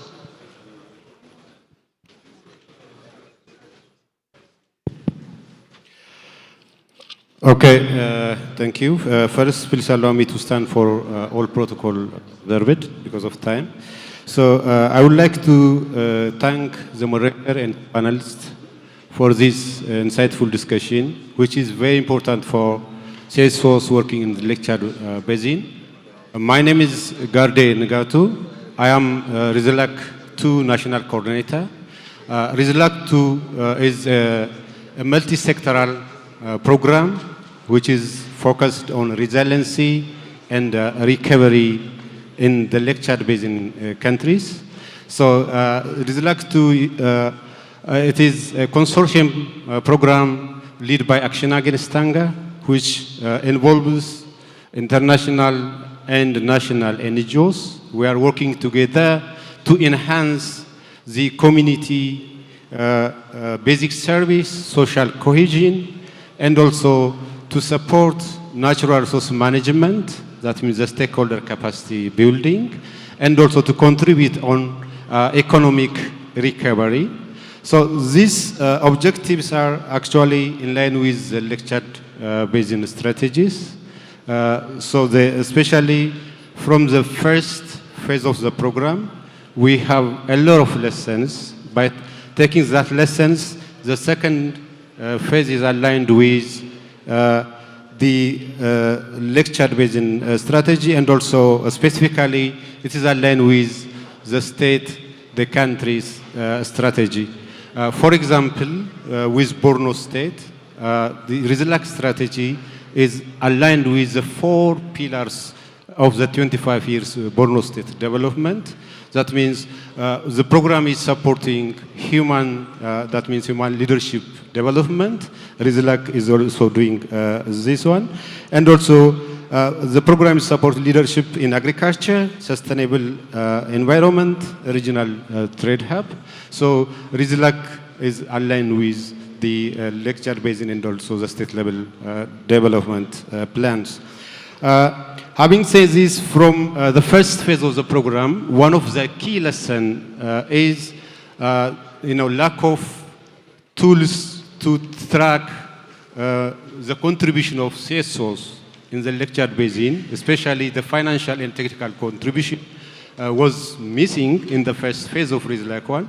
So by taking this lesson in RESILAC 2, we will work together with the government and with technical service to ensure we put in place mechanism to properly track the contribution of CSOs in the territorial plan and also in the development plan.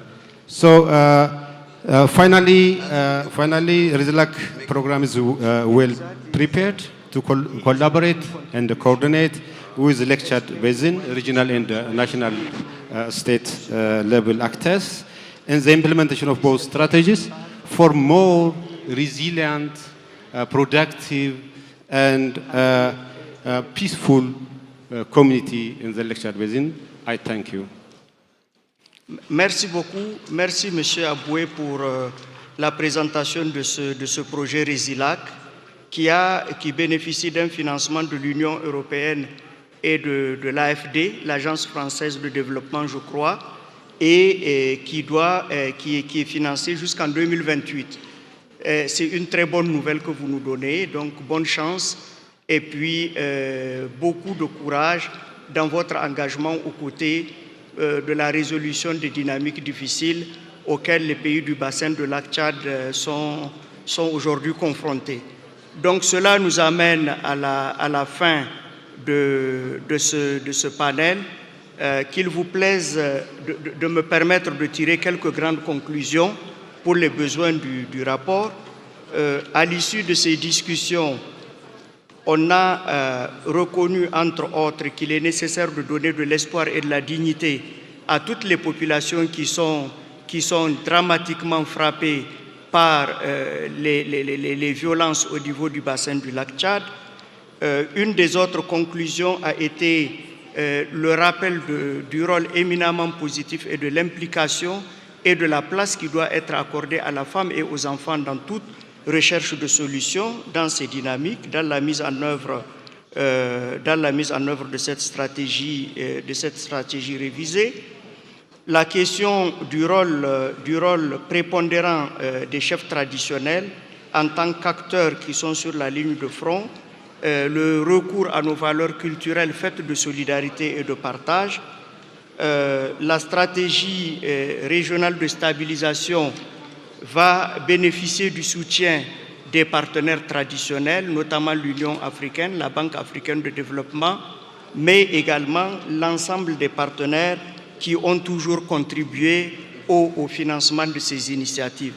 Voilà, Excellences, Mesdames et Messieurs, les conclusions que je souhaite tirer et qui mettent fin à ce deuxième panel. Je vous remercie de l'attention que vous nous avez accordée et je pense qu'on aura répondu à un certain nombre de vos préoccupations et de vos questionnements. Je voudrais, avant de lever la séance, remercier chacune et chacun des panélistes pour la qualité de leur contribution. Je pense que cela nous aidera à engager la discussion. Malheureusement, le temps ne nous permet pas d'ouvrir la phase questions-réponses. Vous voyez que les deux modératrices ensemble sont en train de me mettre la pression, mais pendant le dîner et tout au long des journées de demain et d'après-demain, ceux qui ont des questions pourront s'adresser aux différents panélistes une fois que maintenant on les a identifiés. Merci encore et je souhaiterais que les membres du panel ne se dispersent pas. Je souhaite qu'on immortalise ce panel en ayant une photo des panélistes. Merci beaucoup. Merci infiniment. Malheureusement, nous avons le mauvais rôle, celui de nous assurer que le temps est respecté. Kadriya. Thank you very much. Another round of applause, please, for His Excellency and the rest of the panel. We have a slight adjustment to our program for the rest of the day. We're going to dive straight into the launch of the Special Multi-Partner Delivery Fund. Merci de ne pas bouger de la salle, s'il vous plaît. Mesdames et messieurs, nous allons passer à une session. Ne quittez pas la salle. Nous allons avoir un nouveau format, un format complètement différent. Contrairement aux autres sessions que vous avez vues, place à une activité de la journée qui se trouve être un nouveau format des sessions que ce que vous avez eu d'habituel ce matin. Cette fois, nous allons lancer le fonds spécial multi-partner, cette session avec le Nexus. Cette section s'articule autour d'une discussion sur le Nexus, suivie du lancement du dit fonds. Ne quittez pas la salle. Merci d'accueillir le modérateur de la dite section, Jide Okeke, coordinateur de programme régional du centre de service régional du PNUD d'Addis Ababa. Sous vos applaudissements, s'il vous plaît, restez quand même en salle. First thing tomorrow morning, we will start with session 3, which is opportunities and challenges for revisiting and accelerating implementation of territorial action. So please stay for the launch of the fund, and then we wrap it up for the day, and we begin tomorrow with the session which was supposed to be session 3 on the implementation of territorial action, and 3 of the governors that are supposed to be speaking will be here with us tomorrow. Thank you.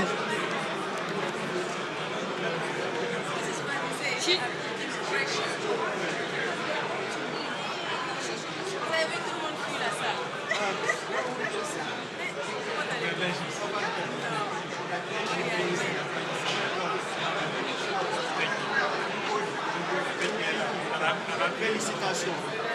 Vous avez tenu. Vous avez bien tenu la salle. Les gens sont fatigués.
Please settle down.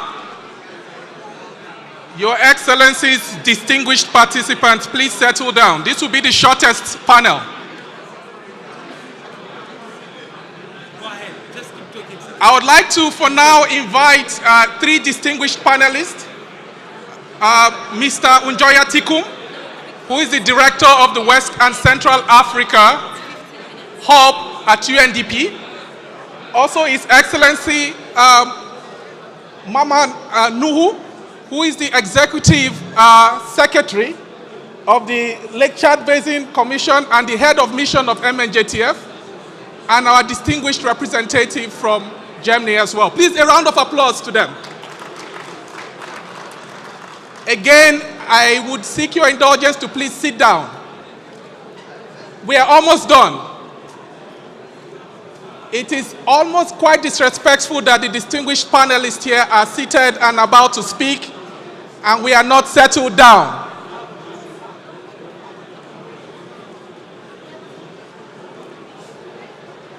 I would give you only 1 minute before we commence. So it's either you sit down or you leave the hall.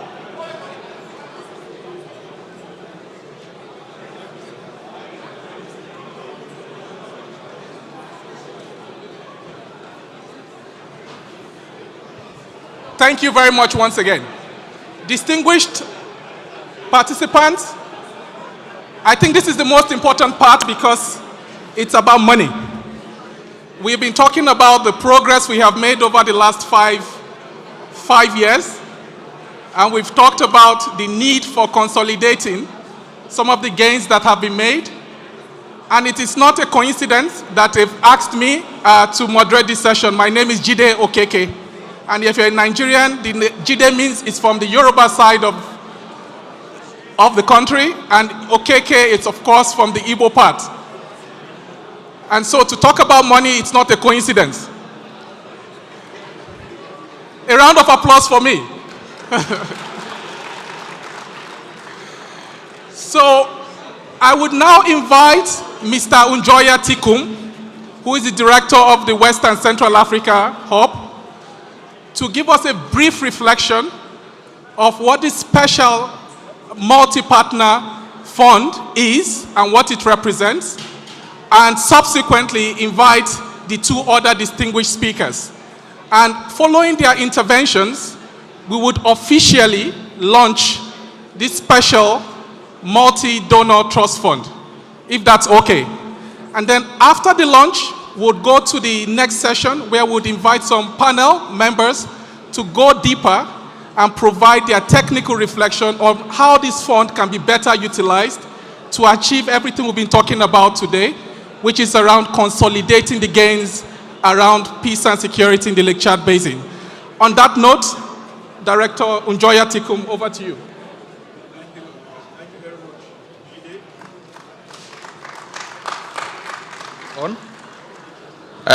Jide, thank you very much. I'm going to be very brief.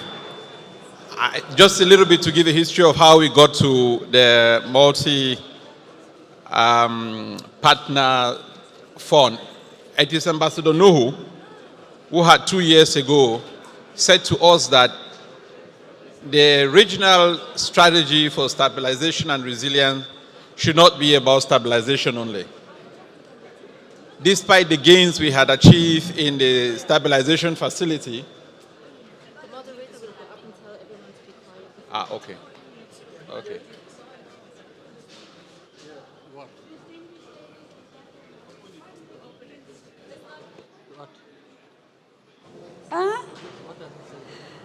We're talking about 11 million euros. I mean, we need that money. So can you guys please just settle down so that we can launch this fund and begin to access that resource?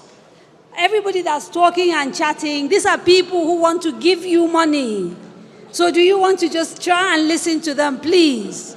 Huh? Thank you.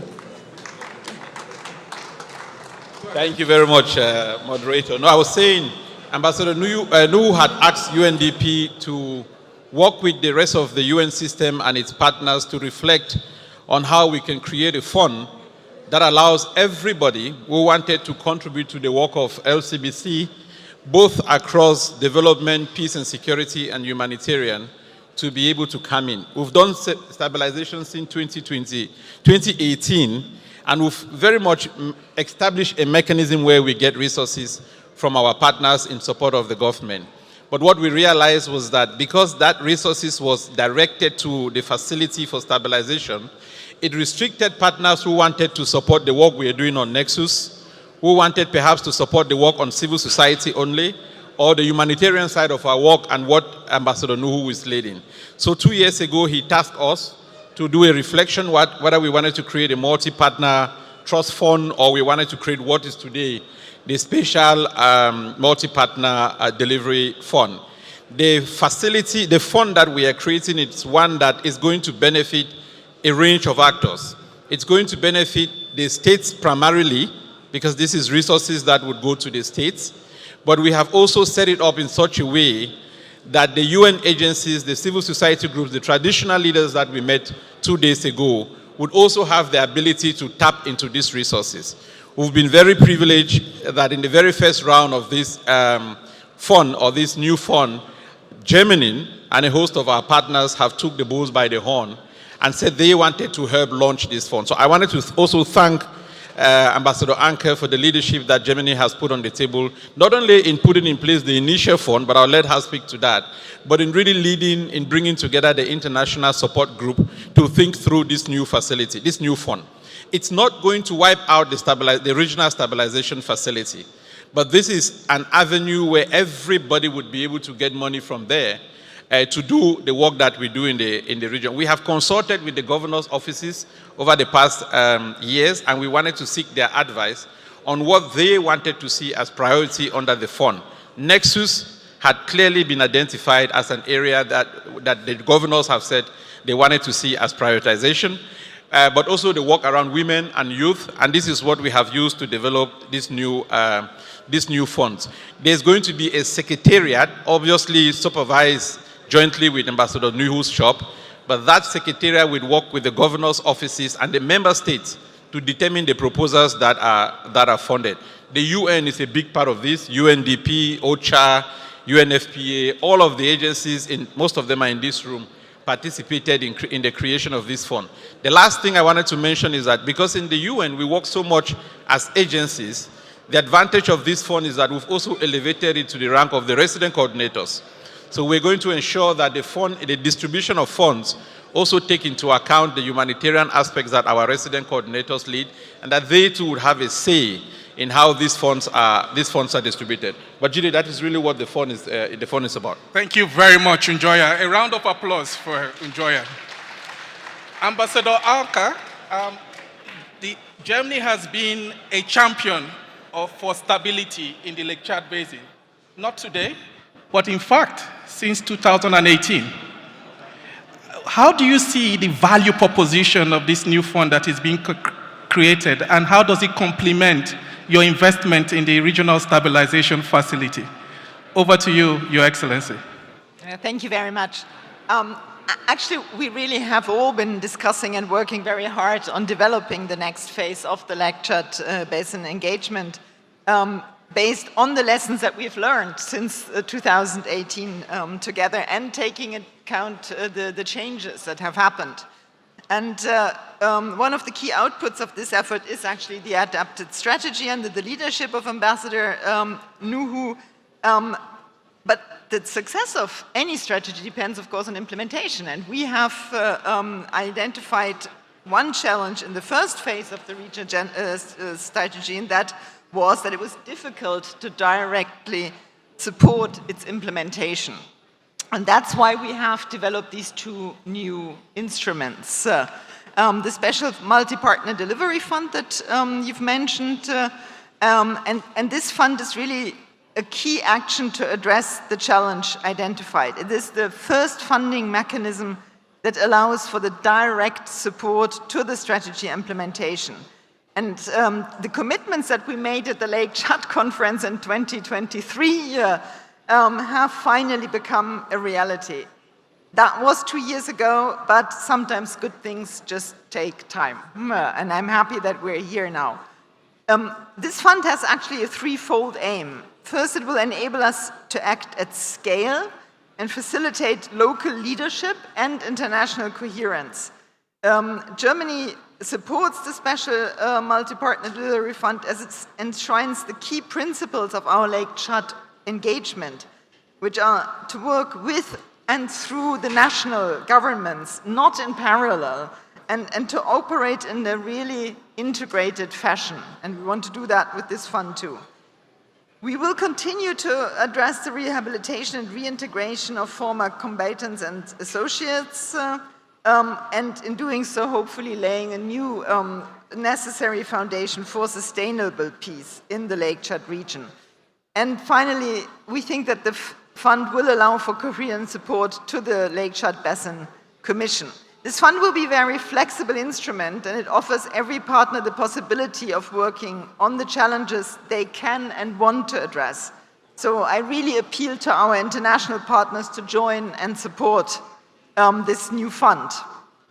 And I'm sorry if I'm slightly long, but there is the second part of the instruments, and that is the Nexus funding facility here that we have designed also as promised at the last Lake Chad conference. And really, the time to act is now. We have been talking about the Nexus for too long. We need concrete examples now how this can be applied. So as a core element under the Special Multi-Partner Delivery Fund, the Nexus funding facility will actually have the humanitarian development and peace components, and it will be the first ever comprehensive response to protected crises that we are facing. With this fund, we focus on people in need, and we want to end the thinking in silos and humanitarian needs. We want to create peace and stability and build perspectives and sustainable solutions in order to help the communities in need. So the NFF is really a true team effort, again, between national and international NGOs, various UN agencies, the LCBC, donors, and provides us with a vehicle to deliver on our commitments, to have this real nexus between peace, development, and humanitarian. And we really hope that it will provide funding to achieve collective outcomes that have this integrated approach.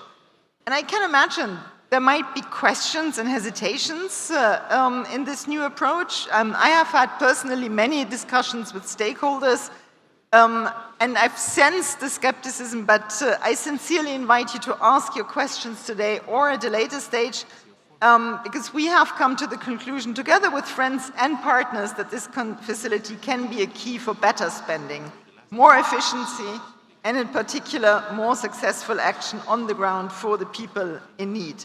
So I really invite you, let's make this vision of the HDP Nexus a reality together. Thank you. Thank you so much. A round of applause. And I think the most powerful message there is a call to other partners as well to come in and also contribute to the fund. So let us celebrate the other partners in advance with a round of applause. And we hope that with this call to action, you can contribute to the fund. Ambassador Nuhu, you've been the father of all of these. From 2019, the RSS was developed. We've worked with you on developing or establishing this fund as well. What is the value proposition here? How do we ensure its effective implementation on the ground? And what is your expectation in terms of the result that it's expected to achieve? Over to you. Thank you very much, Mr. Moderator. First of all, I want to thank Germany for starting it all in 2023, and much later, they succeeded in bringing on board a number of partners in order to take care of the gap that we have identified in the funding facility of the first phase of the regional stabilization facility. Those partners that were not very comfortable with putting their funds in the RSS, the phase one, now have a window to come in. The humanitarian development actors, everybody is comfortable in the SMDF. I may perhaps reiterate the fact that SMDF has three windows. One is to support the Lake Chad Basin Commissions institutionally to enable it launch and manage the RSF in a better way. The second one is in support of the DDR and SPRR, the disarmament, demobilization, and radicalization, and then the screening, process, prosecution, reintegration process. That's the second part of the SMDF is supposed to take care of that. The third one, which is the Nexus Funding Facility, that is now the main aspect of the fund that takes care of all the concerns that have been expressed in the funding of the of phase one. I just want to use this opportunity to thank all those who have contributed, and also invite those that have not yet contributed to join Germany and others in funding the SMDF. The question of how do we ensure effective implementation of SMDF, everything depends on how much is put there. And I believe the steering committee that is going to be set up to manage the funds will be able to do justice to it. Thank you very much, Your Excellency. A round of applause, please. So we now officially, symbolically launch the fund by Unjoya and, of course, the two distinguished speakers standing up on the podium here and, of course, taking pictures. That's how we're going to launch the fund, and that will be the end of it for today, Your Excellencies. Again, thank you so much for your patience. Thank you. Thank you very much. So the fund is launched. I was about to say it. Yeah, exactly. It's up to you. Yeah. That was it. I was about to say. I forgot to mention the amount that we put in. 9 million? 8 million. Can I please get all the governors up here to take a picture to signify the launching of the fund, and then we wrap for the day. If I can get all the excellencies from Chad, Cameroon, Nigeria to join us on stage so that we take a picture to show for the launching of the fund, and then we wrap it up for the day.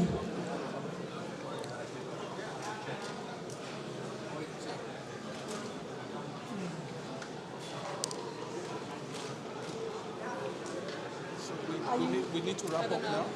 Well, they're leaving. They have to go.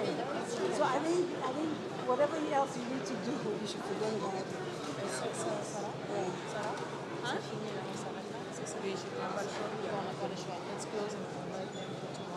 Yes. We're starting with the government tomorrow. Are we starting with the summit of the government? Sarah, can you confirm we're starting with session 3? Tomorrow, but now we wanted to do the Nexus discussion, but people can go who want to pray. Right. So what do you want me to say? Because I'm very confused. Give me the final call. Do we stay? Because the space will be empty when they leave. There will be no value. There will be no value. There's no. It's just going to be too much tomorrow. We don't need to do it tomorrow. But who are you doing? You have to do other sessions.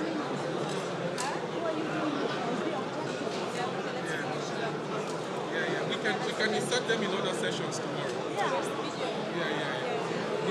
Well, distinguished ladies and gentlemen, thank you. It's been a really long day. So we're all going to go and rest. And I think there is food. When are we convening tomorrow? Tomorrow morning, we start at 9. And we will start with the panel on the opportunities and challenges of revising and accelerating the implementation of territorial action plans and the role of partnerships and collaboration in resource mobilization. So see you tomorrow at 9. Create lasting change in the Lake Chad Basin region together. If you are committed, the Special Multi-Partner Delivery Fund is your partner. The SMDF is a regional multi-partner fund created to provide strategic financing to facilitate the design and implementation of joint flexible programs to address the Boko Haram crisis while promoting resilience and fostering sustainable development. So, what does the SMDF fund do? Firstly, it is here to strengthen the Lake Chad Basin's Commission's capacity to manage the regional strategy for the stabilization, recovery, and resilience of Boko Haram affected areas, working with governments, UN agencies, financial institutions, and civil society. It also ensures that exits from Boko Haram are managed across the Lake Chad Basin region in a harmonized manner and supports developing shared minimum regional level standards, tools, and protocols. Finally, it includes the establishment of the Nexus Funding Facility, a key innovation within the SMDF, providing flexible, multi-year, and unallocated funding to enhance coordination among humanitarian development and peace actors. How does the Nexus Funding Facility work in practice? The NFF adopts an innovative approach by launching calls for proposals aligned with national Nexus priorities, fostering collaboration among partners, including UN agencies, NGOs, and civil society to collaboratively design and propose impactful projects. Once approved by the regional board, these initiatives are implemented, ensuring a coordinated response to regional challenges. By investing in the SMDF, you drive a coordinated, gender-inclusive, and conflict-sensitive response, delivering sustainable solutions for communities. Together, we can achieve tangible progress and lasting peace for the Lake Chad Basin region. Be part of the change.